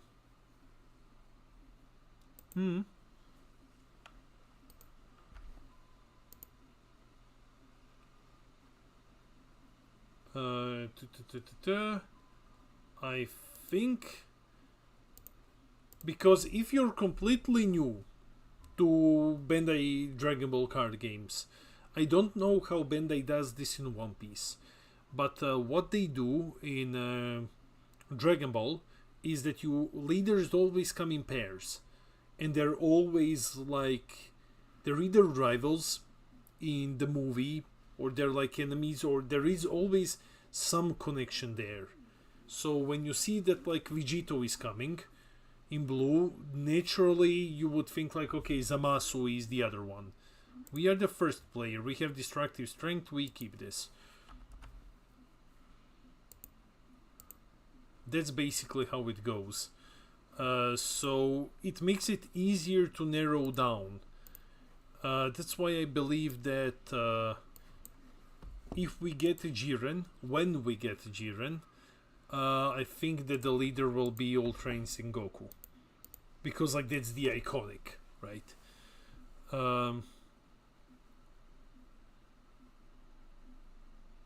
The only Dragon Ball card game I love is Digimon. It doesn't hurt my pockets. Yeah, I've heard that Digimon is extremely cheap. I've never played it, but I know that here in Denmark people were getting, a friend of mine was getting boxes for $30, I believe. And that like he told me that singles are dirt cheap as well.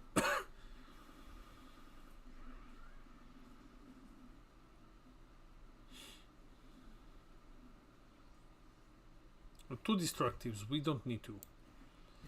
We're going to always swing into the leader first, before you do anything else. Don't show him your plays. Eat a broccoli. Gohan, if you eated your broccoli, you would have been big and strong like Broly. But you didn't. Now you're small and fat, Gohan. What's wrong with your model? Okay. Green Jiren. So the thing with Jiren, if you guys haven't played Masters, the thing with Jiren always has the most insane boss monsters in the game. Like, Jiren's boss monsters are incredibly, like, stupidly strong. We're gonna try not to take damage here anymore. So, one of the ways that you can do green on green is if you defend aggressively and you stay on higher lives, you can get the advantage that way. We need only one Vegeta, because the amount of lives that you have in green equals to the amount of swings that you can take from this guy. That's how you need to calculate it. We pay free and we just pass here. Because we had two Gokus which draw, we didn't lose in hand, so defending is not a bad option. Here, Jiren, 8 drops, all had Quad Strike. Yeah, all of them had Quad Strike. And there also was a Jiren. Jiren... I can't remember what was the full name of the card.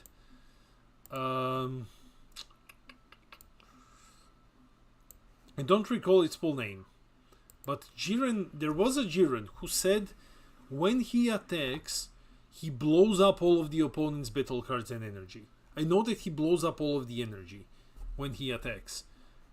But he was so huge and so difficult to actually get out that, you know, that would not, in reality, that would not really happen.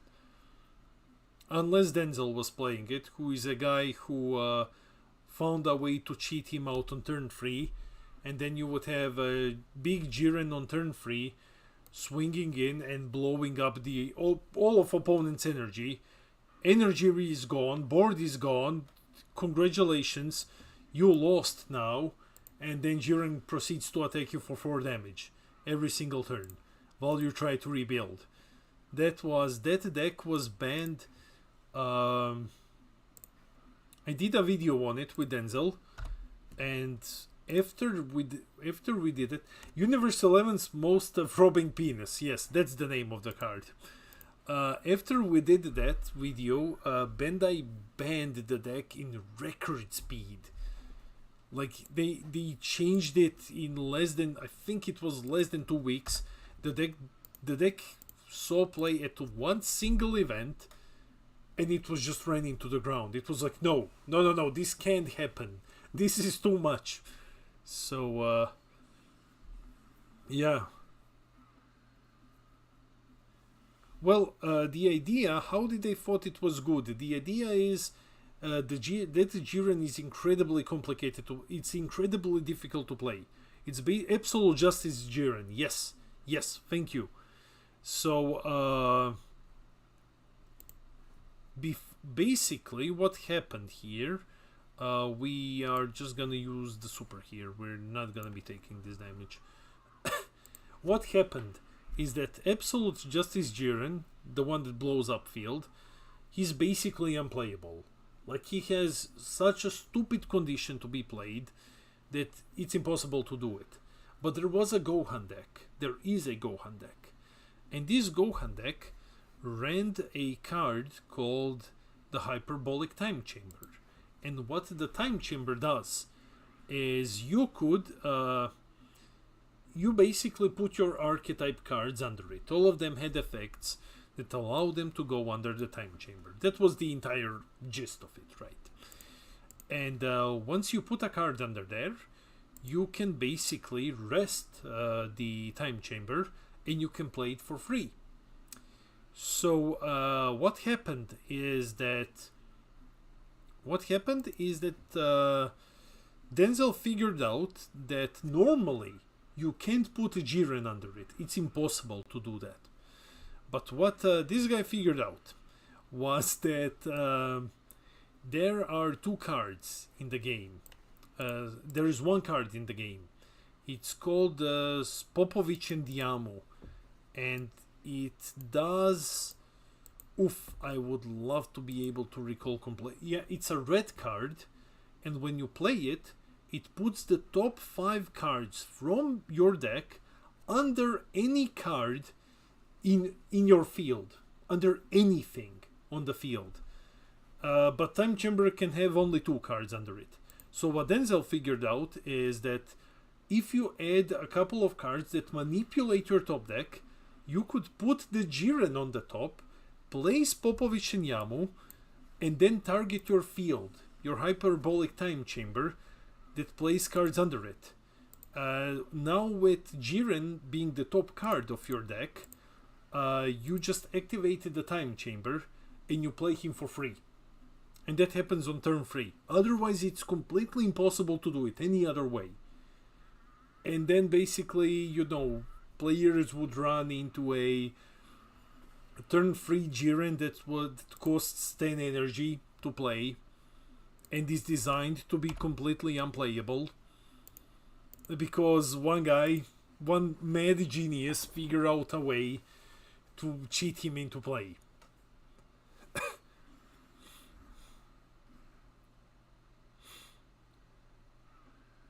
What's the difference between the two card games?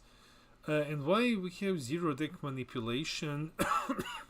So, what's the main difference? The main difference is that this game, Fusion World, is a very simplified version of Masters, made to appeal to the broader audience, because Masters after 24 sets is so complicated. Like, we have erratas and rule changes all the time. Like, it's so complicated to play and it's very user unfriendly. If you get into Masters, I would highly recommend go check out The Lookout. Go check out our channel. We have been covering Masters for years now. But if you want to get into Masters, the barrier of entry is enormous. The barrier of entry is... The game is dirt cheap. Honestly, compared to Fusion World, Masters is dirt cheap. Super, super cheap game. You can buy cards basically anywhere. Singles go for cents. It's super cheap. However, the game is exceptionally different. It's completely different from this in some aspects. Let me just deal with this attack and then I will explain further. What we have is, for example, the biggest difference is that in Masters you have negates. You don't have them here in Fusion World. You can actually completely stop your opponent from dealing damage. There are effects that just say blah blah, negate the attack. We have counters basically. That means that what you can do in the game is you can basically, when you have counter play and counter attack. So when I play something, you can play a card called counter play, which doesn't counter the card. It's a stupid name, but basically what you can do is you can respond. We have response effects. So you can respond to all of my attacks, you can respond to me playing cards on the field, and that's one of the things that doesn't exist in Fusion World and should not exist, because that slowed the game down so much. 105 viewers, oh my god, hello everyone. The other things that we have is we have negates, we have floodgates, basically. You can flat out go and, for example, one of my favorite cards, Dormant Potential, is a counter attack. You activate it when your opponent attacks you. Here I think we will have to take the crit. You activate it when your opponent attacks you. And what you do is, it says you discard a card, and your opponent can only attack once more this entire turn. It doesn't matter with what he attacks. He attacks once, and his turn is done. That's it. Like, you have crazy shit like that. So he played a Broly, but he didn't attack with it. That's mildly concerning. Maybe he just forgot. Like, that's always... but we can't draw into our Broly. That's a bit frustrating. Okay, so how do we deal with this now? We need to start forcing him to spend some cards from hand.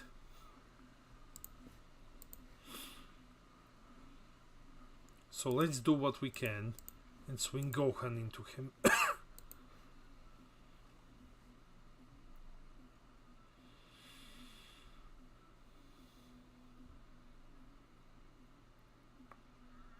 Okay, there goes the super combo.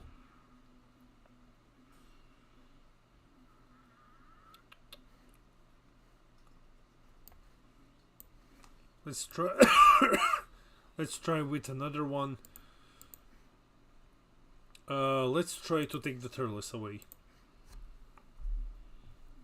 We will take some hits, no matter what, because we need. No, we didn't have another giveaway yet. 1 second, I'm dying. What was it? I have seen this one. I am adding this one. I'm adding this one.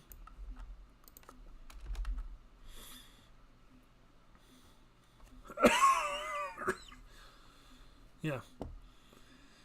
So what's happening here? We end the turn. I think we're a bit fucked here. Okay, give me packs. Okay, after this one we look for some packs.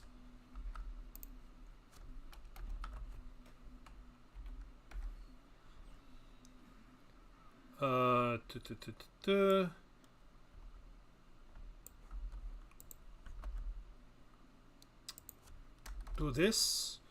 Okay. Yeah, at this point we can't beat him anymore. We would need like a lot.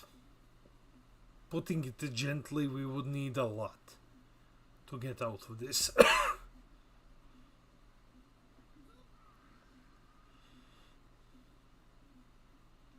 Well, we would need the DSCR basically. If we get the DSCR, we still can't kill the 6th drop. That's the issue. He's spending his hand here. Okay. Yeah, you can have this, dude. That's fine. If you want to play Masters Online, check out the new tabletop simulator. Oh, that's cool. Yeah, I've seen that project. That's cool. One thing I love about Fusion World is how snappy the games are. Yeah, the games are pretty cool. Like the effects and everything. Visually, visually the client is beautiful. I think the client is visually built very, very well. Now, if only the economy wasn't shit. But, okay. So he does this. He looks at top. I think if we don't see like a Broly or a Gohan, we can flat out concede. Because it doesn't make... I hate conceding, but it doesn't make a lot of sense at this point. Do I have any of them already? There is a Broly here. Yeah, there is a Broly. So we will flip. And the Gohan was in the life that we have charged. So, is there any impact in conceding? Nah, there's nothing.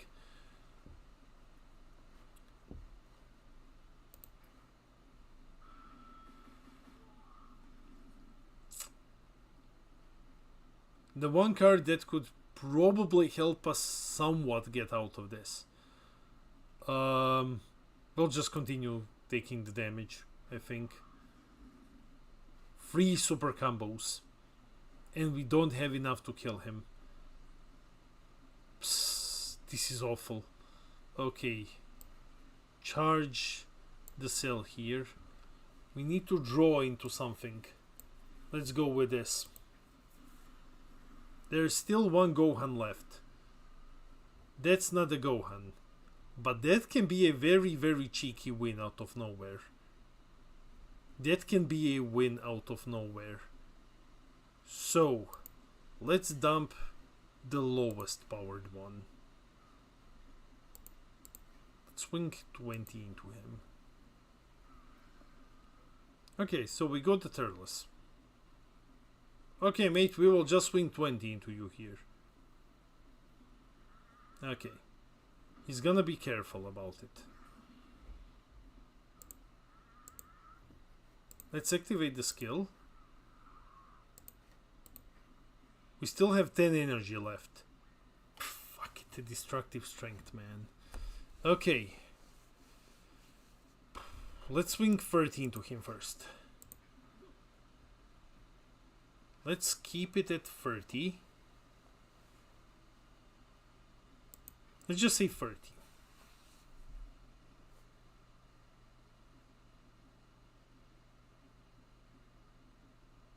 Because then we play Turles. If he doesn't take this, we play Turles. Because he's gonna ramp us to enough energy. He combos. That's fine.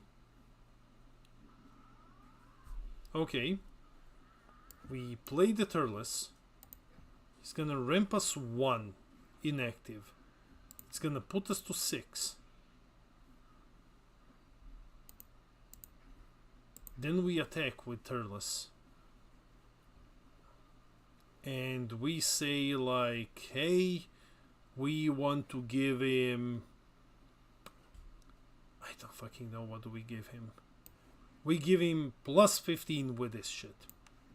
Sure.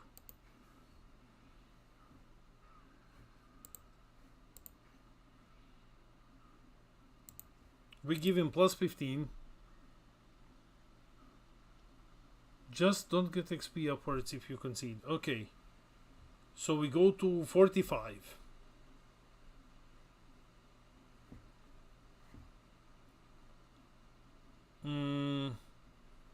Do we go higher than that?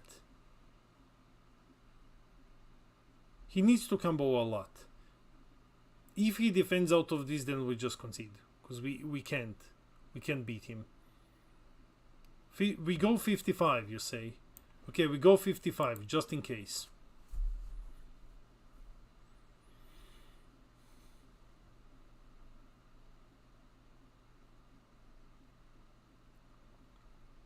You count as all cards in his hand are super combos.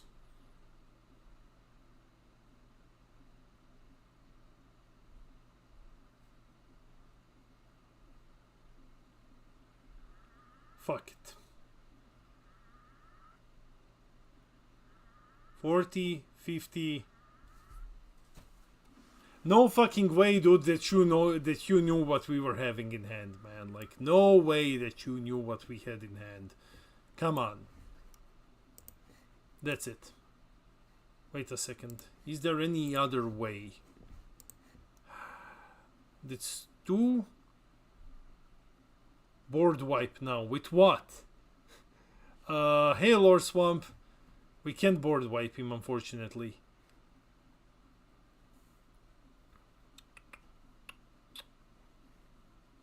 Yeah, I don't think we can do anything anymore. We don't have a single attacker left. This is not getting us anywhere. This just deals 2. So yeah, it is what it is.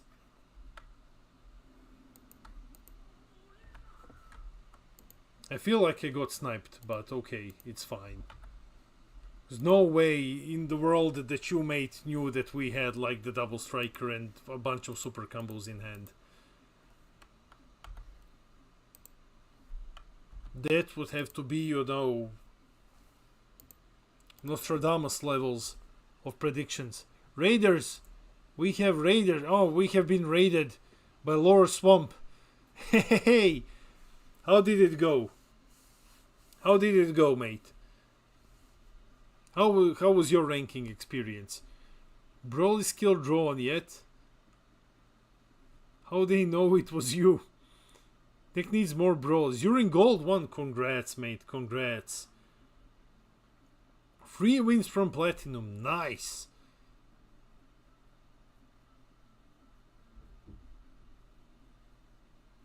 Yeah, but like we couldn't just keep it. We could have had like anything there.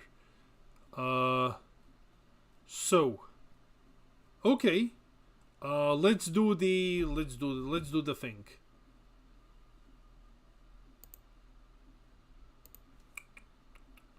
How do I do this? Okay, so I go through this. From this point on, we're not taking registrations. We're just going to paste this. Replace choices. Apply.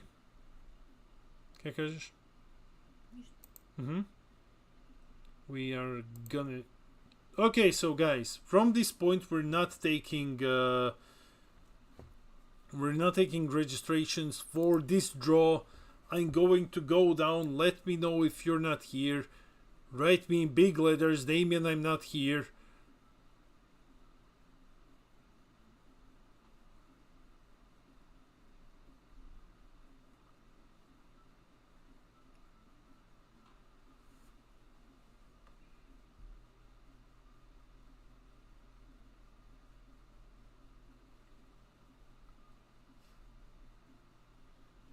Not now, guys. Like, I had to enter these manually. So what we have here, we have here. I will note you down for the third one. So I think everything is fine. No one said, Damien, I'm not here. Okay, so let's spin it. So the wheel has been... We have applied...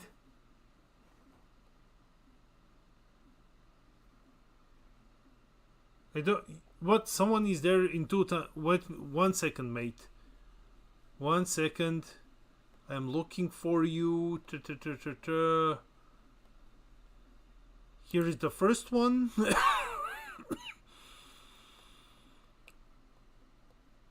You're here only once, mate.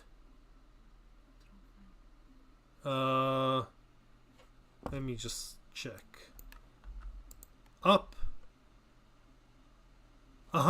There are 2. You're right. There were 2. Thanks for giving me the heads up. Okay, so let's go then. We apply the changes, and the winner of the next drop of 5, we modify the wheel, I guess. No. This is nothing. This is shit. No. Aha, it does say Han Lemons. It's just too many names for it to list, I guess. So Han Lemons, are you here, mate? Apply the changes. Yeah, I have applied the changes. Hey man, congrats, congrats. I will whisper you now. 1 second. Close the pop-up.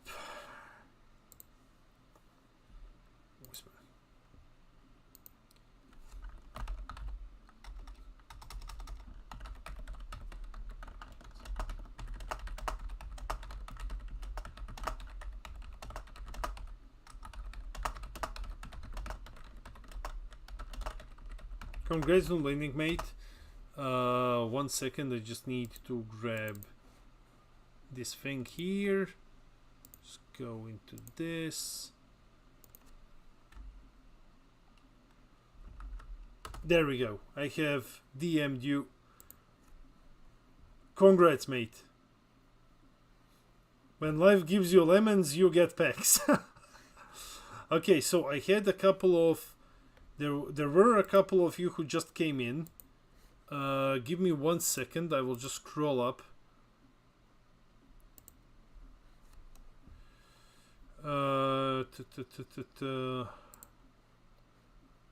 Let me just do this so that I know who I can. Oh my god, who is here? Okay. I think this is new. Okay. But this is definitely something new.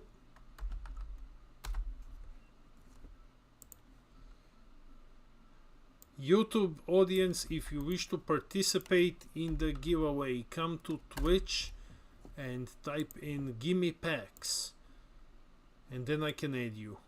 I have to, please be patient, I have to add everyone manually because the bot isn't working.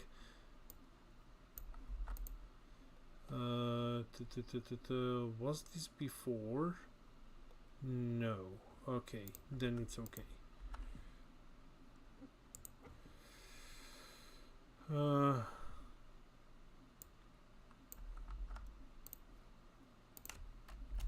Okay.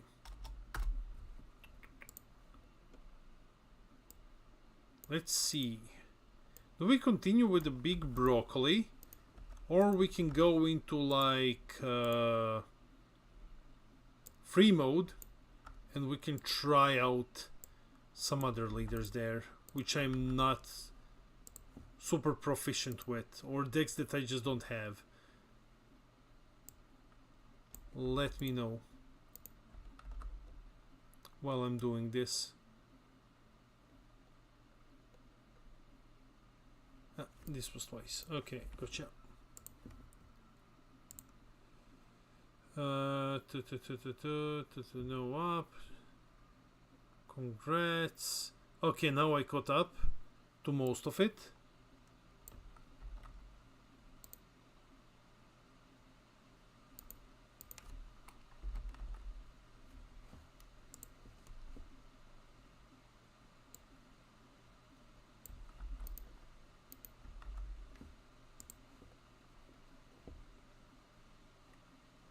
Frieza with Ginyu package, Goku Black. How about another giveaway? Not now, mate. I'm new. What's going on? Hey, mate. Welcome. Welcome. We're just trying out some things. Let's see, yellow or red androids. Should winners be removed? There's so many names. No. We give equal chances. So, okay. I hope sometime I'll make this client. Hey David, I see you here on YouTube. Yeah, we could make a client, it would be cool. In Unity it should not be that complicated to do it. So, what do you guys say? We try messing around, eh? Let's mess around a bit. Let's try out some decks. What do you want to see? Let's build something. We have all the cards in the game. We can build basically anything.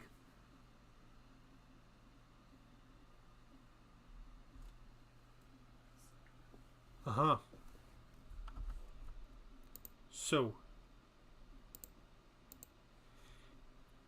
Little tomfoolery. Goku Black. Cooler. I'm not too good with cooler. I can do that. I mean, we can basically shift them around, right? So let's see what we can do here. Frieza? I have a Frieza build here as well. Let's try it out. Like, let's go in some order here. Used 9 Bergamo versus Beerus Ramp. Let's go with let's go first with Cooler, and then we just kind of make our way through it. Cooler I have practiced a bit with Peter yesterday. So, free match. Let's go. Let's give it a go. We can build anything. Aha! Can you show the list? Hopefully I can still make it. This is the list, and we're around 3 bones and 1 supernova. It's the same list as the one on the YouTube video, if you have seen that one. So it's the same package. I'm not super proficient with it. It's not my playstyle, but I know that Peter has been going up with like 80-ish% win rate to platinum with it.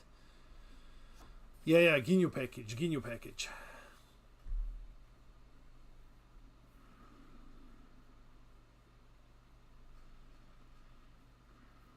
There's no build that does 0 super combos, mate. That's no. He says if you have a 1-drop, it's fine. So we have a 1-drop here, but we will change this because what we really need are the 4-drops. So let's give Cooler a go. Let's charge the Bertha here. Let's play down the 1-drop. Just leave it here inactive and then pass. So versus Broly, basically the idea is we get him to 5 because he can't awaken. He doesn't run self-awakeners unless he runs Paragus. So we get him to 5, and then we start mercilessly hitting him with the 4-cost 40k guy. Because we don't want him to awake. Because once he awakens, a good portion of our board is completely useless. Unless we get a cheeky Bones of the Ginyu Force going. This guy, good. Not the best in this matchup. Not the best. But it is a self-awakener though. So we need to respect that. Best case, he actually attacks with this. Best case, he attacks us with it. I should shut my mouth, probably. Let's do it like this. Always attack first with the leader. Let's crit him.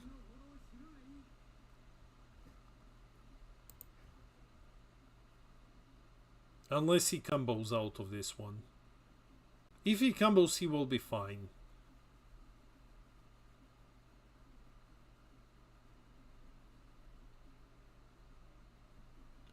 You can't check your DMs.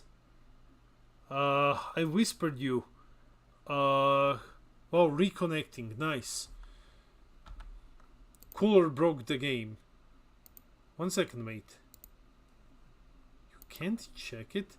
Okay, we can do it like this. 1 second, 1 second. Where are you? Napa. Please message me.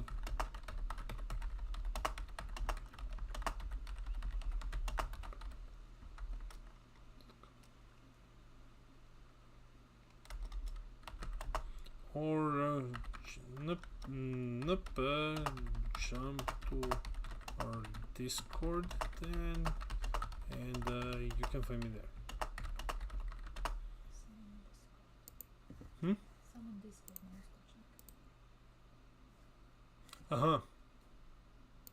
Do the Discord thing.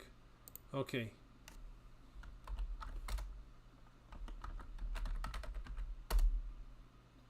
Bot? Ah, bot is not working. Beautiful. Beautiful. Cheeky bastard. Okay, give me 1 second. Copy. Wow. There you go.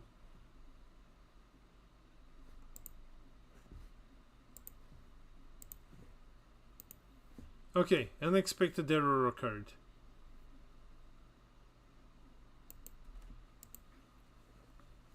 Okay. So we just say crit. He's thinking again.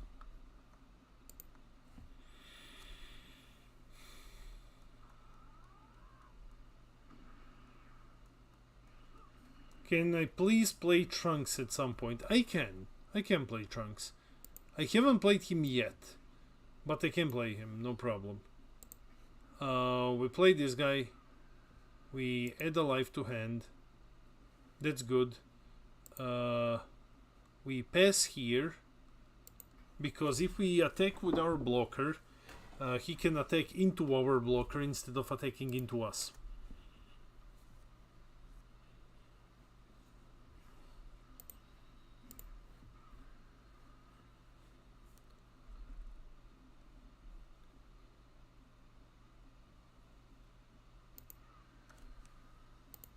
I just need to find a list for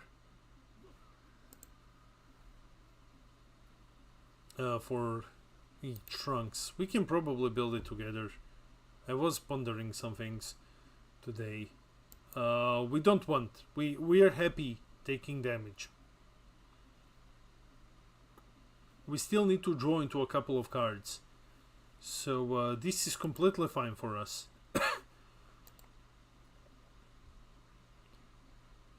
Because we played this guy, next turn we can just play Ginyu, and then we can board something else for free. Because we have two of them inactive. Two of them on the field. Once again. No, just go. Just attack.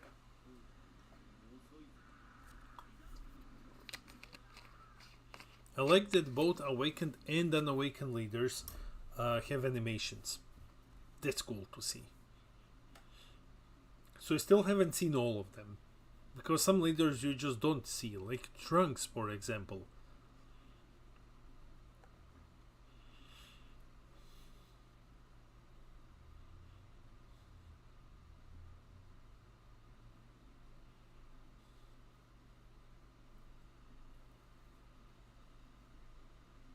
There is something that I want to try in Trunks, or in Blue in general, and I haven't seen App Problem Still Alive apparently, and I haven't seen this yet. But I was going through my collection, and I was thinking at some point, like we don't have a lot of aggression in Blue at the moment. We have the 2-cost Trunks, who goes to the bottom of the deck at the end of the turn. So I was going there and I thought like, hey, what about we experiment? What about we actually become crazy and we added the time machine to the deck? I think it's worth giving it a shot, because what it allows us to do, it allows us to keep recurring the Trunks back. We don't need to draw into it. So let's say we can try. It sounds solid on paper, because let's say you attack 30k once into him, you pass the turn, the Trunks goes to the bottom, he's the only card at the bottom of your deck. You play the time machine next turn, you get him back, you swing 30, you bounce him with your leader, you play him again, now for 2 energy, you swing 30 again, so now that's 30 dual attacker. Then he goes to the bottom deck again, If you need to recur the time machine, you can use Pilaf to get it back. It is worth giving it a go. Lol. So,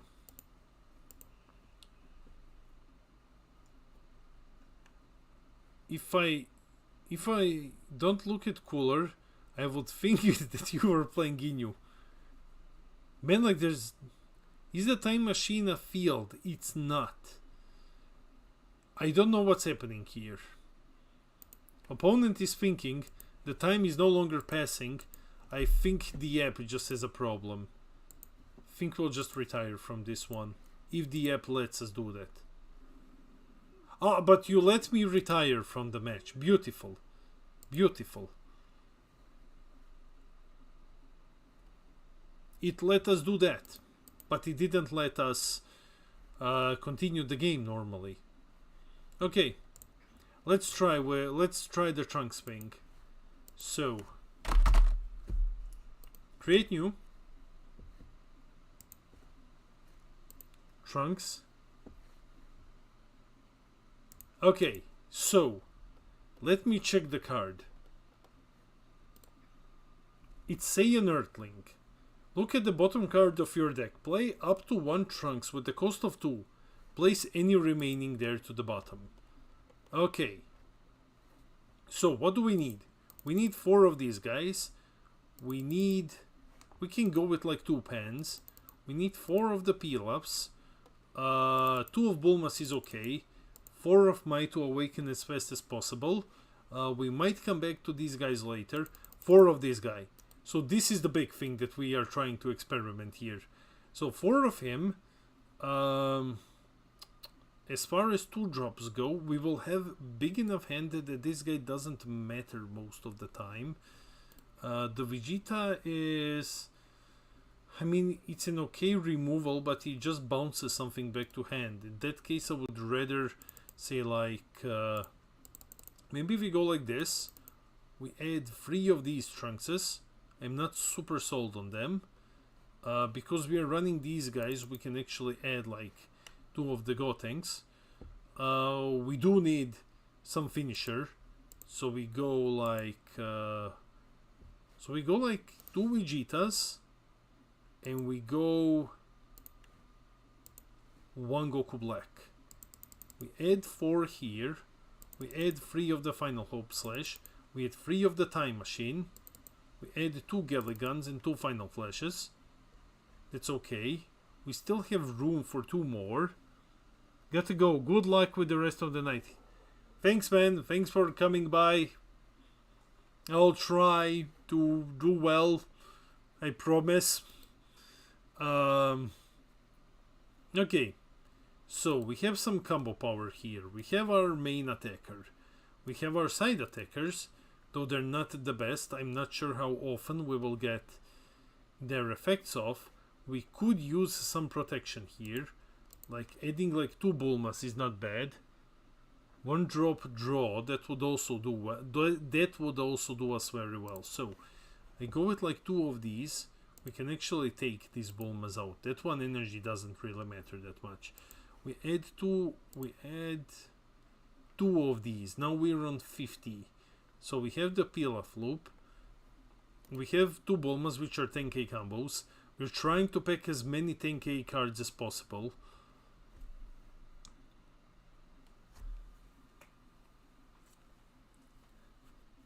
We need to think big. So we put on our chef hat. Because brace yourself, we're cooking. So, let's see. I think this looks okay. So, what we want to do here is we want to awaken, we want to get this guy out, and we want to get this thing out. And then see how it goes from there. We have so much combo power, it's fucking insane. We should give it a go, eh? We only have 3 0 cost combos. We're good enough to survive a lot of things. Let's give it a try, chat. Let's see if the experiment works. Piccolo for the extra regain. I think Piccolo is a bit... I don't think Piccolo is bad. I think Piccolo is expensive. What's that on the menu? Trunks. Hope you like eating clothes. Yeah. Okay, so it's this Trunks. Okay. He is set. Let's see if we can make some shit happen with this. Opponent found. Awesome. What are we now? Look as it's Broly. Oh, no, it's cooler. Not sure if this is good or bad. Let's give it a go. We don't have what what we're looking for, but we have the Mai, so we can keep this. Because Mai effective, and we have 2 super combos. We're in a good position here. Mai will draw us 2 cards. I mean, she will draw us 2 lives. There is a very, very cheeky thing that you can do, but it doesn't work against Cooler, I'm afraid.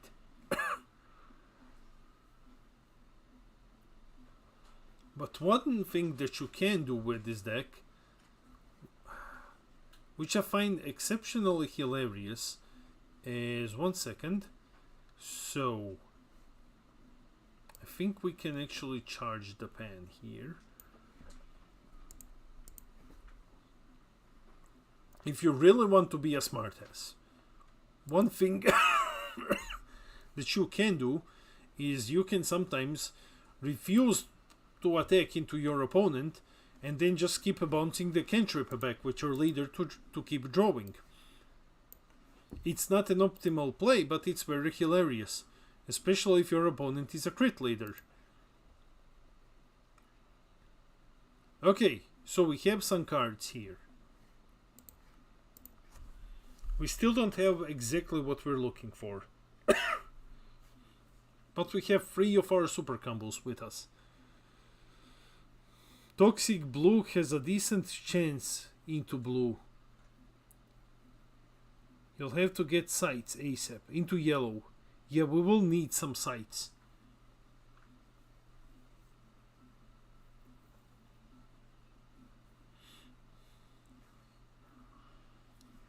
So far so good. Playing Trunks is a short story. Okay, that was good. That was good. So, which Frieza is he getting? This one. That's okay.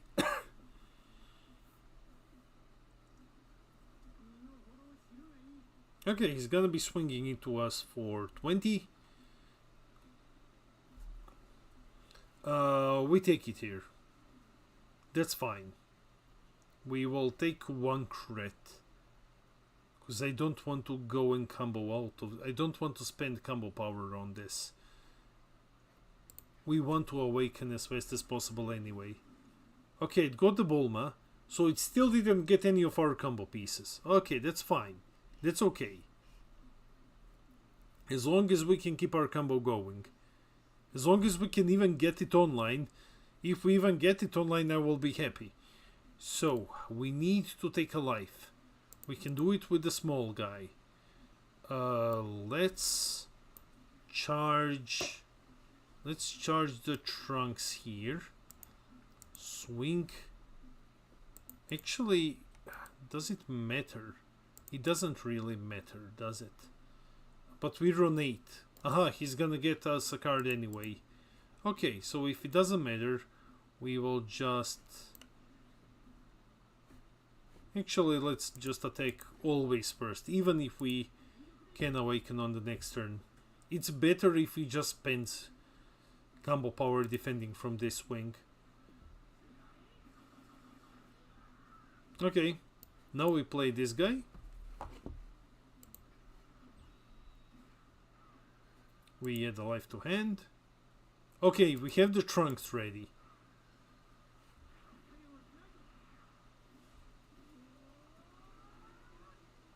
Okay, we have the Trunks. Trunks is too small, to actually do anything here. I mean, we can attack into Cooler. Though I'm not super sold on like helping him awaken as fast as possible. I think that might actually not be the best idea for us, guys. But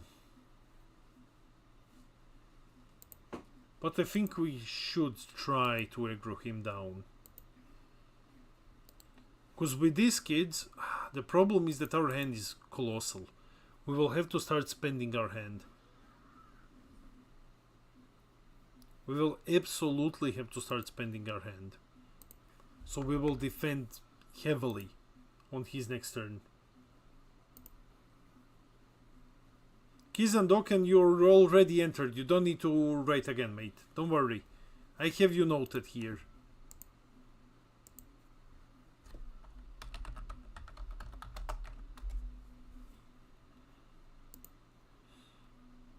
You still have awakening characters in hand. Yes, he has the Frieza. At least the Frieza. Yeah. Okay, let me go through this while he's doing his own shit.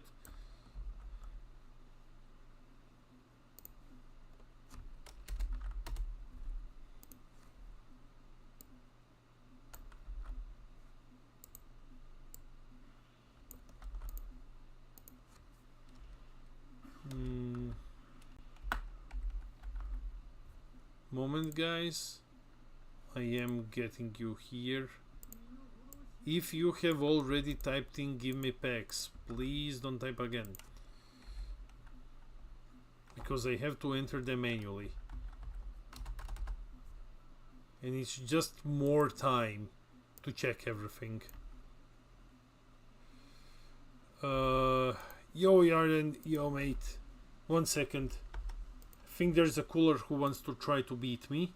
We can start comboing here. We have to start comboing here. So we can dump, I don't know, we can dump one of these guys. Because we have the other one. So that's fine. Let's just not take damage. We're fine and not taking damage. We want to go down on cards in hand. This guy we can just bounce him back to hand. No problem. Though I would rather not be doing that. We have the time machine. Okay, the combo is on. The combo is on. Let's see. We have to... So we have all of our pieces. But we still need to charge something. This guy returns to hand. That's not super ideal. But we have way too many cards in hand. So... Let's charge this guy. If we play him, we go down to 8. So first, we will use our skill.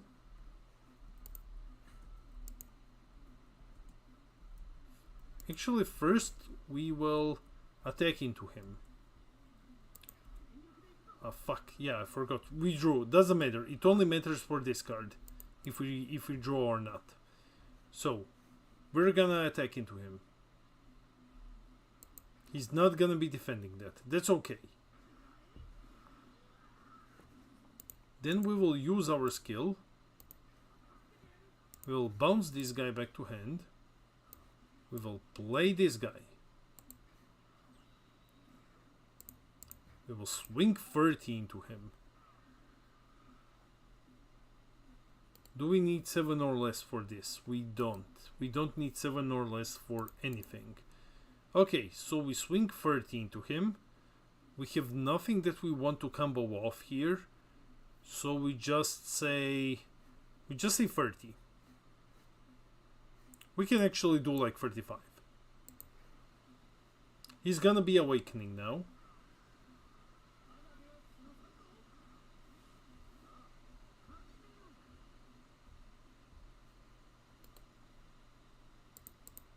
Now this guy is gonna leave at the end of the turn.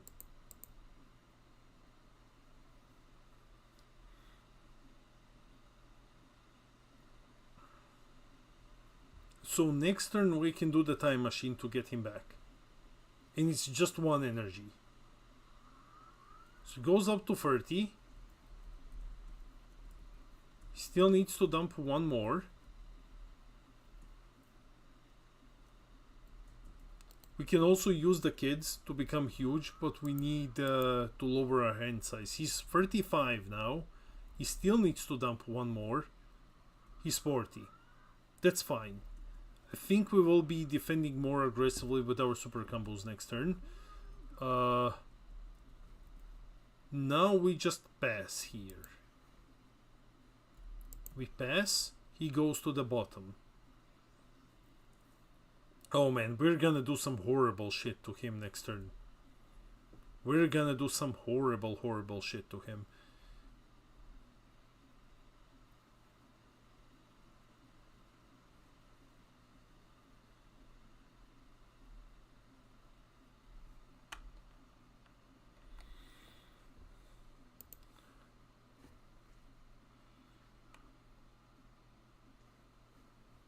Time Machine and Earthling, yes. Time Machine is Saiyan Earthling. So you can get it back with Pilaf. So you can just keep looping them. Okay, he's gonna play this cooler. That's fine. We're okay with this.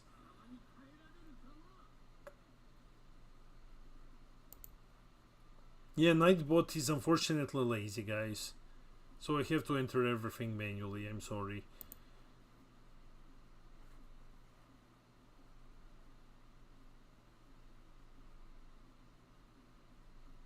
If there was a card which shuffles enemy deck. Issues in Fusion World, 10 gems incoming.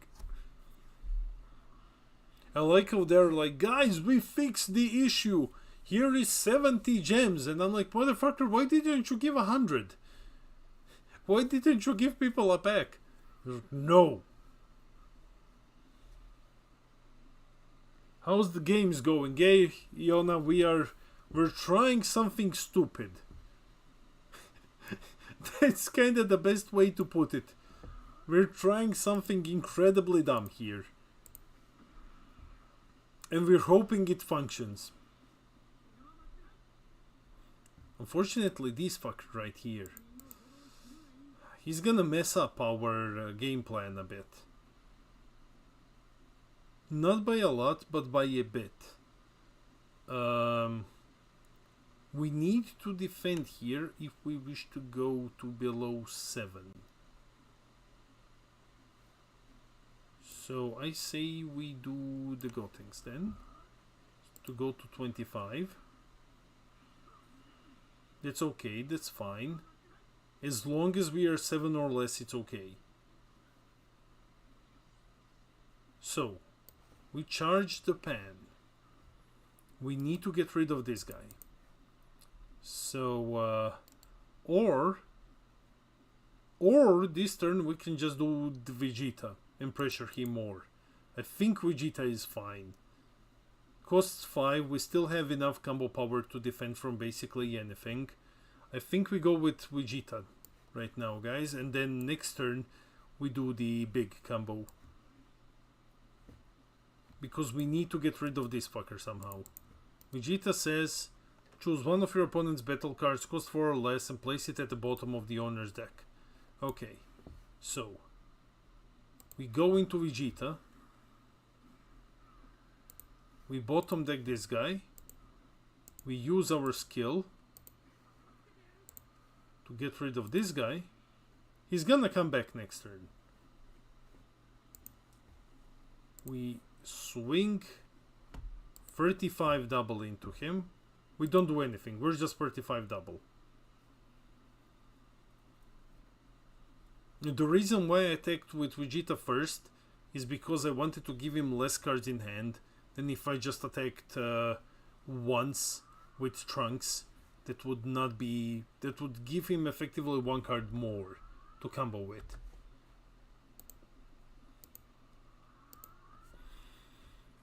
Probably 5 drop free. If 5 drop Frieza comes, no problem.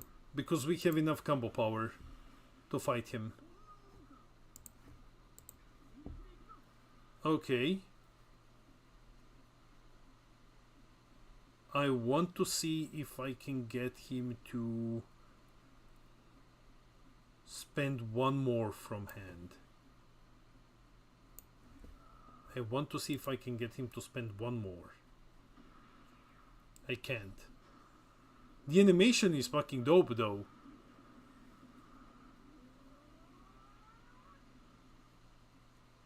Okay. Now we pass. We have 2 super combos to defend. He's not on high lives, so he's probably gonna play the 5-drop here, right?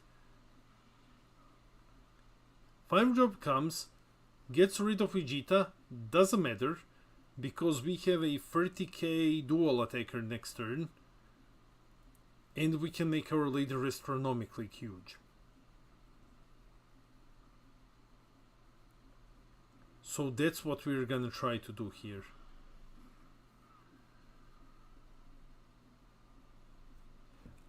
If you want to talk Badakor about nonsense in Dragon Ball anime, if androids killed everyone, that means that Dragon Ball Super never really happened, right? The whole wish thing at the very start of Super with Pilaf, Shu and Mai becoming kids again in that timeline, right? So how are Trunks' future and future Mai of the same age if Mai never became younger in that reality?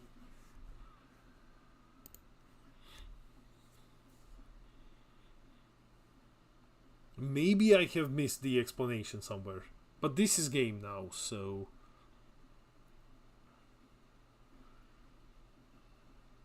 he's gonna swing 20 at us and gonna say fine.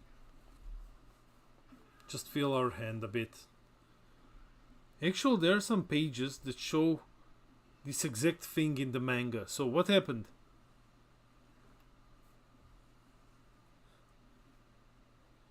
We can even go down to 2. That's also fine. We have so much combo power. He can't pull off a cheeky win con here.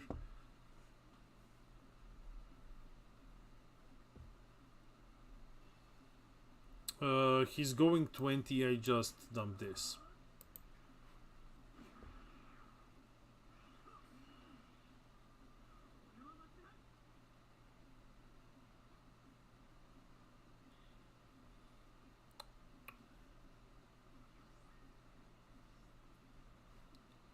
We do this. We can just beat him to that, but I want to do the combo. So, Time Machine, bring us future Trunks.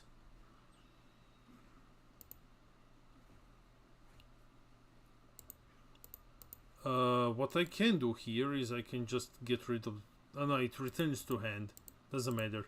Okay, future Trunks attack. Swing 30 into him. That's okay. Swing 30.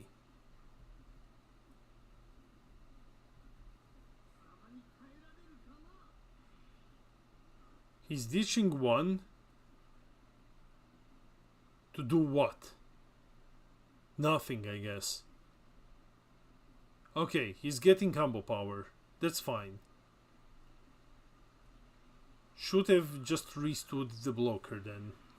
But okay. Alright, no problem. Now we use the leader skill. We bounce him back to hand.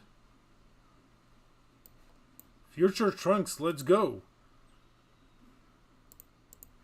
30k dual attacker.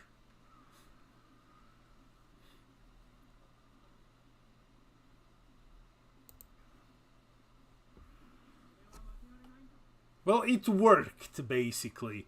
But if we had 1 energy more, we could use the final hope slash, bounce him back to hand again, and then slam him 1 more time. So, but yeah, that was the general gist of it. We can try again.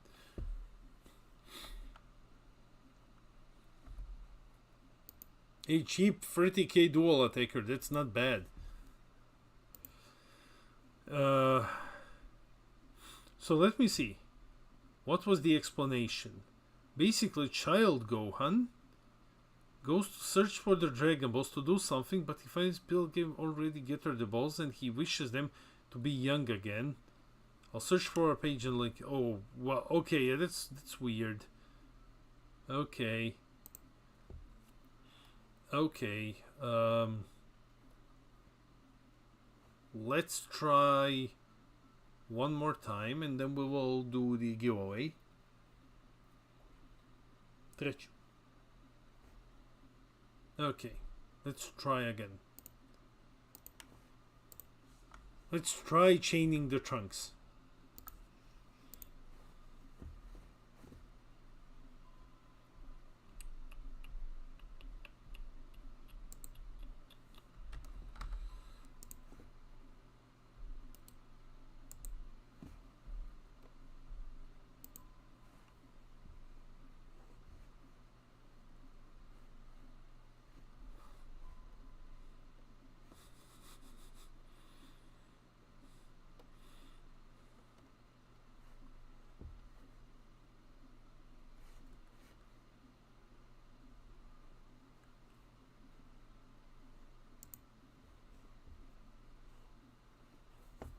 Come on, find something.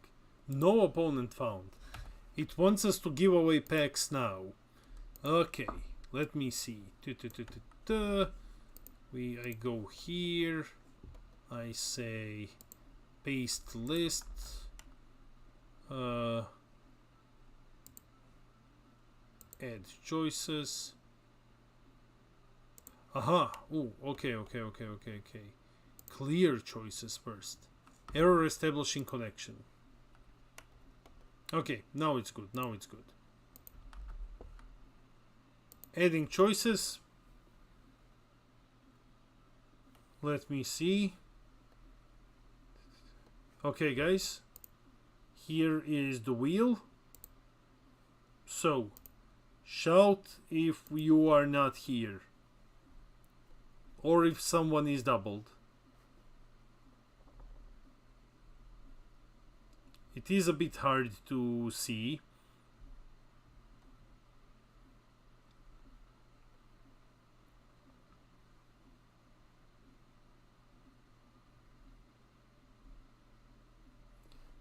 Oh no, it's not double. I thought it was.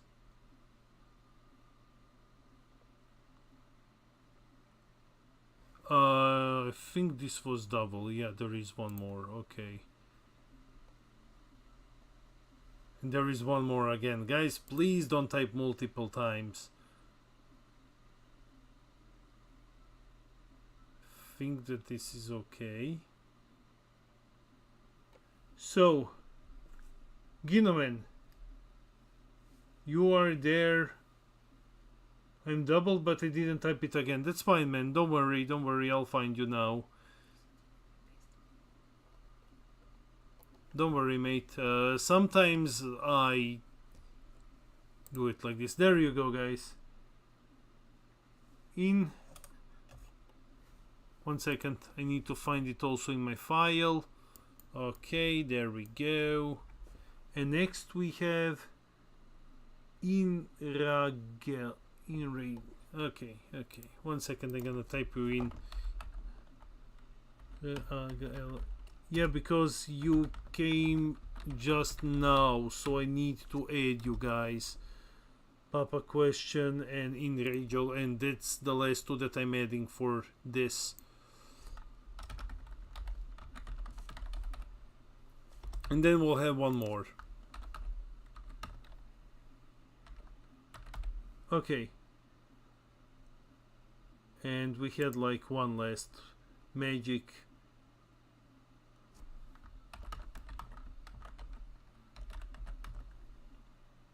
Okay, there we go. So,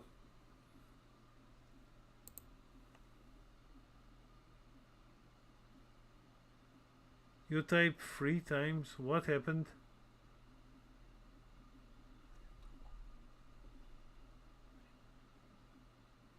I think everything is fine now, right? No, it's okay, mate. It's fine. Don't worry about it. I see you here once, And that's it. I don't see you here again. So it's okay. Okay, let's go then. Apply wheel changes. And just, there's too many names for it to show.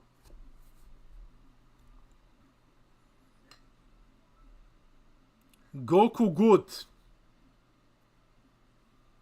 Goku good, you won 5 packs. Type me something here in the chat so that I can find you.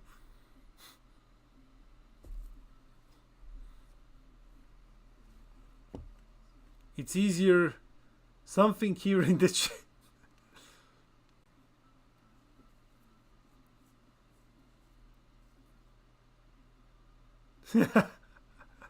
I'll write it down. In case that he's not here, I'll write it down.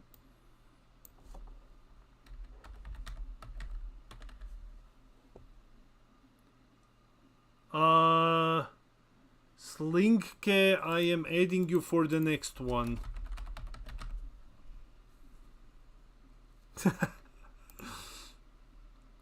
Anyways, guys, if he shows up, no problem. If he doesn't show up, I'll just dig through the history and I'll find him. We'll track him down. We'll force feed him packs. Like Broly force feeds us vitamin B. Tomorrow, yeah, if he hasn't been, might be worth sending him a whisper. I'll do that. Tomorrow we will have Dragon Ball Super Card Game Masters Locals webcam, and after that we will have Fusion World again. No, you're welcome, mate. You're welcome. I know that free-to-play experience is absolute dog shit, so yeah. We have the time machine and we have the pilaf, but we don't, and we're going second. So we almost have what we need. So we will keep this. We almost have what we need. We need one more piece and then we're good to go. We're playing free play. We're just fucking around. He charged the super combo. Okay, this is gonna be an interesting game. This is gonna be an interesting one.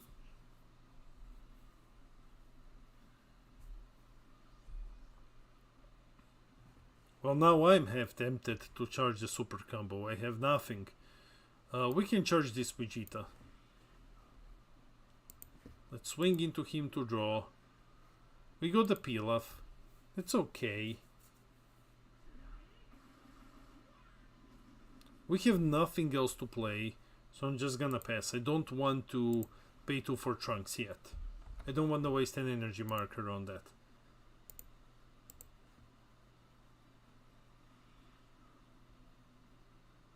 Charging a super combo feels like people who say you don't need super combos. That sounds like Heriberto to me. If you guys don't know the story of Heriberto, he only puts unisons into his master's decks and he doesn't put super combos because you don't need them. I love that guy. His videos are, his builds are hilarious.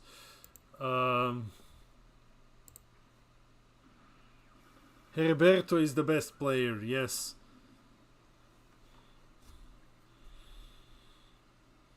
Okay, so Final Hope Slash, not bad, not bad, but we still need to start awakening somehow. So let's do the little Trunks here. Let's just add a life on play, add a life to hand. Okay, the combo has been assembled. It is online. Almost. It's almost online. And we get another time machine to follow it up.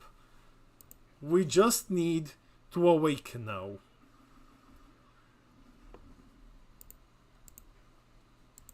I'm gonna be swinging into him because we want to rush him down starting next turn. And now we just pass. We have everything that we need now. So let's see how many times can we swing 30k into him. Next turn we do this just once, because we need Trunks to go to the bottom of the deck.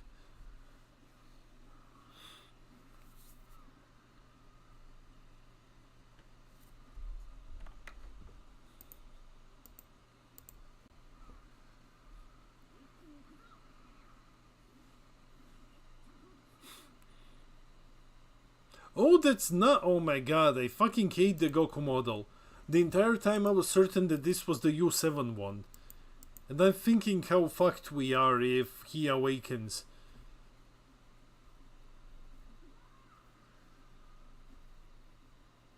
He heard of the legend of the combo.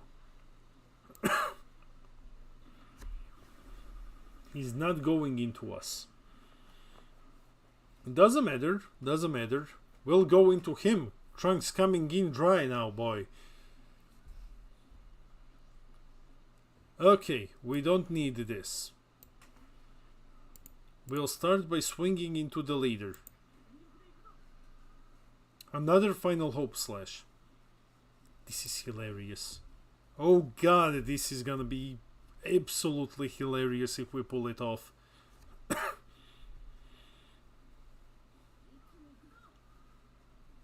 You can't give yourself plus 5k, mate.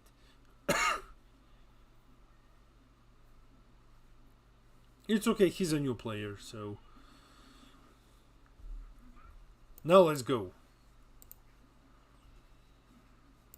Swing 30 first time into him.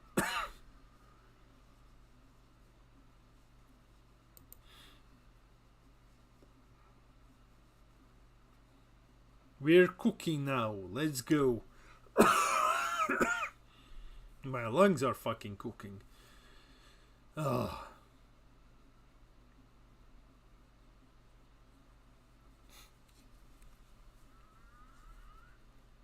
Okay. 25. 35. That's fair. No problem, mate. No problem. We pass. Ideally, we get to awaken. In the ideal scenario, we will awaken now. And then we will start doing horrible, ungodly things.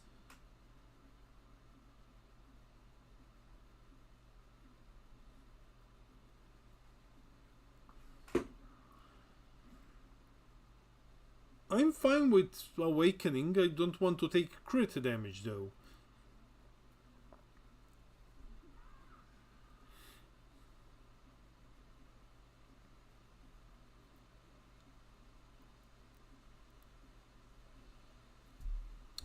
That's okay.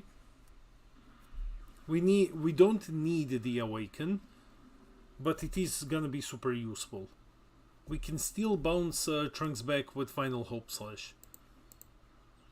Though I'm not fully sold on that one, so I would rather do it for free. Psst. Cheeky bastard.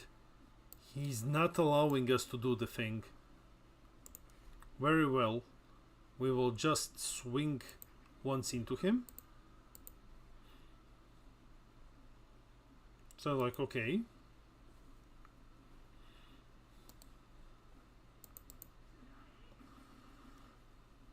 Okay. Here comes the Trunks.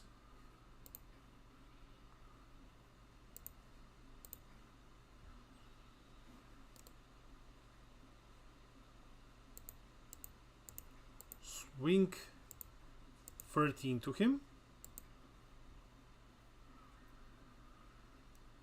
We can't use the Final Hope slash on this attack though. I mean, we can, but that's after the battle. So we will just swing once into him. If I go like this, like there is a suboptimal way to do it, because I should have attacked with the Trunks first, but there is a way to do it. So we will try doing it like that, and I think it's gonna be equally funny. This one doesn't require cards. Yeah, this one is just free. So we play down the, we'll play the Pilaf. We attack him with the Pilaf, and we give the Final Hope Slash. We give it to Pilaf. Then choose up to one. Aha, so first we choose Pilaf to give him plus 20. Okay, then we choose the card to bounce back. Okay, so now we're swinging 25k with the Pilaf.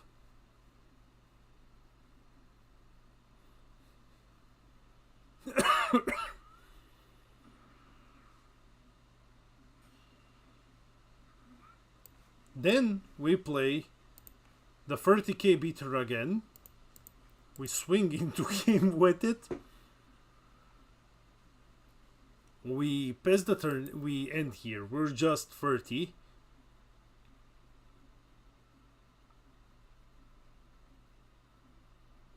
Yeah, the UI in this game is absolutely atrocious. The UI is so bad in this game. I have no idea who thought that this was, you know, good. The person who decided how things are highlighted is probably the same guy who said, let's make the change button the one colored. So, how many times can we do this next turn?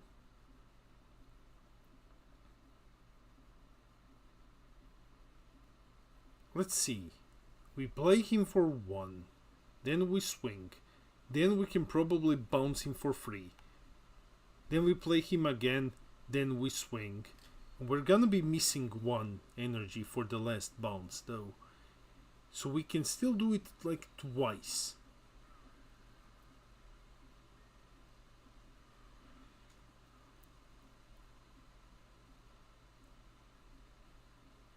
He's gonna be building a bit of a board here, but that's okay.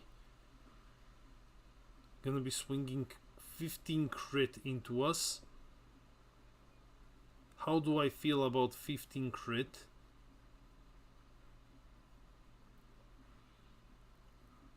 Okay, he's gonna be buffing him. Okay, we will take it. That's fine.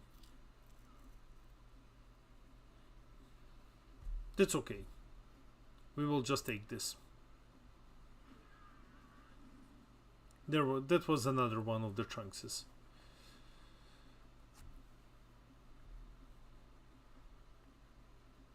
This we will not take, of course.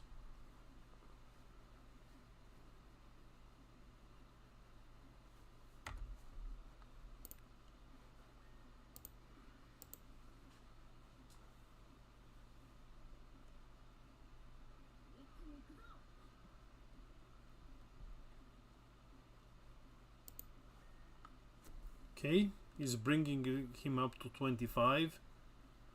That's fine. We'll awaken, we'll go to 20. We'll just dump a super combo if we need to.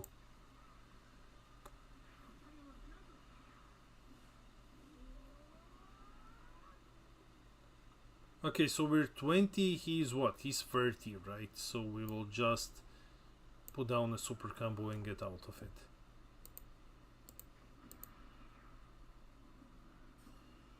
That's okay. Would be great if he spent more cards from hand, though.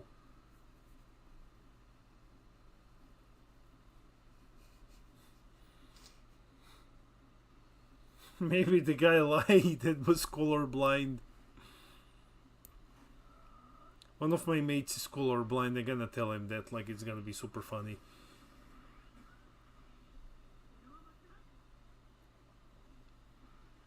We sometimes forget about it, which creates very weird conversations.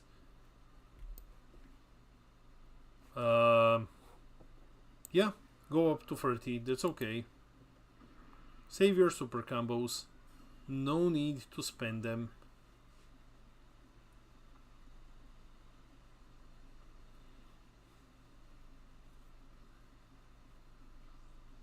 We do charge here though.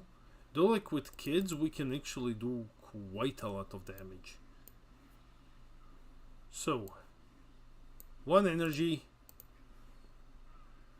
Bring the 30k beater back.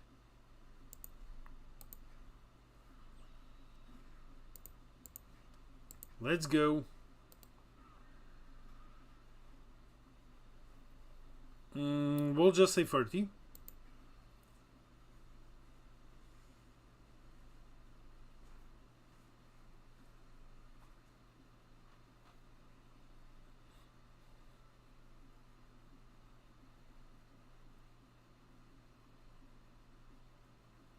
We need to deal free to actually kill him, I think. Though kids can actually buff this guy as well, which is cool. But we're also okay with him dumping hand. Okay. We will swing with our leader. Do we just go for the board clear here? We probably do, right? So we will swing with the lead. We will give the leader final hope slash.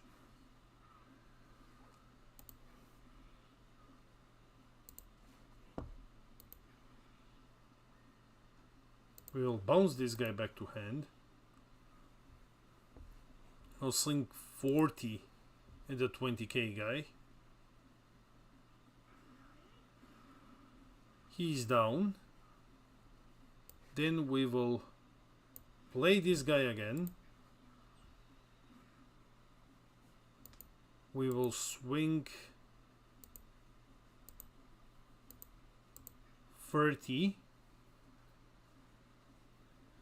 into we will swing 30 into, let's just swing into Vegeta because he can buff him.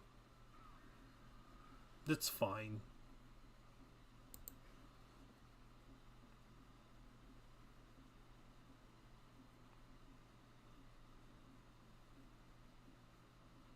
No, we need to super combo in defense. We will use our skill. We will bounce him back to hand. And then we will pass.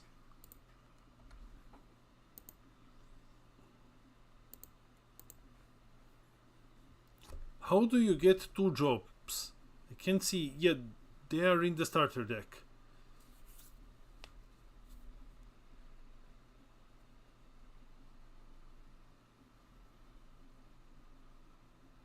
Ah, if you were Goku, you would super combo. Yeah, that definitely. He's probably gonna play the 5 drop here.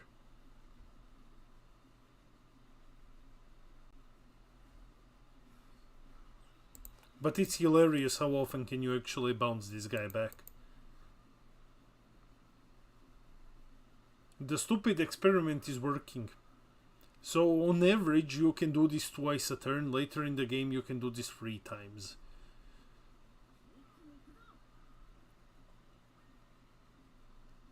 He fucks up with his ability again. That's okay.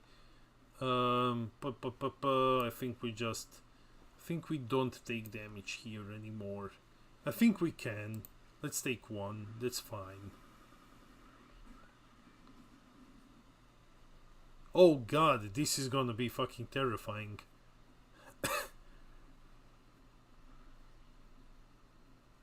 Oh, this is gonna be awful for him. Let's see. 25.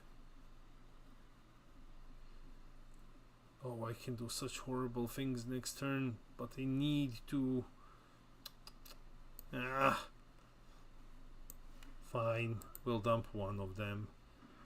I was thinking if we just keep bouncing these kids back, we can give something plus 30. That would be hilarious as well.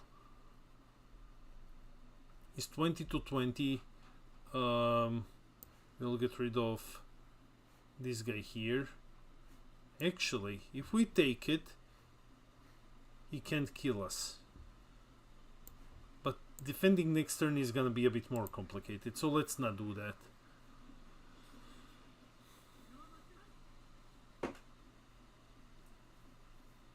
So what do you have for 4? Nothing. It's probably got like some super combos. Okay, so we need to deal a bunch of damage to him. We can either do the Vegeta or we can just be cheeky. Let's be cheeky. Let's do it like this. Let's swing 30. I can do kids as well, but it's gonna be not as optimal.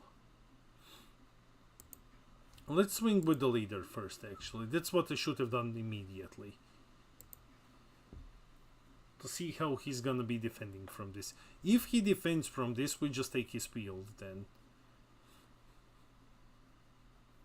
If he doesn't, then we play kids on the first attack. So we can kill him again. Okay, no problem. We will just be... We'll just focus on getting rid of the field then.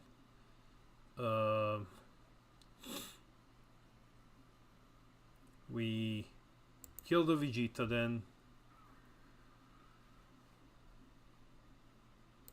He just flat out dies. What's the best website? Deck Planet.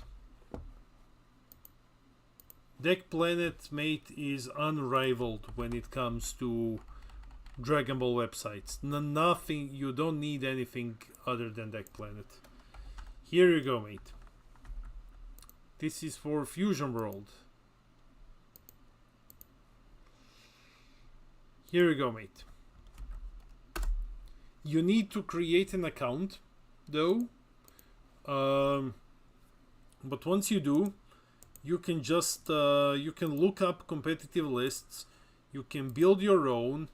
You can print proxy sheets now as well. You just go to deck and you'll find the export option and you just get yourself a nice proxy sheet.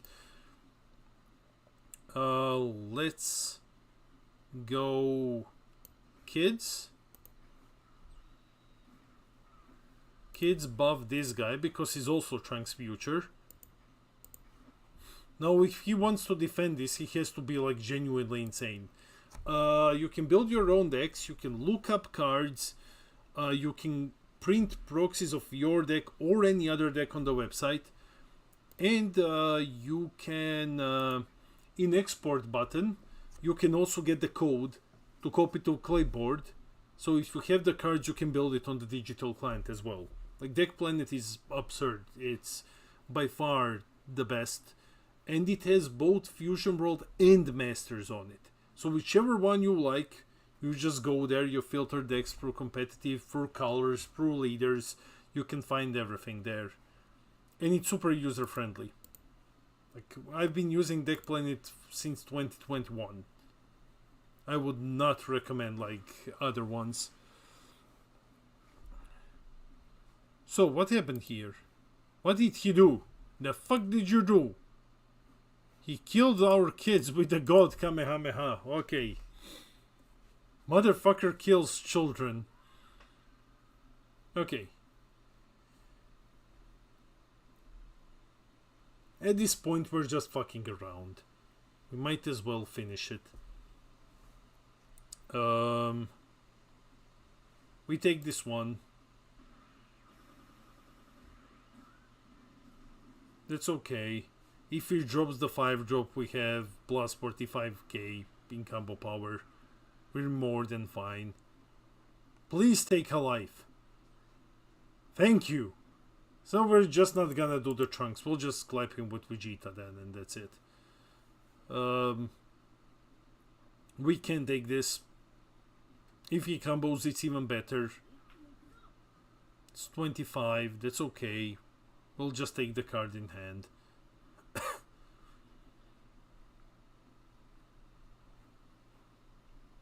That's even better. Oh, Goku Black. Lol.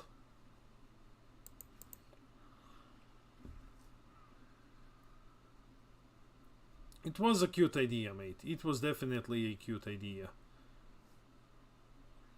He takes the life, then we just kill him with the time machine. Experiment worked. We just combo out of this. He's 30, we are 40.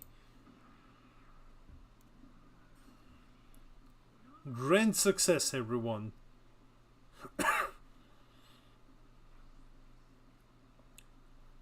We don't even need to charge here. We just end the charge phase, do this, we get our trunks back.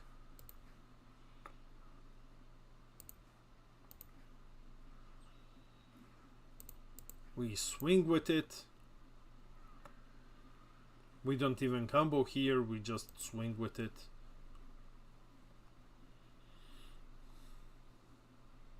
And it's game. Oh? No. Oh, the quite literally doesn't matter. That's it. 2 games in a row, the experiment has worked. I'm not sure that it's actually optimized, but it is funny to do it.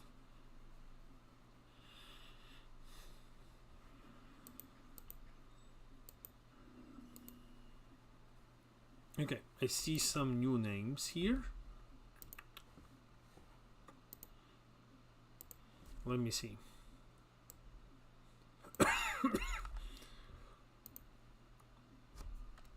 This and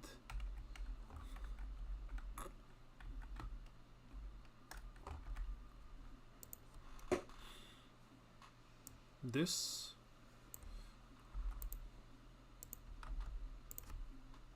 Okay.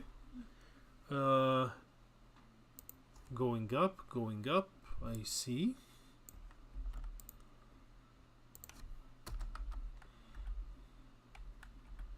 Oh, 1 second. Okay, it works now. Can you link Trunks decklist in the chat? I would like work towards making full power Trunks.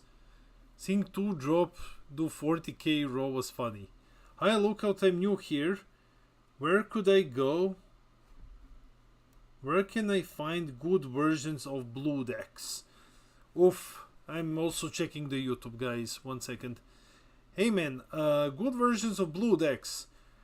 It's a bit hard to find them. Blue isn't the best at the moment, but I can show you the build that I have been experimenting with, and I will post it here, don't worry. Chef set is the thing. So I have 2 lists for blue, which are good. So first, this is the trunks that we have been using. I will post the deck code in the chat.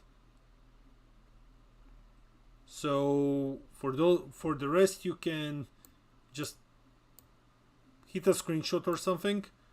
I'll just go deck code. Deck code is copied. I'm pasting it here.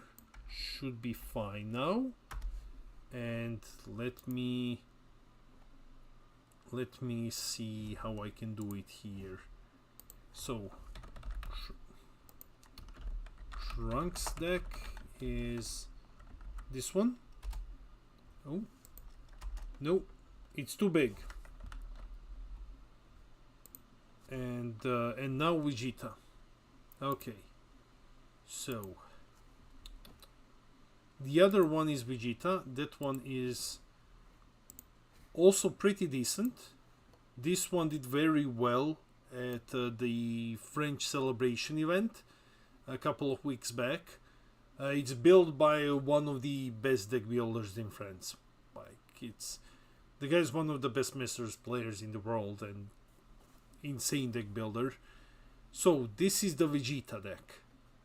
Gonna leave it here if someone wants to take a screenshot of it while I go through the chat.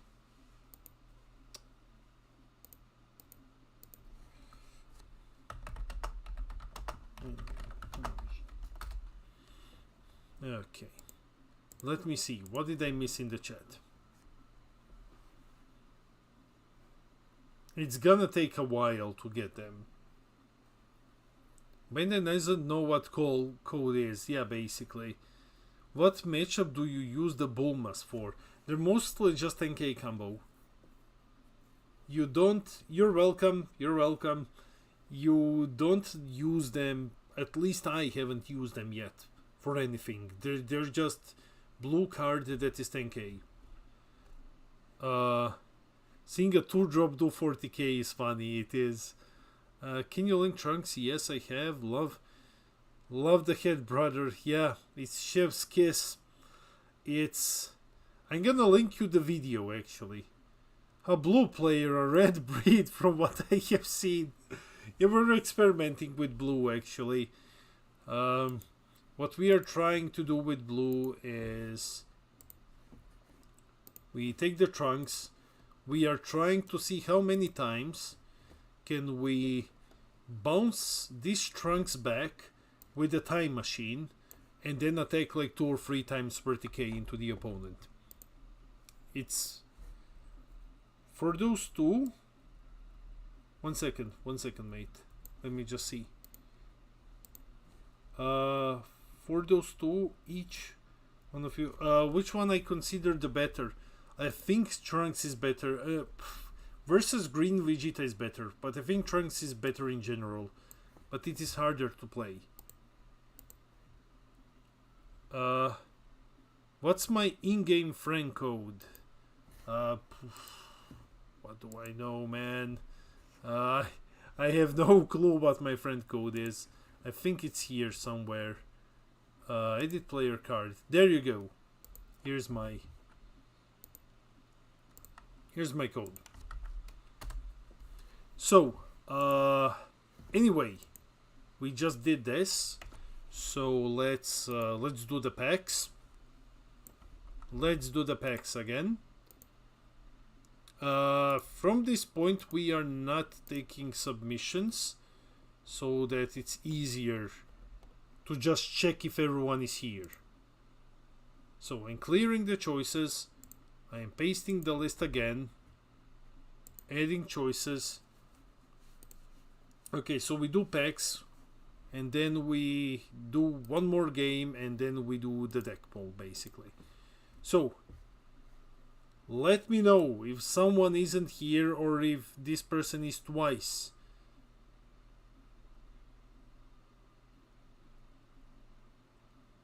Someone might be twice. It's always possible.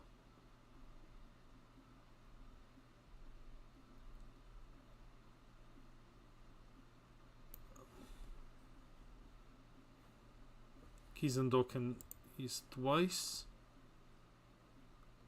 He's 3 times. Okay, that's fixed. The rest is, I think, fine. I think the rest is fine. What do you say, chat? If you saw your name twice, let me know. There are repeats. Okay, let me know what's a repeat and I will fix it.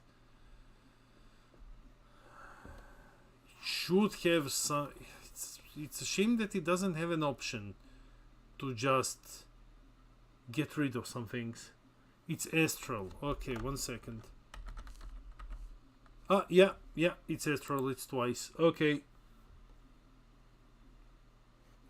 Any other repeats, chat? Honestly, I think that the simplest way is just we spin it twice. First one gets the pack, the second one gets the starter deck.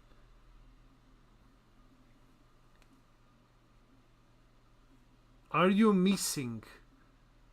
Let me see. N4 ESS. N4 ESS. Yes, I'm adding you. N4 ESS. There you go. You're here now. And I need to add you as well. 1 second, mate. GXL Chemist. Okay, guys. So, going through it one more time. If you're not here, shout. Yo, man. Yo, yo.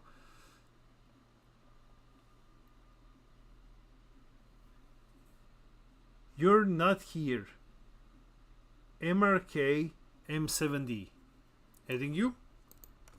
MRK M7D. Okay. Guys. Guys, come on. Easy 165. 165. Yeah, there's only one. Okay. Oh my god. Okay, sure. This Ellen. Okay. There you go. Now it should be everyone. Please don't tell me that someone's not here. Okay. So we're going through it. One last time. Then we're hitting the wheel twice. Because even my wife is a bit sleepy, you know, it's 12. My cats are already snoring. Fun fact, one of my cats snores. It's staged unless I win. Another one. Lord, let me see. Maybe you're here, maybe you're not. If you're not, I will add you. Okay, so let me see the name. Okay, last add. Lord Chromium, you're not here. Here you go.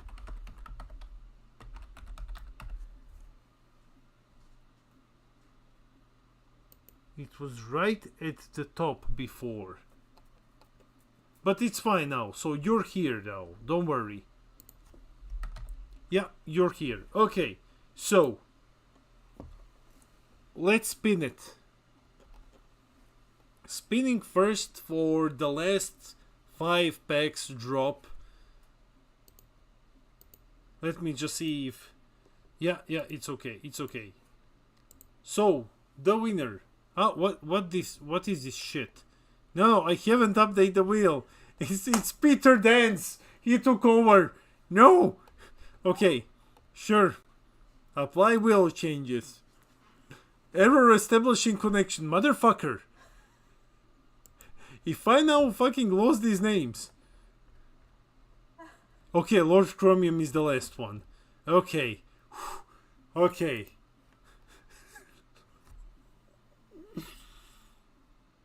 The winner is Opud. Opud wins the 5 packs. Yell in the chat if you are here. If you're not, I'm typing it down. I'll just whisper you later. And now we spin the wheel again for the starter deck. The winner of the starter deck is Chopsy Doodle. Chopsy Doodle. There you go, mate. Opud was here 3 hours ago. Okay, I will message him then, no problem. 1 second. Nina is going through something. She'll let me know when she finds it. Aha, which structure are structure decks better or packs? Decks are better to get you started. Definitely, decks are the better choice to get you started.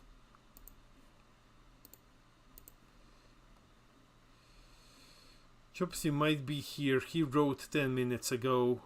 Okay, I am saving all of this info, so if he shows up again, I'll whisper him. If he doesn't show up, I will just go back through search and I'll add him.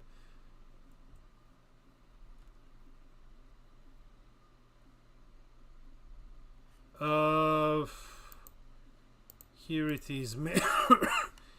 Here's the list, mate.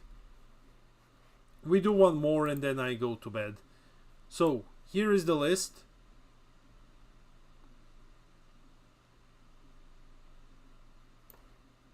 So, tomorrow, 7:30 Central European Time, we will do the Masters. Awesome stream though. Thanks, man. We will do the Masters webcam locals, which we do every Friday. Then we will jump back to Fusion World. We will be experimenting with some other decks.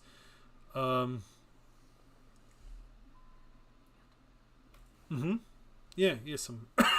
So, no opponent found. Okay, okay. My lungs allow me to do one more, and then I'll have to. Then I'll have to go. New rulings for masters. Yes, new rulings. Androids. We can do androids tomorrow.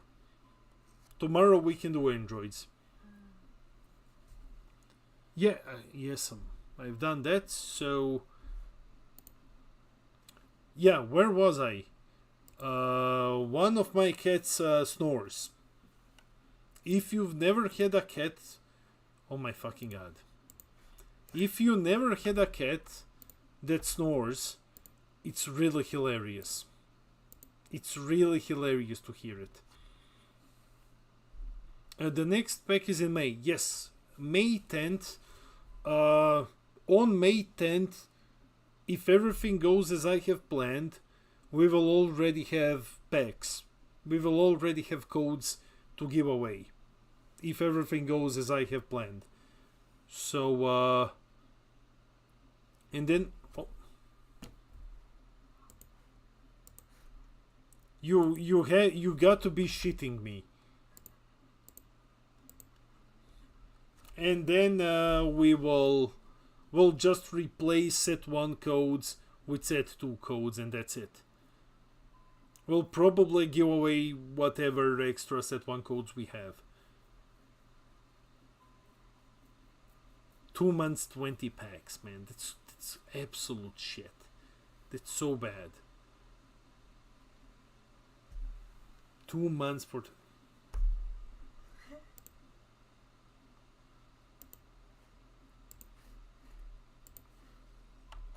I am not giving up.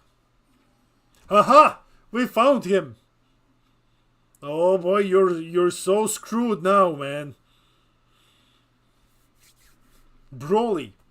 Chef's fucking kiss. Let's go. We can do this. Broccoli Man for the end. We have 2 of our combo pieces. No, we have 1 of them. I think we change. I think we change anyway. The starting hand isn't good enough. Okay, we have the time machine. We have the Mai. So we just need the trunks. Some nutrition before the bed. Exactly. Some nutrition before we go to bed. He charges destructive strength. That's a good start for us. You can't go to bed on an empty stomach. Broly understands the value. How many codes did you win? Oh, is someone gonna tell him? I'm not gonna. I can't tell you, man. Okay, so I want to keep the pan. I think I can get rid of one of the slashes, because if we can't get our combo pieces, we can bounce pan back and forward until we actually dig for them. Broly, we will keep him at 6 lives. We'll keep him at 6 before we have enough to start slamming at him. Because unless he runs the Paragus, he can't awaken.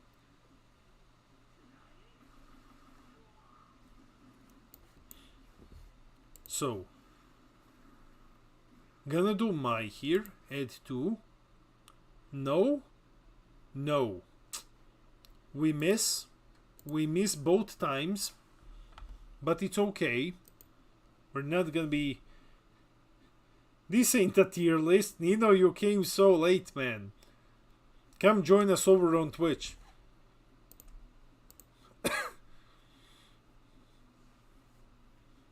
New player about to be hit with an infinite time loop paradox. Oh, this combo is so good. This combo is so good.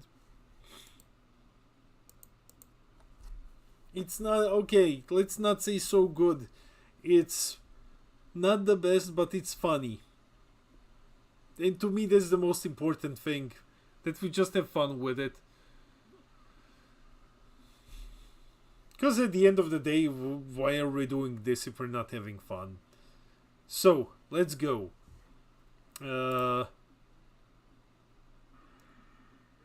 I hope Trunks gets some more tools. Okay, we didn't hit the combo piece, but we can do pan next turn.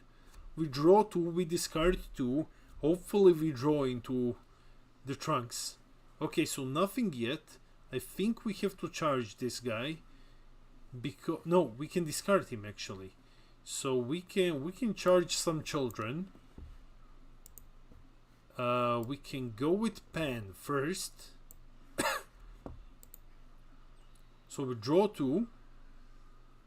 We have it. We got it. Let's go. We get rid of these 2. So now we just need a way to awaken. Well, I can think of a way. He's probably gonna hit us.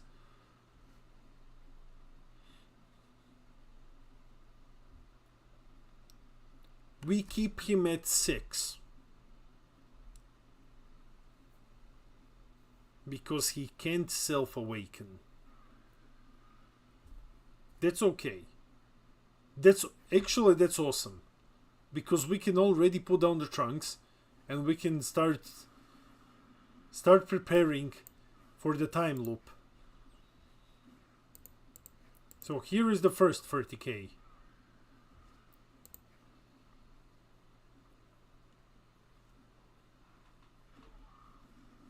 We pass the turn here. Trunks goes away. Man, if only Bandai made it so that he goes away after attacking. That would be so dope. Because then you could just keep looping him with the time machine. I have to turn off the bot so that he doesn't start sending the giveaway reminder, because we're done with that. That would be so broken.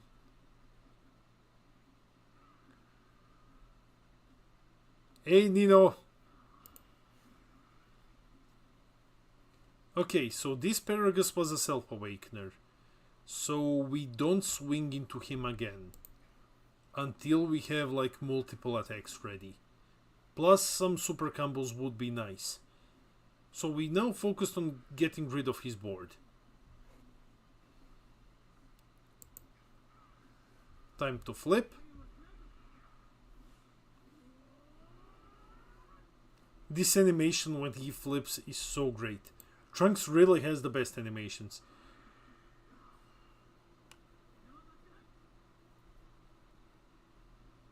Okay, we have like a ton, really a ton of combo power here. I think we can actually just start beating him. And another super combo. I think we're good to go now. I would charge the Galagan because it's never gonna get fired. I would use the skill immediately. Actually, no. I will first just attack into him. Then we'll see if he blocks with the Shamonian. If he doesn't, we'll just bounce it back, no problem. Though I would rather use the skill to bounce back the Trunks. Okay, he's gonna be blocking with the Shamonian, that's fine.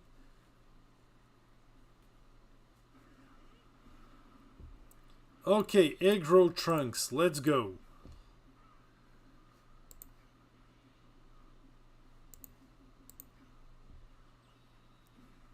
Swing 31st time. Just 30. Use the skill. Send him back to hand.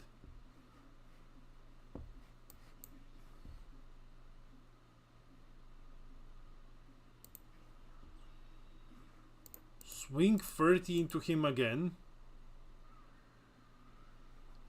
Buff it by 5.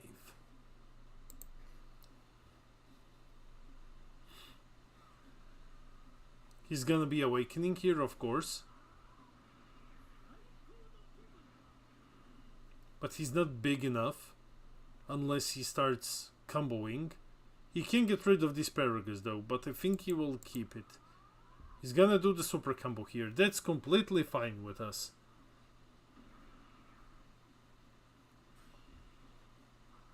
Okay. We pass the turn here. Trunks goes back to the bottom.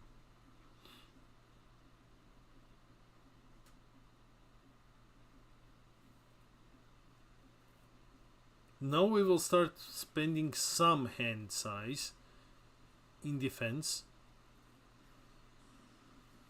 We'll have to anyway because of the Turles. Next turn we can just play these Trunks, send the Turles back, and we can play the kids to give Trunks plus 10k and then make one gigantic swing at him. He's gonna go 15. And this is fine, we can get rid of the Shamonian.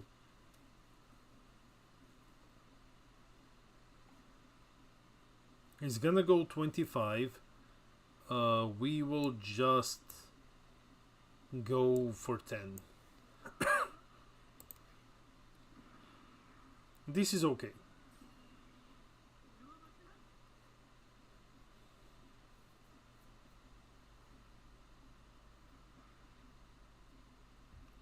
We'll just super combo out of this.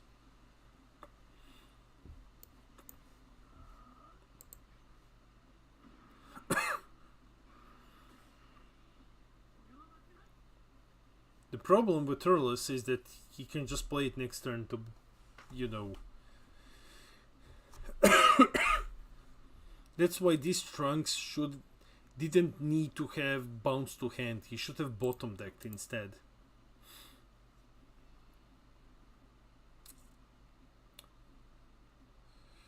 We don't want to take any more damage.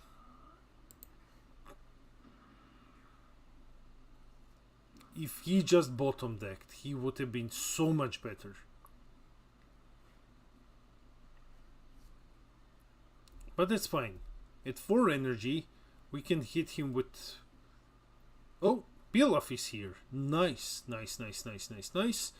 We will charge this guy, so we are at 8.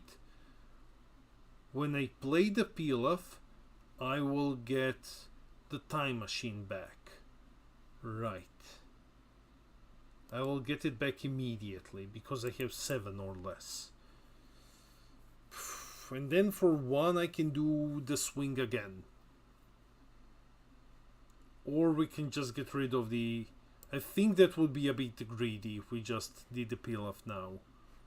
I think we'll leave it for a different point. Let's start with... Let's attack and see if we actually draw the time machine. Okay, no time machine, that's fine.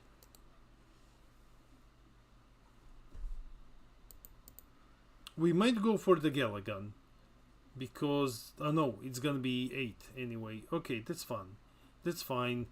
We just do the draw here and that's it. Because Galagan is just gonna give us 15. But it's not gonna be enough. I think it's okay that we use it for defense as well.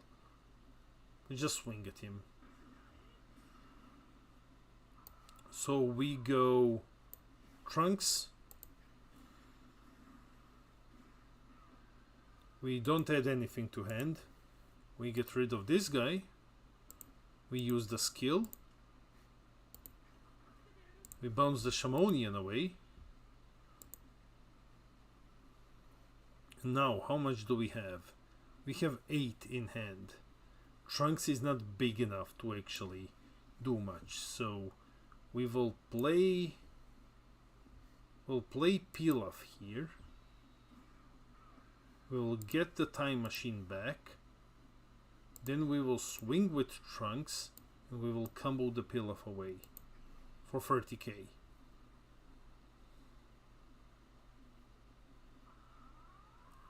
He's comboing away the Shamonian. So much for that. And then we just pass here.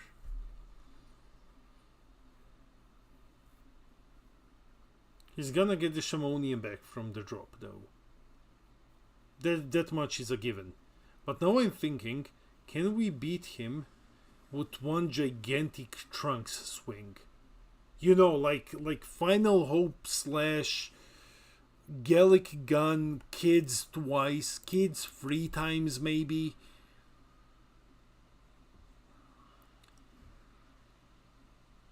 But it's not gonna deal 2 damage, unfortunately. That's the big gripe with it. It's not gonna do 2 damage.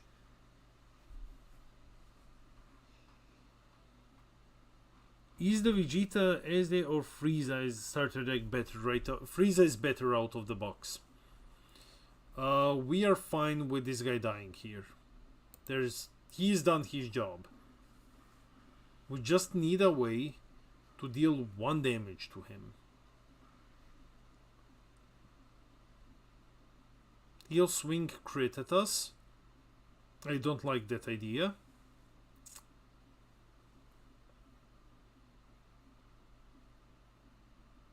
We'll see if he combos. Because, like, yeah, we can slam the Vegeta, but he's gonna do the gigantic meteor. Holy shit. Okay. He's going to 55. Yeah, dude, we take this. Okay, no problem. We take this one. But I think that we can just kill him with the Vegeta. We kill this guy, we get rid of this other guy, and then we just dump everything. We can probably just beat him like that. How many super combos does he have here? 1. How many inner drop? 0. Okay. It's a way to beat him. But we will need more combo power for it. So I can do 35, 40, 50, 60, 65. I don't think that's gonna be enough to kill him. We should take some more damage.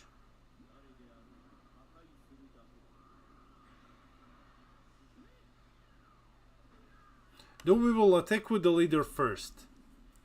We'll attack with the leader first, and then if he takes damage, then we can just create one colossal fucking Trunks and beat him with it. Okay, we will charge the Mai here.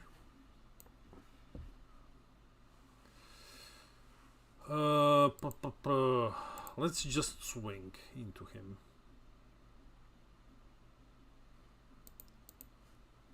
Though I'm looking at what can I get rid of here. If I swing into him, I will need to combo something off. I think, however, you spin it, we get rid of this guy, right? Okay. So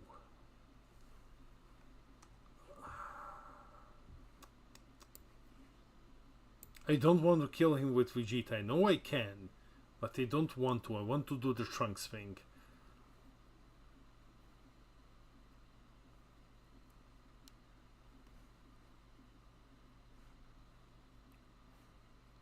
Wanna go for the Trunks thing, or do we go for the Vegeta, guys?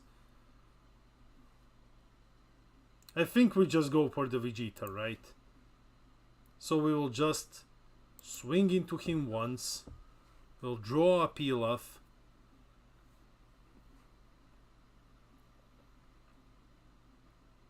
Okay, we'll just draw a Pilaf, and then we will just dump the Vegeta. But the combo is really fucking cool.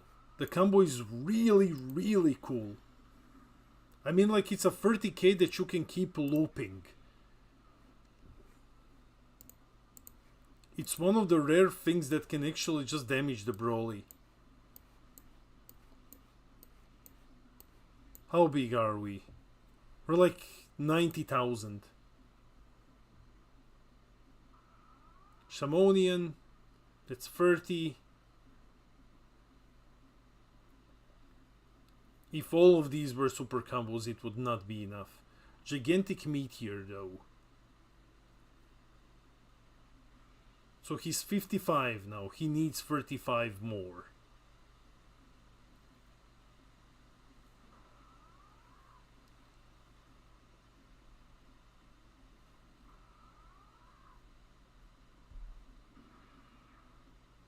That's it. Okay, that's game.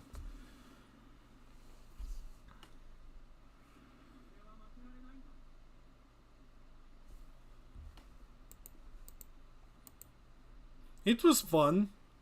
I think the Trunks build is pretty cool.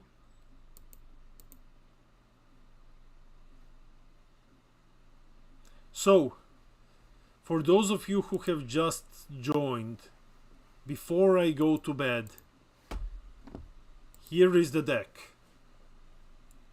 So, this is basically what we do. We're experimenting with the time machine. So, you attack with Trunks for 30, he goes to bottom deck. Next turn you play the time machine, you bring him back, you attack with him again. You use your leader ability to bounce him to hand, you play him, you attack with him again. And then you play Pilaf to get time machine back. He goes to the bottom of the deck at the end of the turn, you play the time machine, and then you just keep looping him over and over again. You get like 2 swings on average with a 30k. It's pretty damn good. Only 1 black. I think that I would even cut Goku Black. I don't think that he is that good. Hey Jeff, hey, what's going on? We're just fucking around with Trunks. I think you can get rid of Goku Black. You can probably get rid of Final Flash for maybe maybe some more consistency pieces. Maybe 4 Vegeta. 4 cost Vegeta or a 4 Vegeta. I don't think that we need more of the Vegetas here, but we can add 1 more. Yeah, we're playing the time machine. Okay, guys, so thanks everyone for joining us today. My lungs are killing me. I have to go to bed. So, yeah. Please remember, so tomorrow we are online since from 7:30. We will be live streaming Masters, webcam locals. Please send the deck code. Here you go, mate. 1 second. Deck code copied, and let's go here. Here's the deck code. So tomorrow 7:30. For those interested in Masters, I'm casting the locals with new rule set with Fusion World rules. And after that we will just jump back into Fusion World and we'll try androids tomorrow. So, thanks everyone for dropping by. As always, it's an absolute pleasure to hang with you. And yeah,